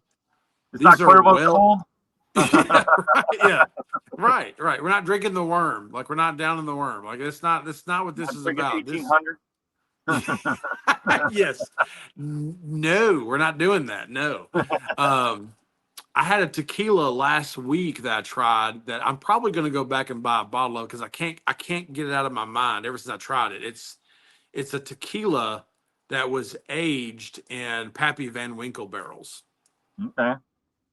And so it has this like richness that is so you have the tequila notes, you have the sweetness, you have that little bit of a tequila taste, but there's a flavor that's developed that's almost like because it was in this barrel for a little longer, and it's just oh man, it's so good. And I feel that about a lot of the things. Like so I tell people that love tobacco, like they want to talk about bourbon. I actually had a YouTube video about this recently about pairing cigars with spirits. And like bourbon is like number 4 on my list. But living here in the South, everybody's like, "Oh, bourbon, man! If it ain't bourbon, you ain't got." And I'm like, I think that's just narrow-minded. You really need to venture out and try some new things and taste some new things. My problem, Luke's. I've accumulated hundreds of bottles of bourbon, so I got bored hunting and switched to pipes. I don't know who Lukester is, but I really like Lukester a lot. I don't know who that is. But Lukester's a good guy, but Lukester has been on this longer than I have. Hasn't made a video. Come and on, I can never get him to. Nobody can ever get him to jump in on these things, but he is on all the calls. Lukester's a great dude. I'm a big fan of Lukester already because some of the comments he's made, I'm like, yeah, this seems like a person I would enjoy hanging out with. Lukester, you're my man. I love you. There's I think with smoking tobacco, there is this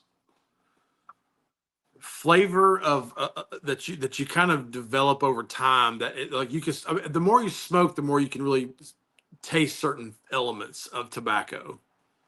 It's the same with whiskey. The first time I ever had whiskey, I drank whiskey and I was like, it tastes like alcohol. I mean, I mean, that's it. But the more you drink it, the more you get used to it, the more you start to develop a profile for it. You can start tasting flavors. You can say, oh, I taste the vanilla. I taste the brown sugar. There's a red fruit in there. But it takes time to develop. It doesn't happen overnight.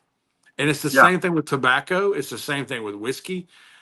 It's the same thing with other types of spirits as well. I've told friends of mine, if you love cigars, if you love pipe tobacco, go buy a really old aged rum. I mean, old, 21 years. Where's tobacco? Where are cigars made? They're made in the Caribbean, right? Like that's where you see a lot of the. Where's rum made? The Caribbean. Guess what? They probably go good together. You don't see AJ Fernandez drinking whiskey. He's drinking rum with his cigars. Like I'm just being honest. Like that's and that's funny you said that because I had a buddy. He's big into cigars. Tried the pipes, jumped off of pipes because it was too much work, and he didn't. And he went back to cigars. Maybe he'll come back to pipes, like most guys do. Maybe he won't. But he was a huge tequila guy. Yeah. Same thing. All the fancy tequilas chased him. Expensive tequilas. That's all he drank. And I got him into bourbon, and he was like, "Oh crap!" And so he started chasing bourbon, and he's like, "Man, I've been missing out on this. What have I been drinking tequila?" I was like, "Yeah." And he was like, "Dude, bourbon with my cigars. Oh, it's so good. I get all this different stuff." And he started getting into the bourbon, and so now he's a bourbon guy. Yeah. And he's like, "Yeah." I'm like, "You got to try it." It's just, and he liked rum, and he did rum too, because rum and cigars, like you said, it just, and we're not talking like Captain Morgan rum. We're talking Ron Zacapa and stuff like that. I'm talking an El Dorado 21 year like this. Yeah. Listen, you go if you're watching this right now, go buy. I know it's $125, but let me tell you right now, and this is not something you're not downing this. This is something that's going to sit on your shelf. Rum. Yeah. You're gonna go pull it out.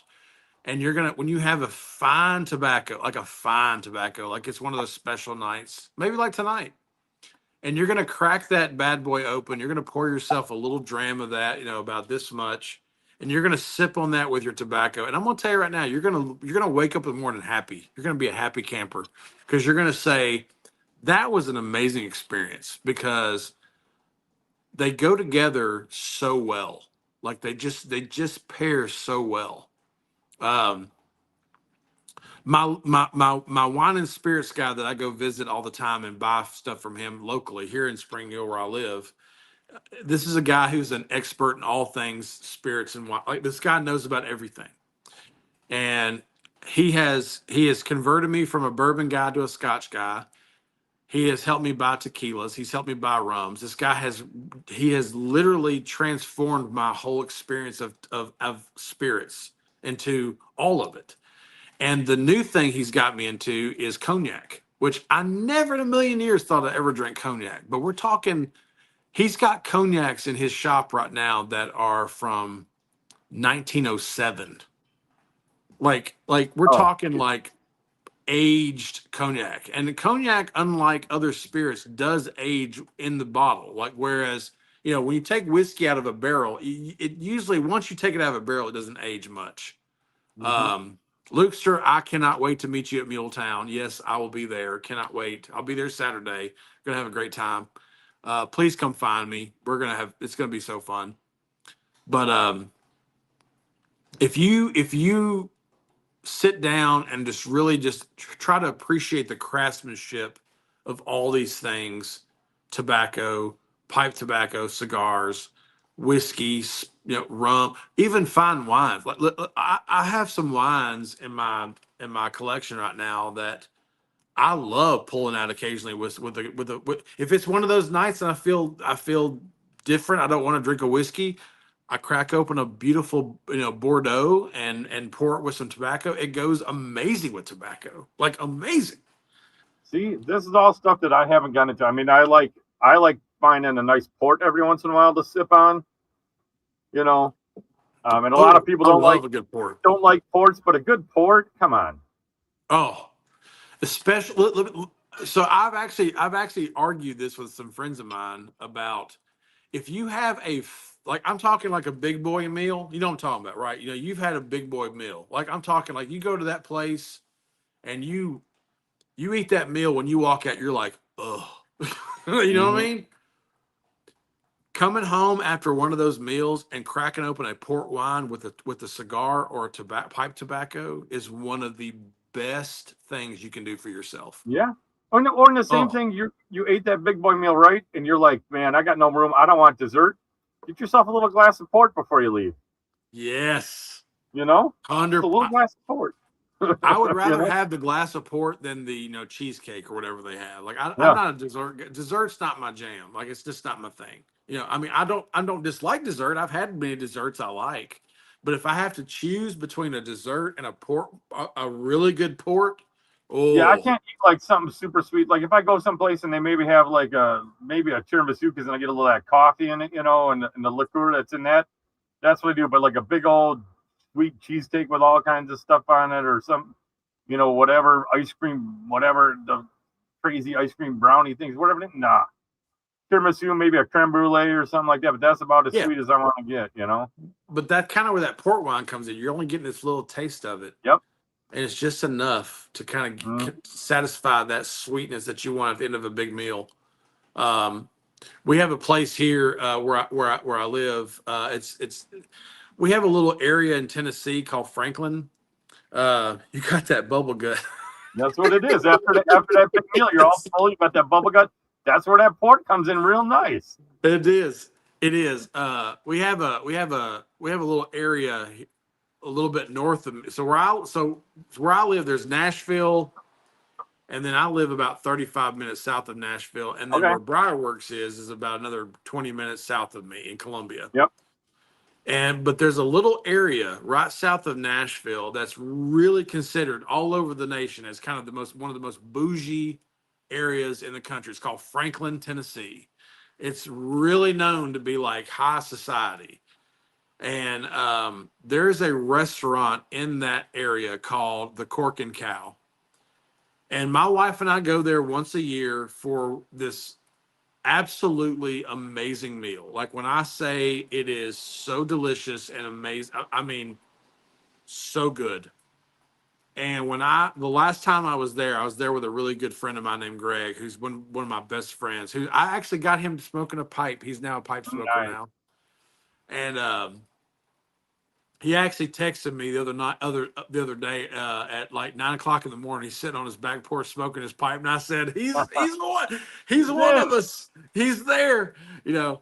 But about 6 months ago, we went for a dinner with, my wife and his wife, and the four of us went for Cork and Cow had a meal, and he ordered these beautiful port wines at the end of the meal. And I'm sipping on this port wine. I'm thinking, man, the only thing I don't have right now is a cigar. Oh, hey, League of Keepers of the Briar. There are so many Civil War battlefield there's actually one here in Spring Hill. The Battle of Spring Hill is here too. You need to check it out if you're here. If you come to Muletown, and you also need to hit up Scott Rollins. It is the class. That dude is a Civil War expert. I don't know if you know this. He actually, not many people know this, but Scott used to do the reenactments of the Civil War. He's one of those guys. A lot of people don't know that about him, but he is. All right, I moved on to the last one. We're now on the island of Cyprus. Oh my goodness, look at that thing. This is Janos, but actually this was a pipe he made with his daughter, Teresa. She came to her first show last year in Chicago. And actually, Carrie would probably like this. This is a colorful little Carrie type of a thing. That is very unique. His daughter, Teresa, is the sweetest girl. She was like the star of the show. Everybody loved his daughter, Teresa. She was such a little sweetheart. She went around, talked to everybody. She went to her first show. She came around. She had like a little notebook and went to every table and wanted everybody to sign it for her and stuff like that. It was awesome. That's so fun. Yeah, it's just great. I know, man. It is, man. I love it. So I'm out of artisan pipes from around the world. So Eldritch, you got an Eldritch pipe. Mm-hmm. Do you have a Malcolm's pipe shop? You got one of his yet? Yep. It's a little stubby bulldog with his cool little unique rustication that he does. Yeah, this is called the Forest Floor. I love this pipe. I have a great story about him. So I sat down at Muletown last year on Friday night. For those that have not been to Muletown, Friday night, it's more, there's no pipe show Friday night. It's more of just a gathering. Everybody kind of hangs out. But I got there real early Friday. I got there probably about like 2:00 on Friday. And I'm sitting in one of the little leather chairs at it's a cigar lounge. Everybody's just kind of hanging out. And this guy sits down next to me and goes, "Hey, how you doing?" I'm like, "I'm doing really well." And we start talking, and it's Tom. Is that his name? Like, because I keep wanting to call him Malcolm. It's Tom. Because Malcolm is his father-in-law, I think, if I'm not mistaken. I think so, yeah. And Tom and I start talking, and that guy, I didn't leave his side the entire Friday evening. Like, we hung out the rest of the day, the rest of the evening. And he introduced me to about every single person you could possibly imagine in the pipe community. I mean, everybody. Like, he was like, "Hey, here's Indiana Nate. Hey, here's this guy. Hey, I couldn't believe it. And he was so kind and so nice. He is such a nice guy. I met him in Chicago. He was 2 or 3 tables down from me, and I liked his pipes. But I had like a list of pipes I wanted to go, and I was like, "Dude, I want to get one of your pipes." And then by the time Sunday came around, the ones that I was interested in had sold. But I was like, "All right, I got what I wanted." And I came back and they were gone. I was like, "I'm going to get one of your pipes." I'm like, "We'll stay in touch." And then he ended up having one that later that I got for him that he had made. And I was like, "All right, yeah, I want that one." It's got the rustication patterns that I wanted and all that kind of stuff. So I got that from, but yeah, he's such a cool dude. I should look. That'll be a pain in the butt. I have like all the list of everybody that's going or that has paid for a table in Chicago already, but I'll have to look up. I didn't see him on there. Maybe I'll reach out to him and just see what's going on. I hope he's there. I would love to see him again. So, because we hung out all day Friday, and then we were supposed to hang out Saturday, but it was so busy Saturday. I didn't even see him. I didn't even see him Saturday, and then and that's when I met Jeremiah and Scott, idiots of class. And which was funny because they both came out of the factory floor. Have you been to Muletown before? That's why I want to get there. You really should go. I'm telling you, man. Just come on. Just make it happen. You might be picking me up from the airport, brother. Listen, if you show up Friday, I will come get you. Okay, I just got to make sure you're back at my house by 5:30. That's when everybody's coming here. No, if I come in, it'll be earlier. I'll be probably killing time in Nashville until you can come get me. No, I will come. Listen, I work till noon that day. I will leave my work and come get you. Come on. And you can come hang out with us. It'll be fun. You'll have a great time. Just make sure you have a hotel because I don't have any. I got nowhere to sleep here. It's too many people. Oh no, I got guys. I got Dakota said I can crash with him. I'm sure I can crash with some of these guys. I can get a night someplace on the floor in a hotel room. 100%. Yeah, yeah. That's not a big deal, man. Come on, man. You got this. I think you should come, man. I think you'll have a great time. It's so much fun. I mean, it really is. It's. I haven't been to Chicago. I haven't been to Vegas. I've never been to those shows, but everybody that I've talked to says there's something about Muletown that's just intimate. It's just for the pipe smoker. Whereas Chicago is like a big deal and everybody from all over the world's coming in, but there's something about Muletown that's just it's almost like that's where the hardcore people go. I hate to say that, but that's just kind of they're all there. The difference with Muletown is it's like it kind of kicks off the season. Now there's the St. Louis show, and it's there. They don't promote it. I was talking to Nate King about it. It's a great show. It's been around forever. They usually have awesome like vintage tobacco available there. It's smaller, but it's a great show. But they just don't promote it. They've been having it on Valentine's Day weekend for like ever. It's on Valentine's Day, which makes it tough too. It's unfortunate, but Muletown is like kind of the kickoff of the show season, right? Right. And it is kind of like in the heart of everywhere for a lot of the guys that are in that area. I mean, there's, Nate's from Indiana, and Stefan and those guys are just down. There's a lot of guys in the area, so it's easy for them to get to that show. And it is a smaller venue, so that's what makes it intimate, right? You're crammed in there, you're in that tiny area. They loaded tables in that back factory area, and you're there. You're elbow to asshole, right? With everybody. It is tight. It's tight. I mean, there's a ton of people there in a little building. It's not. So that's what gives you that intimate feel. That's I think it was League that was talking or about Vegas, and the dynamics of that is going to change a little bit because that's kind of what you had with that smoking floor, and on the 13th floor in the hospitality suites and all those rooms, it was the same thing. You would just walk down the hallway and hotel rooms were open, and there'd be a dozen guys just sitting on the beds and in the chairs smoking, hanging out, and you could walk next to the next room. So you had that more of that intimacy that you had. Now, Chicago is massive. It's a 6,000 square foot smoking tent, but everybody's there and everybody goes because they're all there. Like the guys from Europe that they don't see, that don't make it to all the shows. It's just the same thing on a grander scale. Yeah. But you still have it. I mean, there's people plan meetups there, and they come, and it is great. It's the same as Muletown. You're just not crammed in there. You got more room to do your thing, but seminars and all that kind of stuff that's not available at these other shows is what Chicago brings too. The pipe making. You can go there. I'm going to make a pipe there. I'll be there from Tuesday. I'm showing up Tuesday to move everything in for the pipe making seminar and stuff like that. But Tuesday, Wednesday, and Thursday from 9 till 4, I'm sitting in a class making pipes with Nate King and frickin' Jeff Grasick from J. Allen Pipes. Those are the guys that are running those classes. That are walking around, walking you through making a pipe. You don't find that anywhere else. And seriously, I think it's like $120, $125 for that pipe making seminar. You can't. Yeah. You know what I mean? It's awesome. Like we talked about, these guys. If you haven't been to a show, you got to get to a show. Yeah, I don't care what show it is.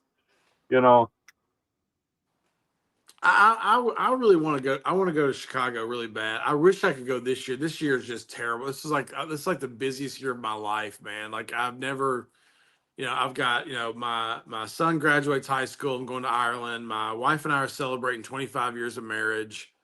You know, my other Yep. son's starting high school. I turned 50 at the end of the year. Like it's just so much going on, and it's a shame because I would love to go to Chicago since this is like, what is it? It's like the 30th year anniversary or something. It's like a pretty big deal. Like it's going to be a big deal. The Battle of the Briar this year is insane. I mean, you got Oh. Nana Iverson competing, Manuela is competing, Oh and Florov. man. I mean, these are Manuela, Nana, and Florov. I mean, these people, these are insane pipe makers. It's just, and to watch them knock out a pipe in an hour, it's going to be phenomenal. That's crazy. That's crazy. Yeah. Yeah, I mean, it's this took me forever. I just want you to know that this took me like like this, and I'm not gonna lie, like this sucked trying to make because I was like, what the hell am I doing? Like, what the heck am I doing? But yeah. I can't imagine some of these guys. Just, I mean, Now, granted, and they have an hour, and you know, it's a hobby block, right? So they pick from different hobby blocks up there, so they're not making the stem. Still an hour, but they're taking that pipe and going to the bandsaw. You know, they don't have to drill it out, but you know, they're cutting it down, shaping it on the bandsaw, taking it to the wheel and grinding it down. And I have so much respect for that. Like, it's still, I don't care. Like, I don't care if it's almost done. Like, give me a break. It's still cool. I mean, oh, here, Robert, maybe you can help. The guys in the chat are wondering how the tickets to Muletown work. They paid from it, they didn't get anything yet. So they have a question about how that all works as far as their ticketing goes. I think if they should go online, and I think so. I think, you know, go to Briarworks. There should be a link. It's 10. I think it's $10. It's just $10. Well, they bought it. They said they bought them. So you just show your receipt on your phone, right? That's yes, correct. Yes. So yeah. So the lounge so the factory floor is quote unquote the pipe show. Mm-hmm. You can show up to the lounge and hang out and never go to the back and not pay anything. Like you can just hang out. But the lounge is small and you got 800 people crammed into a lounge. Mm-hmm. So there's like nowhere to sit. The worst possible thing that can happen is what happened last year is it rained that weekend. Storm. Yeah, that severe weather came through. And it's absolutely sucked because we're all in there like this. Like, what the hell? The $10 ticket gets you to the factory floor, which is where all the vendors are. So and then you get a $10 credit for Briarworks merch too with that, don't you? That is correct. You get, and yes, and there will be if you go Sunday, you're not probably going to get it because they do run out. But if you get there early enough on Saturday, they have a Muletown blend that you can purchase that Jeremy Reeves has blended specifically for Muletown. I bought 4 last year, and I never even smoked them. Like, they're in my cellar right now because I just have so many blends. I have so. Dude, you just said it earlier. Like, you've been doing this a year and a half. I'm kind of in the same boat. I have bought so much tobacco in the last 2 years that I can't even like keep up with what I have. Like, I really need a spreadsheet, and I'm constantly trying new things. Like, I'm constantly trying new things, but I still have just so much that's just sitting in a cellar, just because I don't have the time. Like, I'm in the same boat. I'm in the same boat. I got so much tobacco. It's insane. And I try to get, I was like, oh, I got to go and try to get this stuff. And then something new comes on. I was like, well, I got to try that, see if I got to get more of it. So like, I'll give you an example. Like, Cornell and Deal last year, like I bought probably 5 or 6 of their, small batch releases. And normally I buy it and it just comes in and I just stick it in a box, because I've got all these other things I've got sitting there waiting to smoke. And then like Scott, I talked to Scott Rollins and he was like, dude, have you tried the From Beyond? And I was like, no. And he was like, you really need to. So then I open it up and I'm like, holy crap, this is so good. Thank God I got 3 tins of it, thank God, because it's absolutely delicious. And then I went through a whole 10 of that, but then I've got, like, right now I've got Firebird flakes sitting in my shelf. I've got, I got the new plum pudding sitting on my shelf. I got always. I haven't even tried it because I don't smoke all the time, like because of my job. So I work in healthcare. I can't like I can't go to my office smelling like tobacco because I work with patients. I'd love, trust me, I would love to. I would love to be able to have a morning pipe every day with coffee. Like that'd be my dream. But because of my job, I can't do that. So I don't get to smoke as much as I'd like to. And trust me when I say this, like I smoke when I can. I always smoke when I can because I enjoy it so much. But I'm not a daily smoker because I can't be, just because if I come home from work and there's a lot of times I come home from work, we got family stuff going on. I got to go out with my wife and my kids. We go do stuff. I don't have time to sit and smoke every day. But I mean, I do smoke now more than I ever have. I mean, I do smoke a lot and I do enjoy.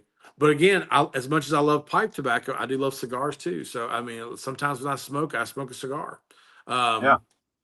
I was at my local cigar lounge today. So Fridays is my half day. So I get off work at noon. So I got off today, and David Cohn from Crane and Company, which is a YouTuber that, I mean, this guy's got a huge sports channel, and he and I have just become really good friends recently. And he texted me and said, "Hey, are you going to the mission today?" And I was like, "Yeah, I'm going to head over there as soon as I get off work." And I walked into my cigar lounge, and the guy that, he's the manager there, he saw me come in. He goes, I said, "You got anything new?" He goes, "Come here, I'm gonna show you what I got." And he reached down under the cabinet and pulled out some new Opus X Fuente Forbiddens. And he goes, "There's no limit on how many you want. I only got 10. I said, "Well, give me 3." So I said, "Give me 3 of them." So, it's like, I can't wait to try it. Like now I've got 3 of them, and I didn't even get to smoke one day. I smoked the Foundation Tabernacle today. And then I came home and I've been smoking with you all night, and I mean, it's like, I love this hobby so much. Like it's so much fun. Yeah, it is. But I have all this tobacco that I haven't even tried yet. Like I've got a ton of them.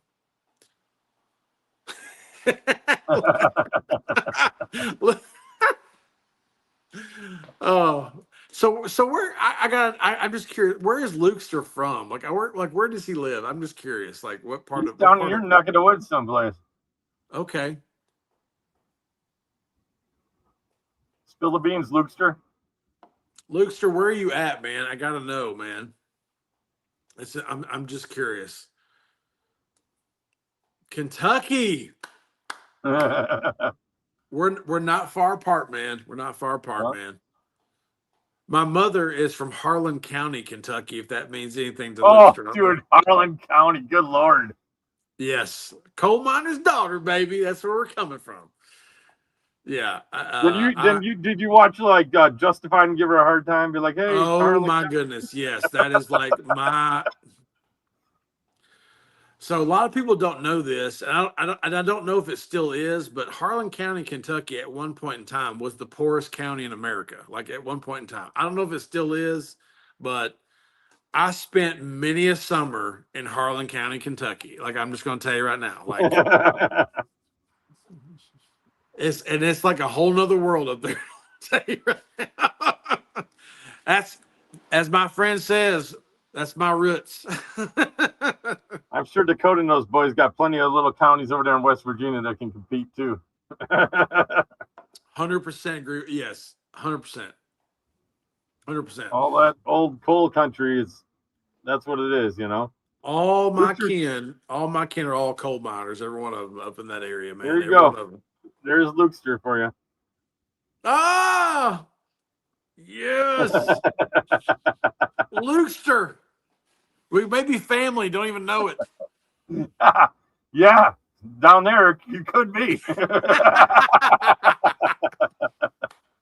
Yes. Yeah, 2 hours from Harlan. He knows exactly where. He's probably been to Big Rock and Pineville and all those areas. I spent my whole life going up there every year, but for weeks at a time. So near Hazard. A lot of people think Hazard, Kentucky. They think, is that where Dukes of Hazard is? No, Hazard, Georgia is where Dukes of Hazard was, not That's in Hazard, Georgia. Yep. Kentucky. So, Classic. Too good. so how's that pipe doing you, man? Is it going pretty good? Oh yeah, enjoying some fires on the levee. It's good. Oh, that now see, I just smoked some fires on levee. It's really good. Yes. Old strip mines. That's correct. Lukester, I can't wait to meet you at Muletown, man. Please come find me. So we're actually so just to kind of give you my Muletown schedule, we're gonna be there Saturday.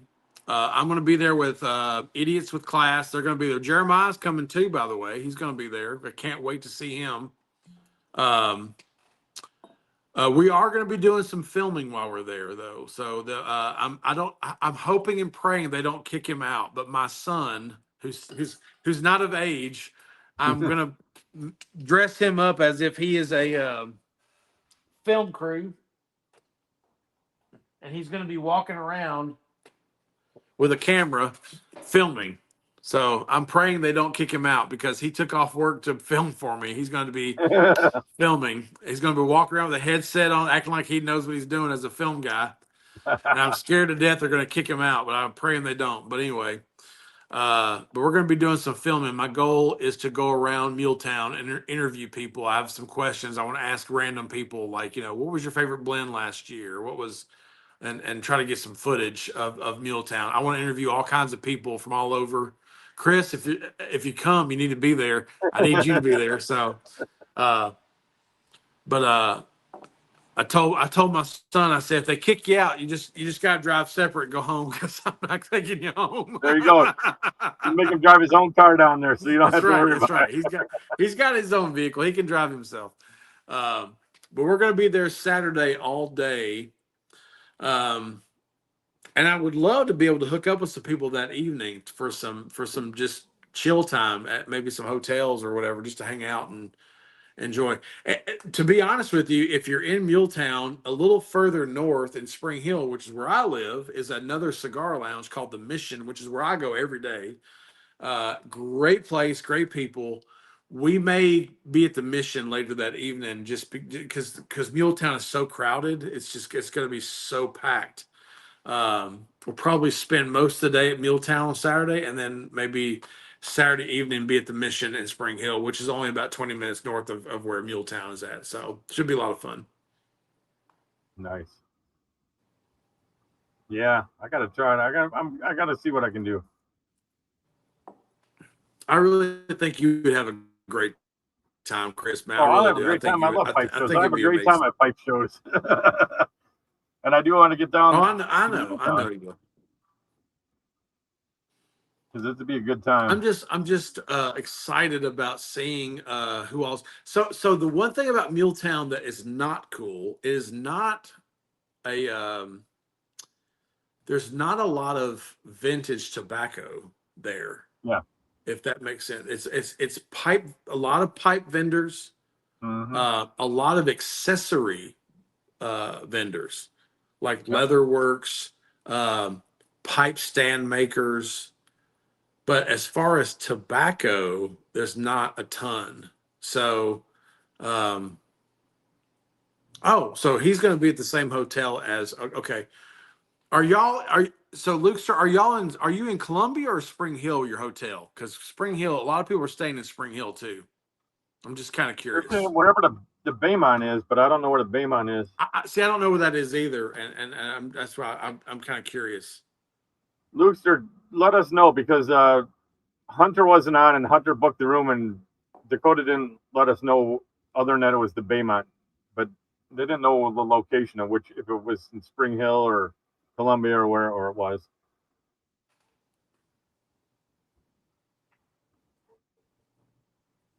And I don't know where Walt's staying. I don't think he's staying at that hotel. They were giving him a hard time, telling him he should change and stay at that hotel.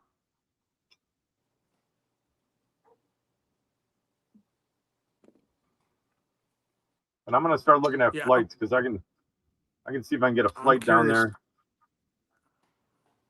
It says it's 3 miles of Briarworks, so it's gotta be in Columbia. They're in Columbia? Okay. Yeah, the Baymont says it's 3 miles to Briarworks, so it's got to be Columbia. Oh, okay. So that's okay. I know where it's at. Yeah. So that's off an exit in Columbia. There. Yeah. That's right. Yeah. So they're probably in Columbia. There you go. So Heck, you can walk to a Briarworks. lot.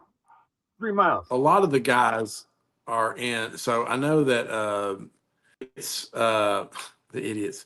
The idiots are going to be in closer to Spring Hill, which is again just a little bit north of where they are. Yeah, we had a line on a nice Airbnb that was kind of headed up that way when we were going to come with all the guys that weren't able to make it, so we didn't get that. And it was priced pretty decent too, actually. It wasn't huge, Yeah. but for 3 of us, we could have crammed in it and been good to go. And it would have worked out similar to a hotel. So pricing was great.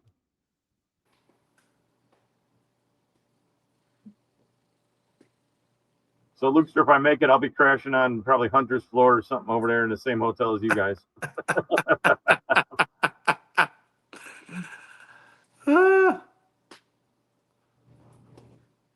Dakota said all I got to do is let him know he's got a cot. He'll bring a cot. We'll sneak the cot in there. I've messed my phone up here and I can't get back to where I was. I can hear you, but I can't see the screen no more. You turned off your video or something. I don't know what I did here. Like, oh well. I'm like, I can hear you. You're clear as day. You're just a black screen though. I know I can hear you too, but I can't. I don't know what I did to my thing here. Oh my gosh! Like, what I do? I just somebody texted me and I just clicked the button and then now I can't get back to where I was. So you can jump out and click the link. Maybe it'll pop you back on if you want to do that. I probably need to do that. Hang on, let me just. Lukester, nice.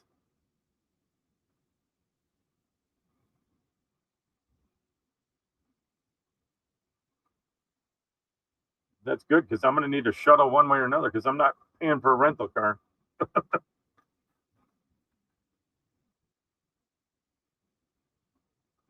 And there's not a lot of Ubers down there.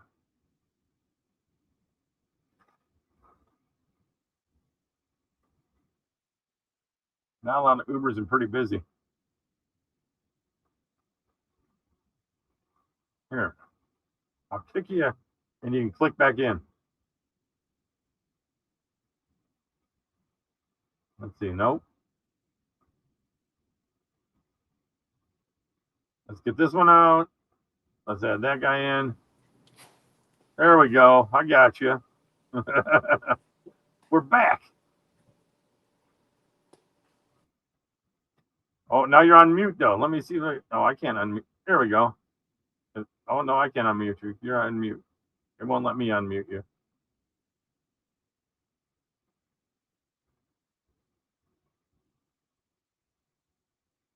Now he froze himself up. Lukester, you're the man. Who else we got in the chat here? Grab my phone, see how many people are. 5 of us out there still. Who else is in the chat? League's got to be still there, working away.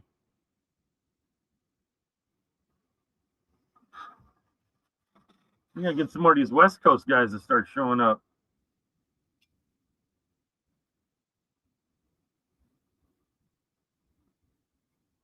Oh, and Robert, he's frozen up. Are you frozen up on me again? There we go. Maybe he'll come back.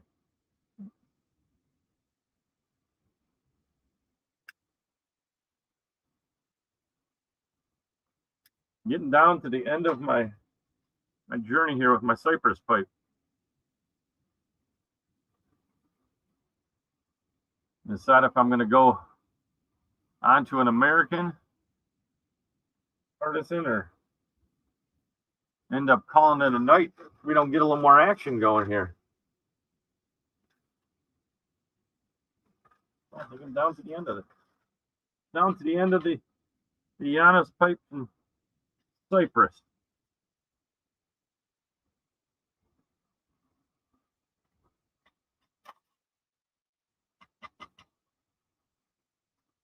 There she be.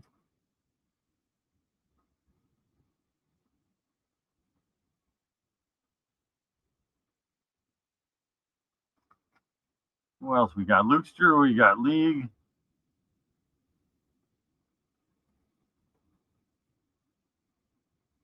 Chris and Kerry fall asleep on me, see? 6-7 Lukester.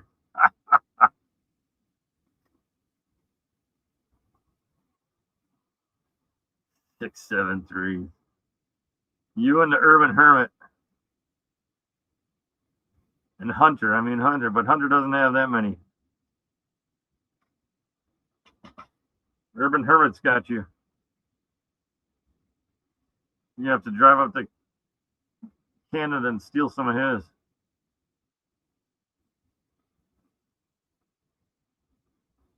I don't know what's going on. They did 7L. You even go try to find a new 6-7-3 out there. They're hard to come by. I don't know what the deal is with them, but they're not out there. I was looking to see if anything tripped my trigger on a 6-7-3 to have another one, but not too lucky. Let me get Robert back in here. Get my little button and click in, brother. There we go. I got you clicked in now. Yeah. Luke, you can always get a dollar sorry about that. 6-7-3. This is my kind of 6-7-3 from him. I like this one. Nice. I like that. It's kind of a same thing, but more of the rounded facets on it. I've got a Chacon very similar to that. I love that pipe.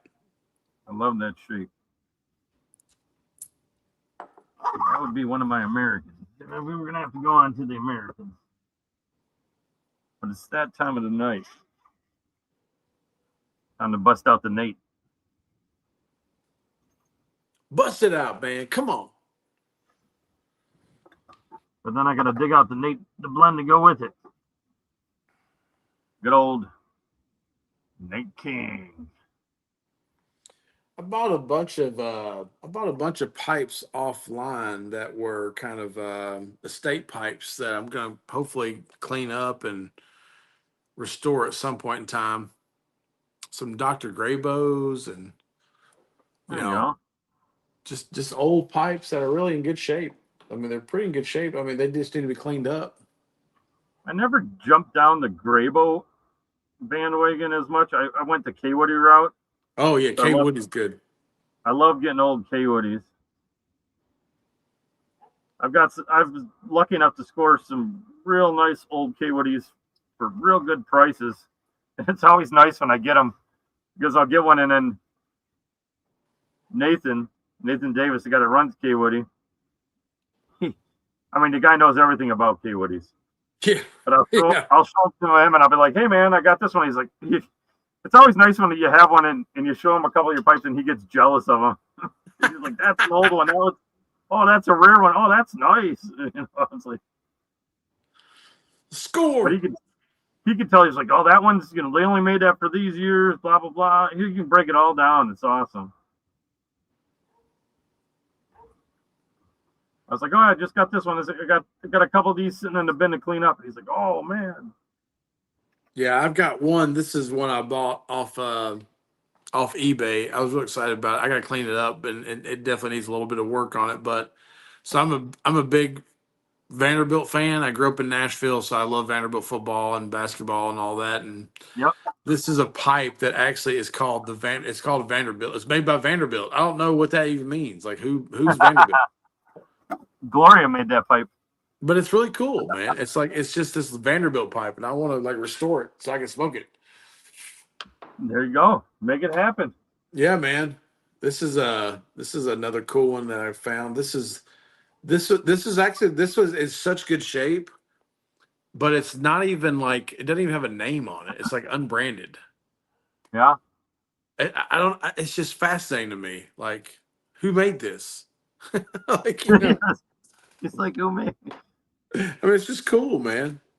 This is an old Dr. Graybow. Look at this thing. This thing has got oh yeah. I mean, I don't know. It's so much fun. So much fun. This is another one that's unbranded. This has got the coolest stem and this beautiful acrylic ring, but and the guy that whoever restored it, like it's so clean on the inside. Like I mean, like I don't even have to do anything to it. I can just smoke it right now if I wanted to, really. But it's got a P lip on it, which is that's kind of cool. Yeah, I'm still trying to get used to the P lip. It's not so much my jam. It's not mine either. I actually got a my Peterson Christmas pipe I bought this year for 2025 has a P lip on it, and I don't love it. I have to be honest. But it's a really cool shape. For some reason, I'm really digging the Prince shape. Okay.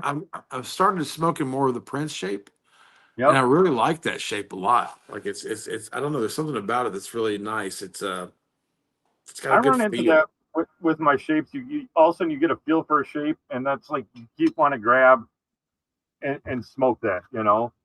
Like for a while I was into Princes, and then it was pots, and I mean I'm still a Rhodesian bulldog kind of guy, but as like my go-to. But you get in that groove and you just kind of feel it. Now I'm with Lee. He says he hates P-lips on his Petersons. It gets them all with a fishtail.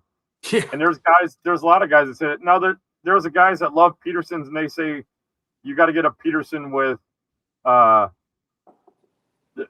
P-lip is better if you get it on a bent pipe than a straight one. And the only P-lip I have is on a straight pipe, so it could be. Me too. Yeah.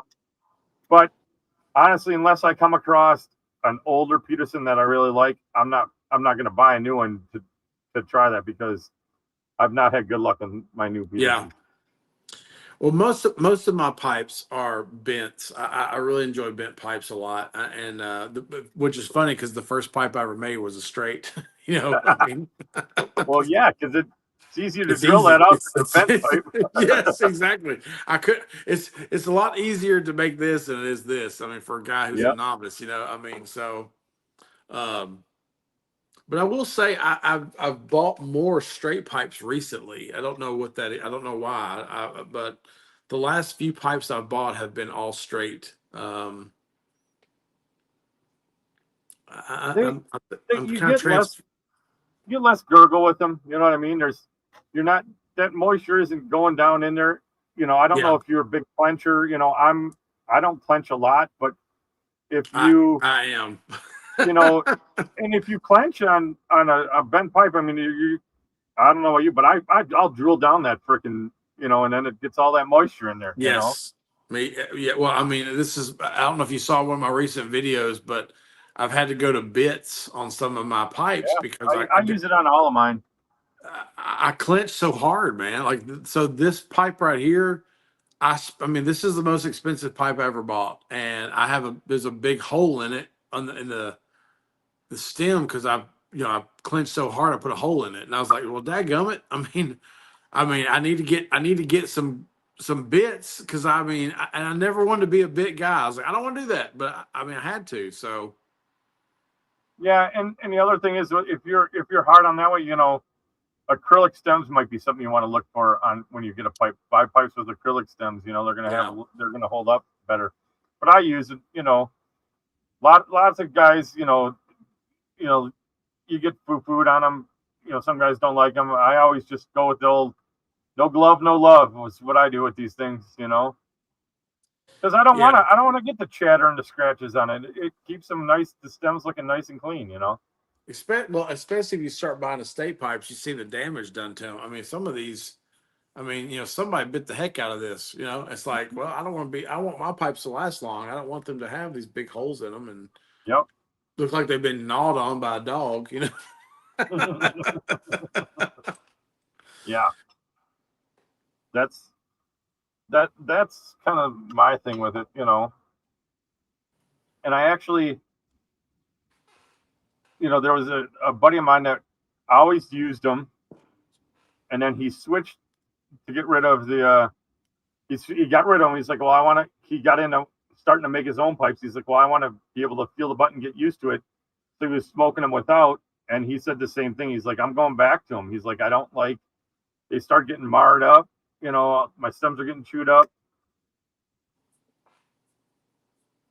Yeah, it's an investment, right? Like you paid a lot of money for some of these pipes. I mean, some of these pipes are pretty expensive. I mean, it's not like you're buying something that's just like, $10. I mean, some of these pipes, I mean, some of these pipes are, $150, $180 or, Yeah. I mean, you want them to last a long time. And, it's, I mean, I'm a clincher. I just, I put them in and, I'm walking around and doing stuff while I'm, in my garage doing stuff. And, I want to make sure that I'm not, damaging them. Maybe my kids want these when they're older. Maybe they don't. I don't know that. But I mean, I Yep. would love to be able, if they want to pass this down generation. Hey, I would love for my son to one day say, "Hey, these are your granddad's pipes," Yeah. and they all be in working condition. They can take them and smoke them and enjoy them. So.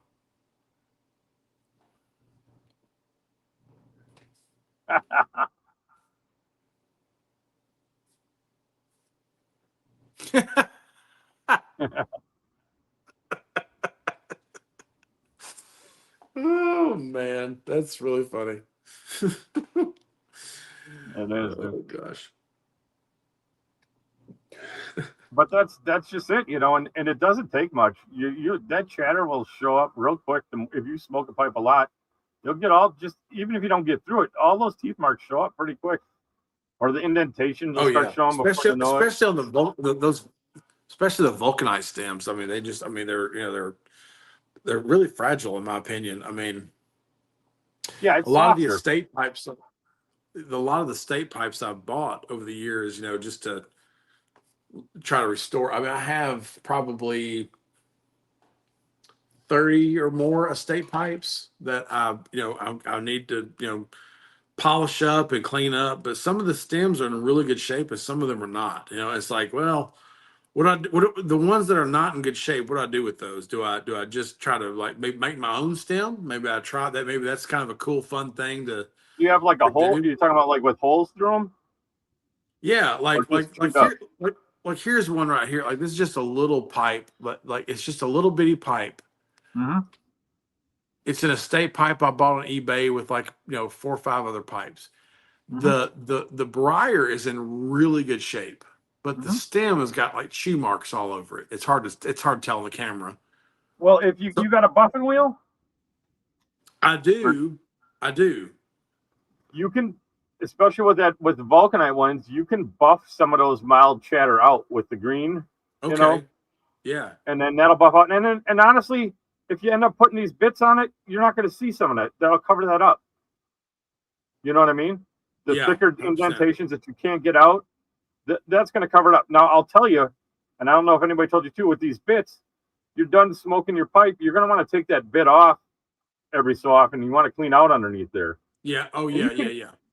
And even the bit, clean the bit, put in some run it through some water or a little bit of Dawn dish soap, or you can swab it with like your alcohol or bourbon. It just so nothing's growing in there. You know what I mean? Yeah. And you can put the bit back on. Yeah, Everclear is a good thing to put in there and let soak up some of the stuff. Yeah, Life with a Pipe had a really good video recently about cleaning his pipes.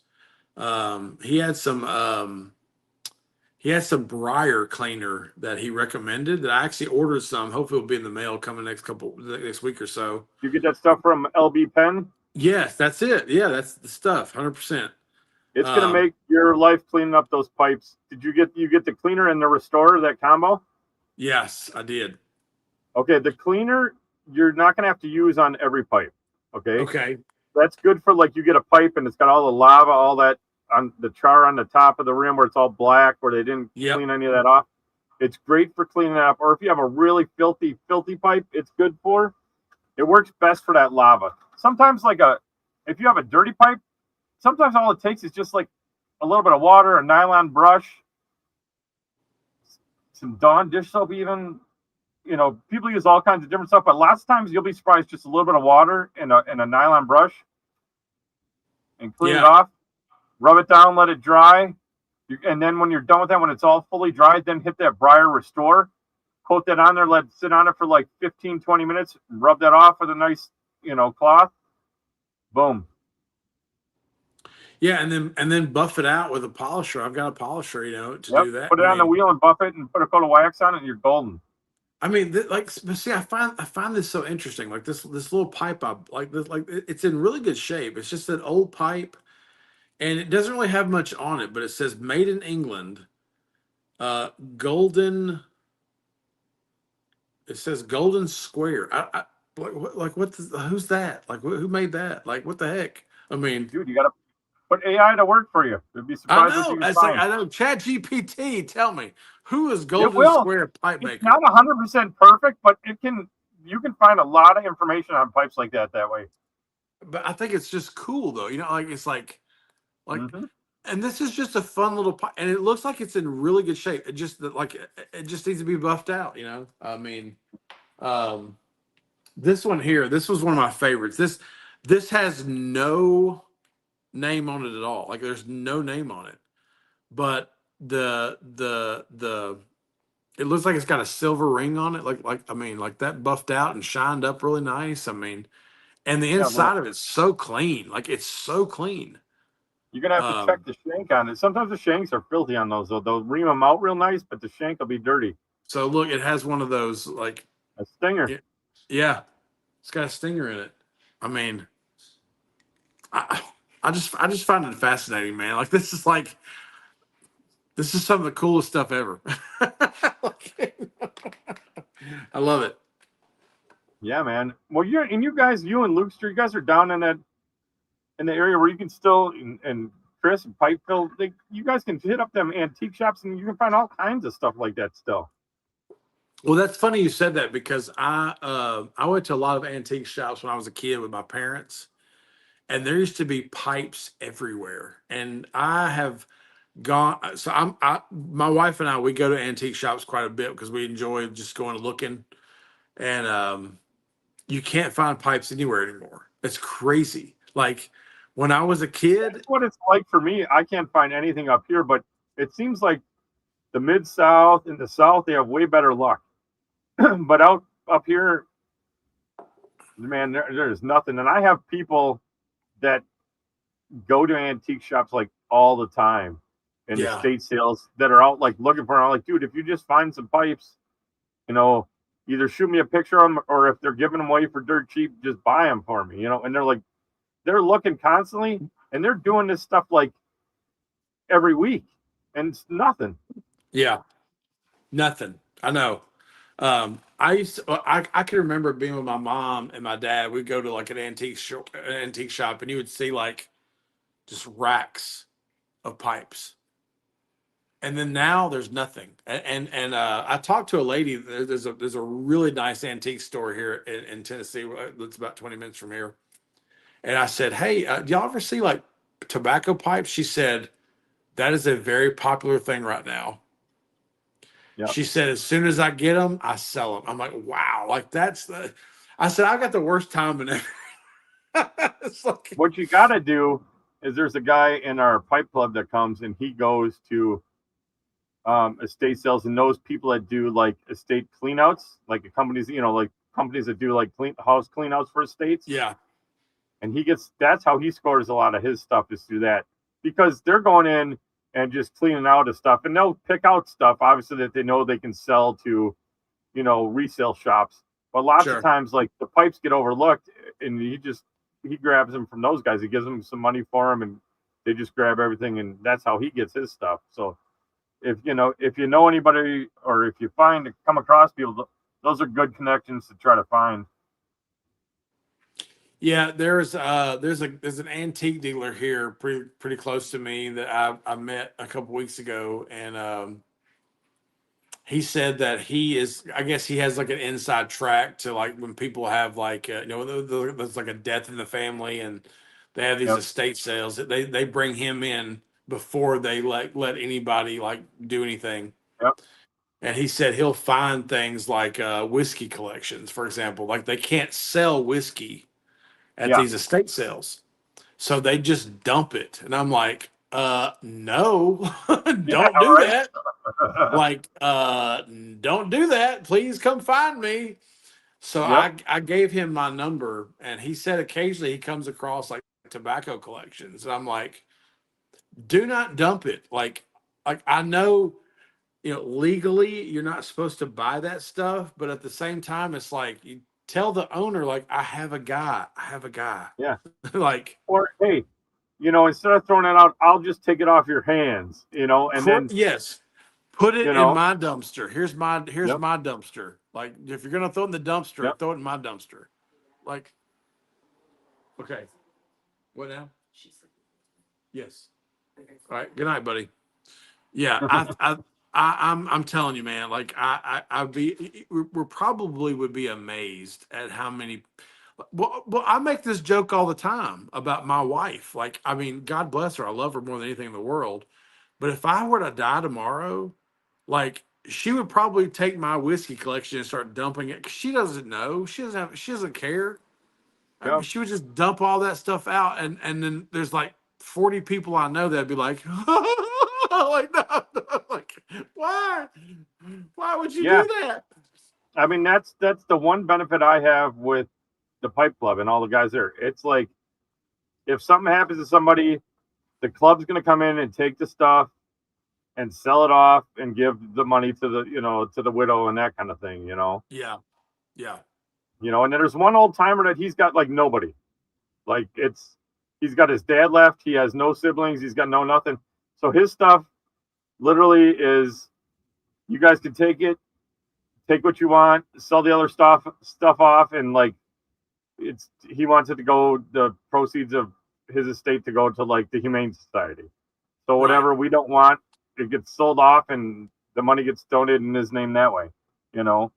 But it is a lot of stuff just gets thrown out, and it's crazy because, like you said, they don't know what to do with it. They don't want to deal with it, and it just gets tossed. That's my biggest fear is my wife be like, no, don't do that. Don't do that. I know my wife's like, because I buy stuff and I got like birth year pipes for the kids, and she's like, "Do you think these kids are gonna want it?" I'm like, "Well, they don't want it now, but maybe when they get older, they will. They'll be like, that's Dad's pipe. He smoked it every day, for me on my birthday, kind of thing, Yeah, 100%. So my whiskey collection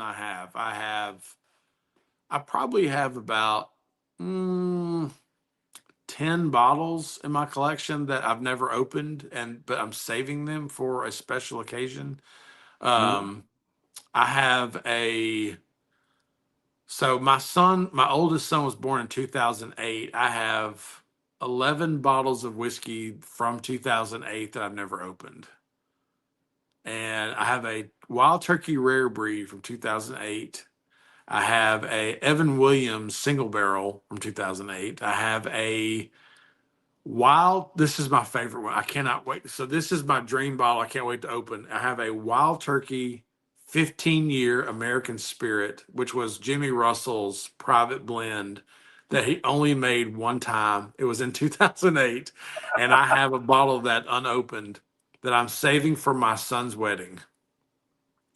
I was going to say, it sounds like you got a good wedding coming up. Oh, baby. It's going to be a good night. And my son got a wedding. You got to save one for the grandchild, birth of the grandchild kind of thing. I have a Jack Daniel's monogram that's in a leather case, which was Jack Daniel's personal blend from 2008. That will be for my other son's wedding. Like, I have a handful of bottles I'm saving, and I'm not lying when I say that if I die tomorrow, my wife is probably like, "Oh well, I don't know what this is." La la la la la. Like, just pouring it down the toilet. That's why you got to talk to the boys and tell them like, "Hey, this is it, man. Don't let mom do that." 100%, 100%. I've literally showed the bottle and said, if nothing else, just take this and just run with this, run with this.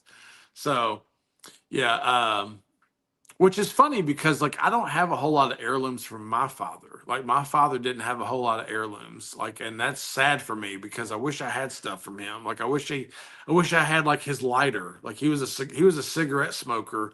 Yeah. And I'm not a cigarette smoker now, but I would have loved to have his Winston, lighter that he had that was like, gold and silver and beautiful.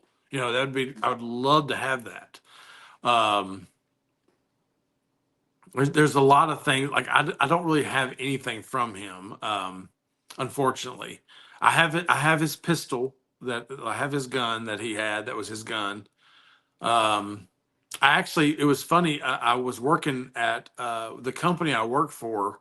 This is so random. This is like the most random thing ever. I was working for this company, and I was on the first floor, and I went down to the basement where the maintenance crew is, and this guy that was down there was looking at me. He goes, "Are you Robert Manners?" I said, "Yeah." And he goes, "I'm your cousin." And I was like, "I haven't seen you in like 35 years." And I was like, "I can't believe you know who I am. Like, holy crap, that's Right? crazy." And we started talking and kind of reconnecting. And during that conversation, he said, "If you want, I think I have your grandfather's pistol, his police issue 38, Oh, and nice. I'll give that to you." And so I gotta connect with him to get that, because I'd really love to have that, because Yeah. my family doesn't have really any heirlooms, if that makes sense. Like, we just don't Yeah. have that. And so part of a lot of the stuff I've kind of built is to give my kids like some heirlooms, like to give them something to pass down.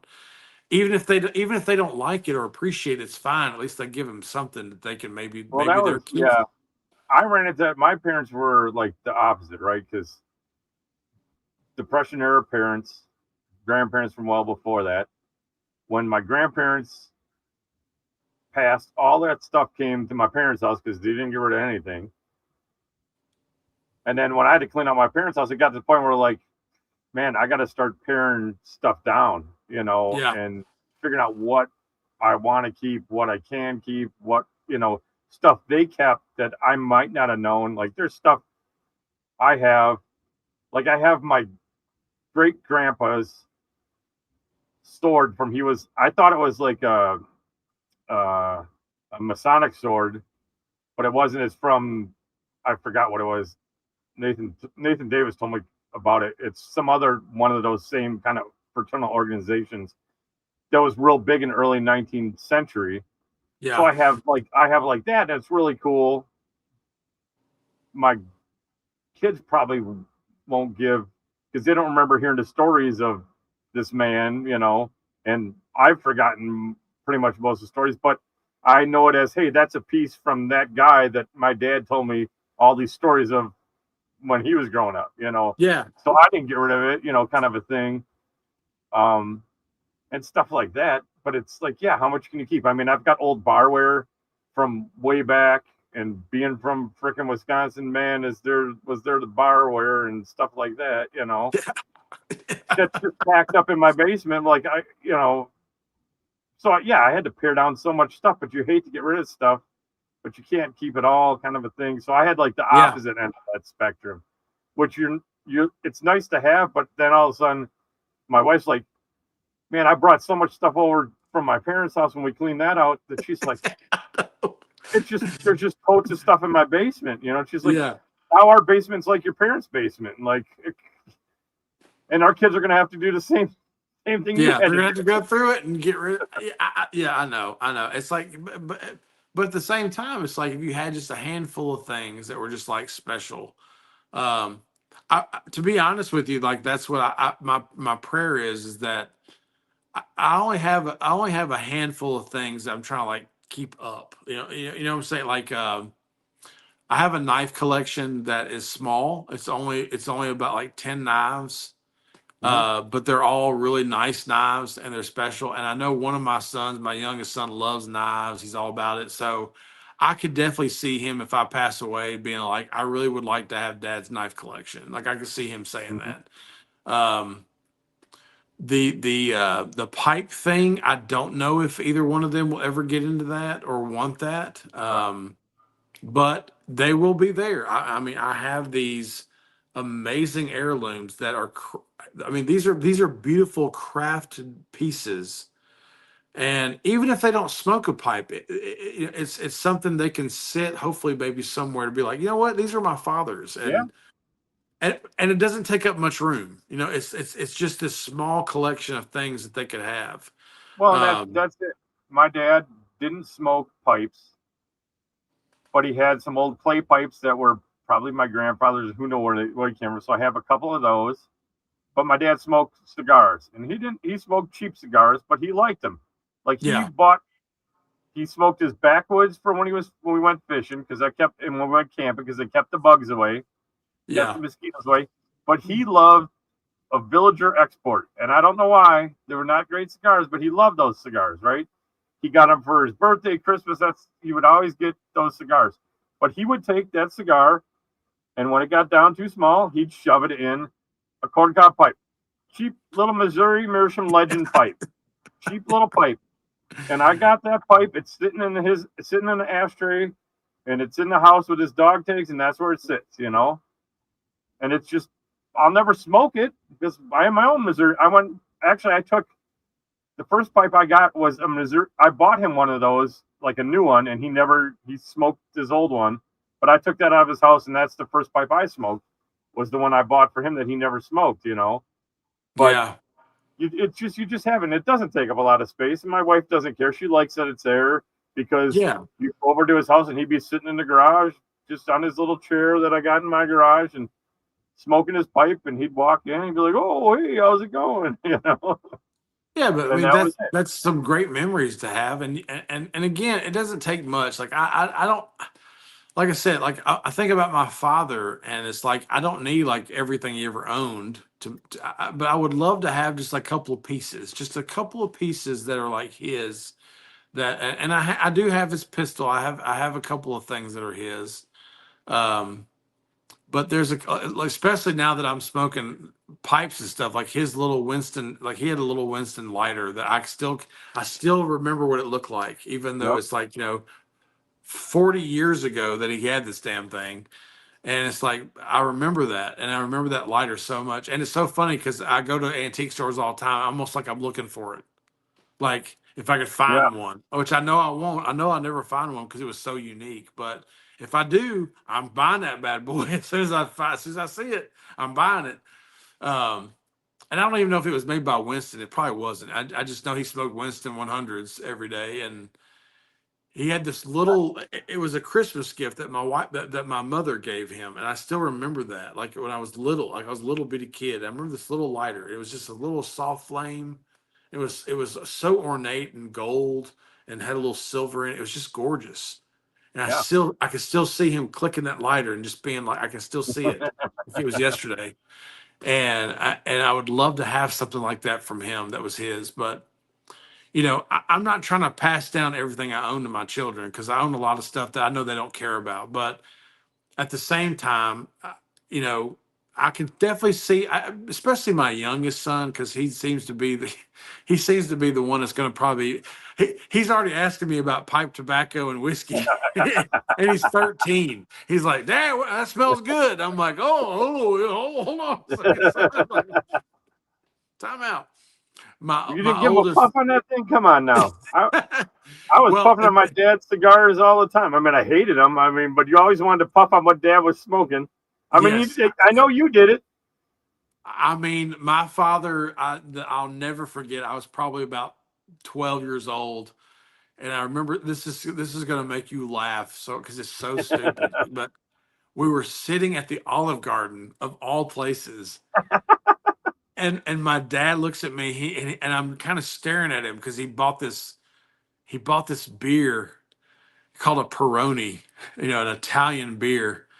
And I was looking at him, and he said, "Son, you want to try this?" I said, "Sure." I remember him shoving this beer in my face and being like, "Take a sip."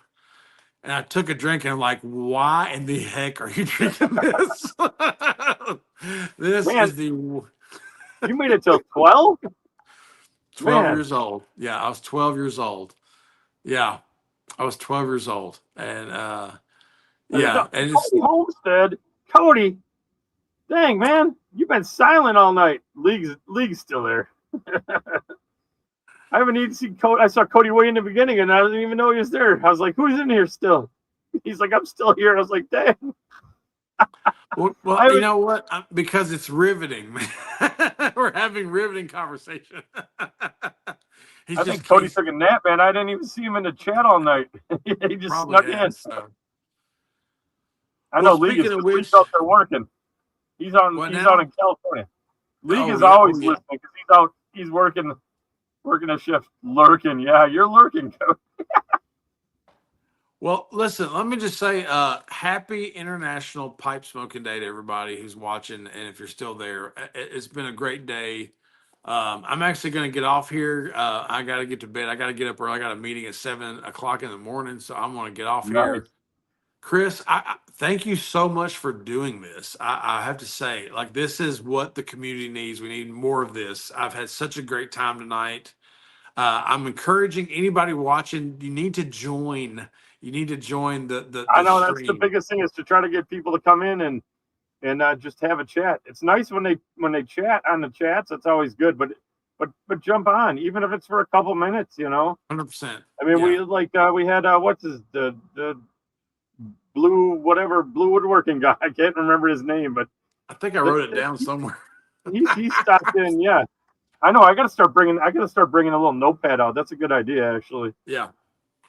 Yeah, I wrote down some good blends. I got to go try to find now and good people. So, but this is, I encourage everybody to join and just jump in. It's like sitting around with your friends and just having a conversation and smoking a pipe and enjoying your time together. And, I smoked 3 pipes tonight. I had such a good time, and I smoked some blends, and it's just such a great time, Chris, man. Thank you so much for having me, man. I appreciate you letting me be on. I can't wait to meet you in person, man, and just hang out with you, man. And we'll have to talk, man. We'll have to do. Maybe we'll get some collabs going or something. We'll figure out some stuff and start growing some stuff. I would love that. 100% love that, man. We need to get together and have some fun and talk about the future. What's funny is I would watch Scott's stuff on a couple of lives he did, and I would comment, and he was like, "Who is this guy?" He's like, and he would always laugh because he's like, I know that he's right on, and like he was like, I was like, he's like, is he watching me? Where is he? Because I would make a comment. He's like, I was like, yeah, man. It's the way it is, Scott made me laugh because he said that he said a few weeks ago, he said he jumped on one of y'all's live streams. He said, I commented like 5 or 6 times and no one said anything. I said, just keep joining, man. Just keep joining. It's hard. That's the one thing I try to do, and it gets a little crazy. Even like tomorrow on the after party, it gets real crazy, and there's a lot of people. And Dakota and those guys will get going, and Hunter tries it. It's hard to keep up in the chat, but I really try because they do their chat on Zoom versus StreamYard, and I like StreamYard because if you're on StreamYard, like for me, the chat is like right over on the side, so I can see everything that's going on in the chat right up on my screen next to you guys. But when you're on the Zoom one, you got to have like a phone or a separate device up to reference the chat, so it's kind of hard. Whereas I can see what's going on and try to comment on people. And I've been trying, like tonight, I'll pop them in. I know it's hard for you to see. So I'll try to pop like the chats up so they come up on the StreamYard. And you can do that with StreamYard. I don't think you can do that with Zoom. Yeah. I'm not as familiar with that one. But with StreamYard, I can add matter of fact, I'll just do it because Lee's in here. And he made some comments, he's trying to respond, and that kind of stuff. So I can add these in. I can click on every comment and pop it up for people to see. Yeah, that's awesome. That way, which I try to do because I get it. Like, League's working. He doesn't have any option to jump on with this. So he's listening and tries to comment when he can. Yeah. And jumps in. But I appreciate him for being here. So I don't want the chat to think that they're not heard either, and it's kind of hard that way. Oh, sure. Yeah, 100%. So that's one of my things I try to do. And it's hard because you don't want to jump over people, but that are talking, but I don't like to that's why I like trying to stay on top of popping them up. So even if we're in a conversation here with 3, 4, 5 guys, whoever's talking, we can still see the chat. People are making comments and stuff that way. So I'm on my phone right now, so I can literally see nothing unless you pop it up right now. And I should try to look to see how, if there's a way so that works better on the phone. To try to figure it out. For me, I mean, next time I do this, I'll just bring my computer out here and I'll have. It's awesome. You can see the whole chat that way. 100%. Yeah. Monday coming up, Idiots with Manners, 8:30 Central, we'll be me and Scott will be doing a live stream. We'll have probably a topic that we talk about for a little bit, but definitely encouraging people to be on there for us. And we're going to try. So I know that Scott has tried to talk about, so the blenders table that he does is a live stream. I don't know Well, how you got to much he's talk going to Cody too. Look at Cody's in Eastern Tennessee for you. Oh, okay. Yes. Look at Heck all yeah, these guys man. are like in your neck of the woods, man. I Cody, you have know. a good I night, brother. know. I love Thanks this, for man. stopping in, man. I appreciate you. Cody, hope you're at Muletown. Come find me. Let's do it. Let's have some fun. It's gonna be a good time. It's gonna be a great time. We're gonna have Man, a good time. I'm almost jealous. See, that's the thing. You guys don't even know how close you are. Like, and I get it, but I mean, let's see. You got guys in Tennessee, Kentucky. I mean, you guys are all within 3 hour, 4 hour ride of each other. Yeah. I mean, you 100%. guys can plan you guys can plan like a weekend get together, like that's what I think that's some of what the YTPC doesn't understand. Like sometimes you guys, there's people closer than you think. And I know it is still a trek, but you can set stuff up every couple of months. You get together and try to meet up someplace, Oh yeah, 100%. I mean, I would love the Briary. I mean, the Briary's down in Birmingham, Alabama, which is about 2 hours from me. I mean, there's a whole lot of people in the South that could, once a month or once every couple of months get down there to go together. I mean, it's the thing about the Briary is they're not open late. It's not like a hangout place. It's really just a tobacco shop. They do have a lounge, but it's just one room. But I mean, if you said, "Hey, we're all going to meet there at 11 o'clock in the morning and just spend the day together there," it'd be I mean, Skip would lose his dang mind. He would think that'd be the greatest thing ever. I'm telling you. And that's the thing, right? So even if it's not open late, if you're doing these get-togethers and somebody's got to drive from someplace, you get up early in the morning. You're there by 11. You can still make it home at night at a reasonable time. 100%. Yeah. There's that place that cigar place by you that seems like it's cool for smoking pipes. Yes. I don't know how late that place is open, but sometimes cigar places stay open a little bit later for whatever. I mean, that's open until about 10 o'clock most nights. So yeah, I mean, it's open late. And there's actually my cigar lounge is called the Mission Cigar and Social. There's actually 2 locations. They just opened up their second location in Franklin, which I haven't been to that one yet because the other one is like 2 minutes from my house. Well, right. I don't need to go to the other one. And then of course Briarworks is like 20 minutes from where I live. I mean, I've actually had a few guys through my YouTube channel. I've had a few guys reach out to me and say, "Hey, I don't live too far from that. Let's get together and plan something." And we've talked about doing some stuff together with some people. Yeah. So, I mean, it's really a fun community, and everybody that I've met so far is passionate about it. And then, listen, I think we should run with it, man. I really do. I think that anybody who's out there listening to this right now, if you're thinking about starting a channel, just start one, man. Just start one.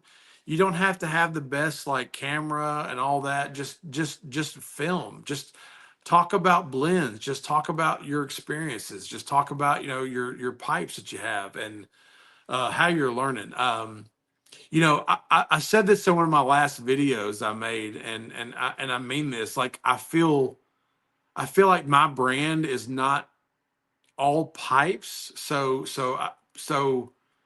there are times I feel like, am I really part of the YTPC? Because I do talk about it, but it's not the only thing I talk about. But at the same time, I mean, I feel honored that I'm just even mentioned in it because it's not the only thing I talk about, and it's not going to be the only thing I talk about because I have so many things I love talking about. But I love this community. It's such a great community. That's what it is. And the thing is dude, you go to a pipe show, you talk about all kinds of stuff. It's not like you sit and talk about pipes the whole time you're there. Oh, 100%. Yeah, 100%. Yeah. I mean, but if I can be the YTPC's whiskey guy, let me know. I mean, I'll be your guy. I'm the man. It's the same thing I tell people about, like, pipe clubs, right? And I'm spoiled, dude. Mine's nice and close.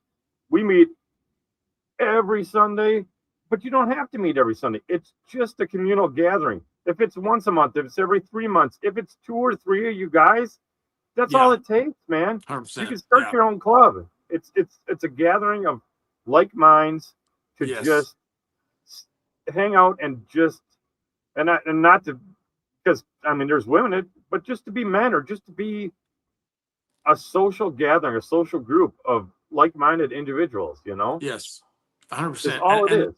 And I will say that our world needs that. It needs more of that. I mean, we have, again, we have so many people that are divided by, class and politics and whatever. And it's like, one of the things I love about pipe smoking, even back in the, like, think about 100 years ago or 50 years ago or 70 years ago, the pipe smoker was someone who came from all backgrounds, all genres, all whatever. The doctor and the coal miner smoke pipe. Like all, Mhm. and it doesn't. Listen, I go to my cigar lounge right now, and my cigar lounge is guys that are Grammy award winning songwriters, YouTubers that are making their YouTube things, but there's also guys like me that are RNs. There's guys like, there's guys that come in there that are, um, some people like Captain Burley Splice who are working in, like, physical labor jobs. Like, nobody cares. Nobody cares. Nobody cares Yeah, what their economic status is. They don't care what their politics is. that's They all exactly sit it. around and gather and they enjoy each other's company around a pipe or around a cigar. And it's so beautiful. It's so beautiful. I love it. All right, get your notebook, write this one down. All right, tell me. I don't know if you follow him or not. Old Man Copper. Look up his channel. Old man, what? Copper. Copper. Okay. All right. I think it's Old Okay. Man Copper, Old Man Cooper. I think it's Copper. Okay. Speaking of what we just spoke about, that talk and just individuals in the different classes.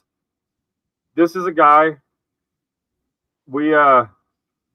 I think he'll be a good one to hook up with. He's the same kind of mindset. He's a retired firefighter. He lives in Florida. He's taking care of his dad down there. But you're gonna watch some of his stuff, some of his talks, and on his channel, you're gonna feel it. You're gonna feel the vibe, and you're gonna be like, "Yep." Okay. It's because he's doing his own kind of thing in his backyard in Florida, but he has some real good talks, and it's all in the same kind of mindset of what you're trying to do and stuff like that. He smokes a pipe, sits out there and drinks a little bit. He does. He's got his own little business. He's doing beard bombs and stuff like that he makes, Yeah. which actually That's smell pretty cool. good. I'm a kind of guy, like, he came up, I saw his stuff, and I was like, all right, man, and I just went on and ordered up some stuff just to help support him. Sure. Yeah. 100%. I love that. Yeah. But a nice guy. But it really, with what you're trying to do and your brain and just the mindset that we're talking about in general, I love listening to his stuff. He does a lot of talk. He's kind of one of them guys where he'll start telling stories and talk about stuff, and it just makes you think about things, a little bit of introspection. Yeah, I'll definitely check him out, and and again, like, and I don't know how, I can't see how many people are watching your live stream right now, but I mean, I will continue to I think promote it might this. I think it's you, me, and League might be listening. Okay, well, I hey, think it's League listening. all three of us. Let me tell you, it's extremely important that we get our community to be active and interactive on all of our channels. Yep. Like, they need to comment, they need to subscribe, they need to hit the thumbs up. Like, I had a short last week that had 840 something views, but, like, that didn't generate like any subscriptions, like, at all. And I'm not going to try to sugarcoat this. Like, I'm not doing this just for a hobby. Like, I'm trying to make this, like, I want this to be my career. Like, I'm trying to, at 50 years old, I'm trying to build a brand around a hobby and a lifestyle that I love, that I'm passionate about. And I want this to be my thing. Like, I like, in 2 years, if you say, Robert, where do you want to be in 2 years? I want to have a company that is branded with a media group that is surrounded by people that are like-minded, that we have a company that we have paid subscriptions for people to join, because they love our content so much. And not because I'm just trying to make money. I'm not trying to be a billionaire. I'm just trying to make, if I can make what I'm making now for a living and do what I love, that's all I want to do. Like I don't have to have millions of dollars in the bank. If I can replace my salary right now with making content that I love to bring something that has value to people that have like-minded people like me, that's what I want to do. That's my dream. That's my dream. Yeah. Heck, man, I'd just like to be able to make enough money so I can afford to go to all the shows that I want to go to. Amen, man. And honestly, my wife would probably love that because she's like, this is just, you got a hobby that's costing me money. I know. If you can supplement your tobacco and whiskey allowance with like content, making money if I could just break even, she'd be a lot happier with me. Yes. I do not disagree with you at all. Like I am with you on that 100%. Like I think the guy down at my liquor store, I mean, it's like I'm a member. Like I mean, I might as well give him a membership fee. But my goal is, and again, I said this earlier, I don't know if I'm going to wake up tomorrow and my channel is going to be gone. Like, I don't know that. Like, I really don't. Like, I mean, YouTube is so finicky and weird. And you know what? They have the right to run their company how they want. If they don't want tobacco on there, they can. It's America. I mean, it's their company. Like it's not a free. This is not a free, open, exchange of ideas.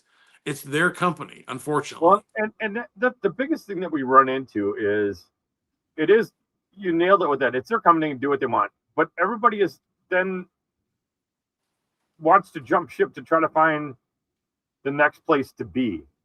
And correct. I've always been kind of one of them guys where like, I will ride the train till it falls off the track and then I will worry about it, Sure. And the train will fall off the track a lot faster if everybody is jumping ship, Right. 100%. And because they're gonna be like, well, we don't believe in this, and there's nothing to justify keeping it on our platform because there's not enough of them, or it's not enough support for it. So yeah, let's kick them out. We have to be strong enough and a big enough presence to want them to keep us here. I 100% agree with you. That's why more channels, more subs, more comments, more like that's why we have to support each other. And if you, Chris, if you come out with a video tomorrow that's a short and 900 people watch it, don't you want like 10% of those people to subscribe to your channel? Well, that's what I said. I did my introductory video, right? Obviously, I got my 50 people to sign up and like my channel and subscribe without posting any video because they knew me. And I have people that they posted my stuff on Instagram for me and shared it on some Discord servers and stuff like that. So I got to my number without having any videos, but then I posted my video and it had over 100 watches within a day and a half, but I got 25 thumbs up. Yeah. So 100 people watched my video and they couldn't just click the dang thumbs up. I don't care if you don't like the video, just give it a thumbs up, man. Just give it a thumbs up.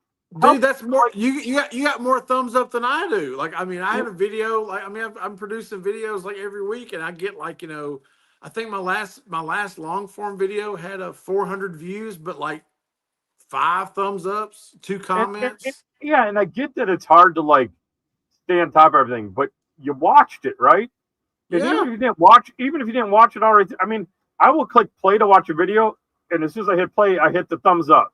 Right. And then I have to stop because I watched 3 minutes and I want to comment already. I'm like, man, if I comment now, sometimes you'll get 2 comments for me because I watched the recipe and I got to comment again.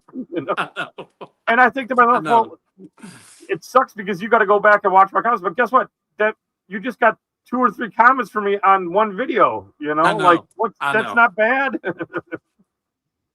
I'm like, if you get annoyed with me, then you get annoyed. But you got 3 comments from one guy. That's a win in my book. Well, what makes me laugh is that I will create a video and I put all this thought into it, and I think this is going to be a video that gets, and 100 people will watch it, and then I'll make a crap video that I don't even like, and I'll have 800 people watch it. I'm like, what the heck?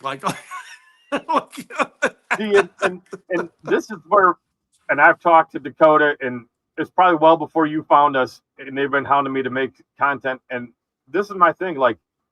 I am not creative, and the content is not something that comes natural to me. Right? This is what I do. I'm an interactive type of a guy. Right. I will show shit. I will talk to people, whatever you want to talk to. I'll pass whatever knowledge.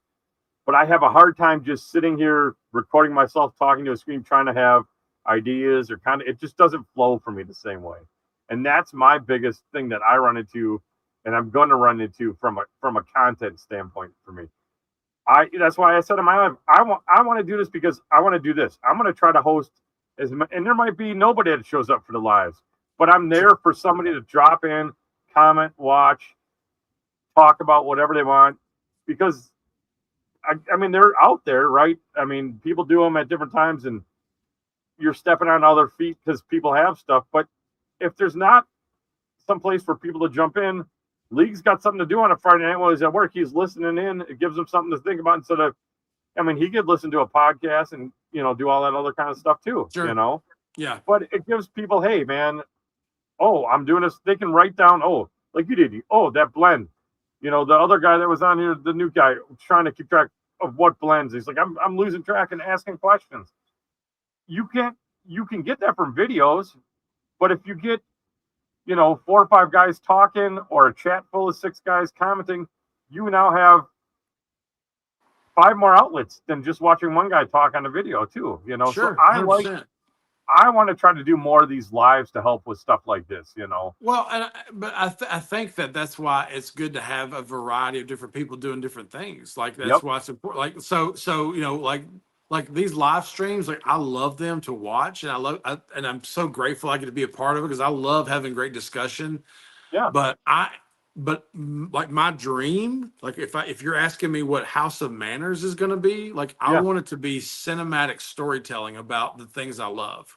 Like I want, like when you tune in, like, and I don't even have the equipment yet. Like I'm already looking at like a new camera. Like I already have in my mind what I want to buy. Like I want to buy a Sony A6700 with, different lenses, and I want to tell stories through film. Like that's because that's my background. That's what I love. When I was a kid, I wanted to be an actor. I wanted to be on Saturday Night Live. Like, and so when I think of like videos and things I want to bring to the table, I want it to be like these amazing cinematic storytelling that when you watch that 7-minute video, you're like, holy crap, that is so cool.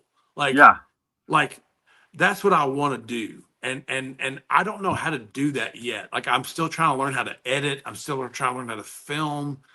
But my goal is that in 2 years from now, that when Chris logs into House of Manners and sees a new video, you're like, holy crap, that was a freaking look at that freaking video. Like that was so cool. And it tells a story, But I think that we need people like Walt. Like we need people like Walt who's doing just all he's doing is reviewing tobaccos. Like we need people like him that people can go to and go, I want to know what Walt says today about this blend that just came out. I want to know what Walt says about, because he's an expert. We need people like Pipe Hunter. We need people like Captain, who is passionate about just sitting down and talking about blends and talking about the community. We need people like you. We need people like you that loves having live streams and just getting together and just having dudes get together and talk about this stuff. Like everybody has their purpose and their place in this genre, and I think that's what we need. We need this, like you said, almost like a small army of people that are coming together and saying, look, YouTube, you may want to silence us, but you might want to rethink that if you like money. Like if you like money and you like algorithm and all the stuff you're talking about and you believe in it, because I will tell you right now, you may not like tobacco, but guess what? We're here and we're not going anywhere. Well, and here's the thing, right? So you pop on your YouTube, and what do you see when I'm watching your videos and stuff like that? The Zyn ads pop up, right? You see them all the time for the little Zyns. This stuff's everywhere, right? Heck yeah. They're advertising that. So what happens when and do it? Just put us all, make us all be age restricted. I don't care. I'm not one of those guys that's like, hey, if you're telling me I want to talk about tobacco and I have to be age restricted, then do it. That's fine. I'm fine, but I'll play by those rules. You got to be age restricted to buy this stuff, right? I'm fine with it. 100%. But if we get a big enough presence, guess what? Maybe they'll start saying, "Oh, well now Cornell and Deal is going to do some advertising on these channels," because you get that. If we have a big enough presence, they're going to start saying, "Well, there might be advertising money out there to make on that platform, right? 100%. This is it." And then now you do it, and because they tailor them to whatever you're watching, right? You see it all. I mean, there's all the BS ones that come up too. That you see all the time, the common ones. But if there's enough of us out there, and we get the community big enough, money talks, and they see it. That's what they look I at. agree. I 100% agree with that. There's that kind of stuff, but yeah, but I'd love to get into more of this stuff. I want to, you want to set something up. I'd get on and do a thing, just the two of us talking about topics. You want to do that kind of stuff.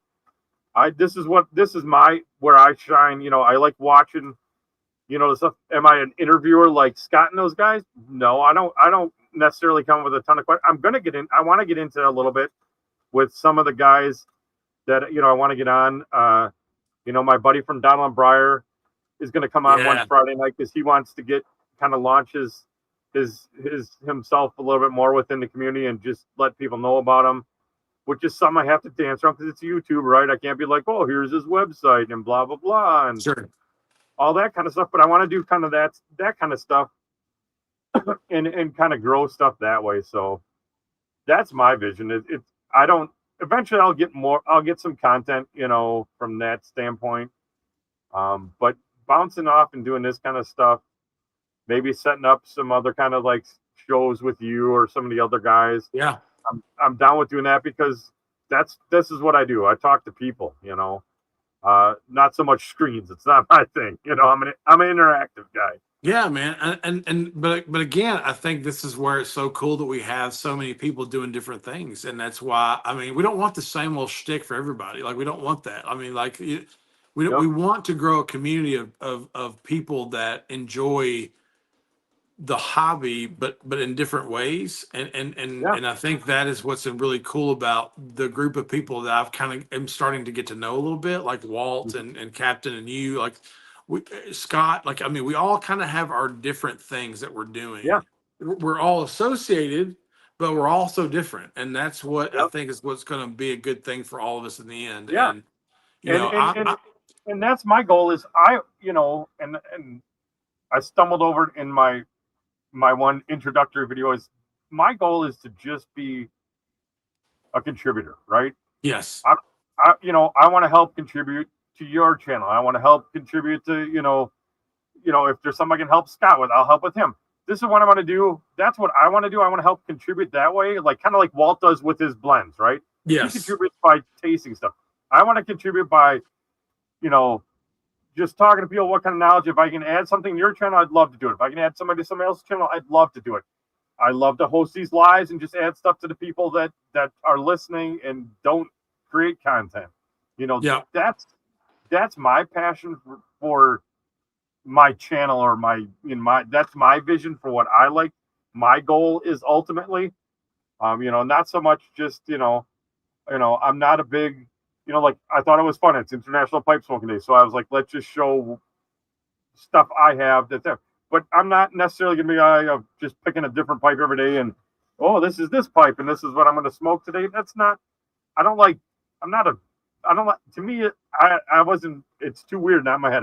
That's like showing off to me and I don't like doing that kind of thing. Yeah. Yeah, but people are interested. I'm definitely interested. Yeah. Are you a big YouTuber? Do you watch a lot of YouTube? I try to watch, I watch it to learn stuff.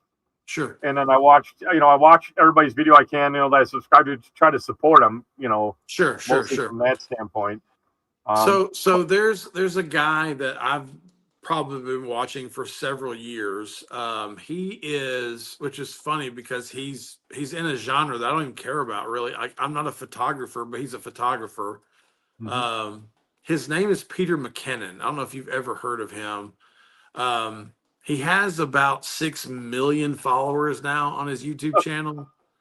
He's done some really cool videos over the years, but all of his videos, even the ones that are like tutorials, are very cinematic. Like the reason I watch him is because his videos he's just a good storyteller. Like just how he presents everything he does is very cinematic and story driven. And I really kind of want to mimic myself after him. Like the way he is and his style is so cool and fun and just exciting. And it's just the way he talks about stuff passionately. And I see myself trying to want to, like, because you know this as much as anybody. Like most of the things we do is when somebody's doing something good, you just copy it. Like that's I mean it's not cheating. It's just, I mean that's the story of entertainment in our entire life, is that, you know, when somebody has something good, you copy it, but you adapt it to who you are. Right. And I love what he does so much. Like there's a coffee B-roll video he has where he makes B-roll just making a cup of coffee, and it is so fun and artistic in how he does it, and I love it. Like I've watched that video probably 100 times just trying to understand like lighting and filming. And when I was a kid, I wanted to be in film. Like that was what I wanted to do. I love film, I love movies, and I've always have. And there's just something about the creativity of it that I love and passionate about. And I kind of want to bring that to my world. Like these are the things I enjoy. I enjoy whiskey. I enjoy gentlemanly arts, cigars, pipes, pipe tobacco, all these things. And I want to put that into this like storytelling of just excellence. And that's what I want to bring. Now, I don't have the skill or the equipment to do that yet, but I'm learning. And so that's my plan, is that I'm going to keep trying to get better every single day at the process. I just made a video last week where I reviewed the Harbor Flake, the what was it? The Cornell and Deals Sunset Harbor Flake. Harbor. Yeah, I did a video last week about that. And it's probably one of my better videos. It's not excellent, but I think it's definitely what I would say is one of my better videos that I've made so far. And that's kind of the direction I want to go. I want to be more of a storyteller. So even if I'm just doing something simple like just reviewing a tobacco blend, like I want it to be fun and exciting, that when you watch that because if you're going to spend 7 to 10 minutes watching something, it should be entertaining. It should be exciting. It should be like, oh, I enjoy the cinematography of what he's doing, as opposed to just somebody standing there going, hey man, this is my blend. This is my pipe. Yeah. Like you know, I want it to be like where you're engaged in it and you feel like, ooh, this is fun, this is exciting, I love that. And so that's my mission, that's my goal, is to bring that to this community, is to bring something that's quality, that they enjoy watching. And I'm not gonna lie, I don't know how to do it yet. I'm trying. I'm trying to learn, man. I'm trying to learn. So, but we'll get there. We'll get there eventually. So, Yep. Chris, I've had a great time tonight. Thank you so much for hosting me. I so much appreciate it. It's been so much fun. I got to get to bed because I got to get up very early. I'm going to go to bed too. League's going to have to find something else to listen to because he's the only guy left here. I love it. Hope to catch you tomorrow night if I can. I don't know if I can, but I'm going to try to catch y'all tomorrow night on the after party. And and again, man, I really hope you can make it to Muletown. If not, let's just keep staying in touch. Let's just keep having conversations, because that's what this is all about, right? Exactly, my friend. All right, man. Have a good night. Right. God bless you, man. Have a good night. We'll see you soon. You too, man. We'll see you. All right, brother. All right. All right, everybody. Thanks a lot. It was a good one.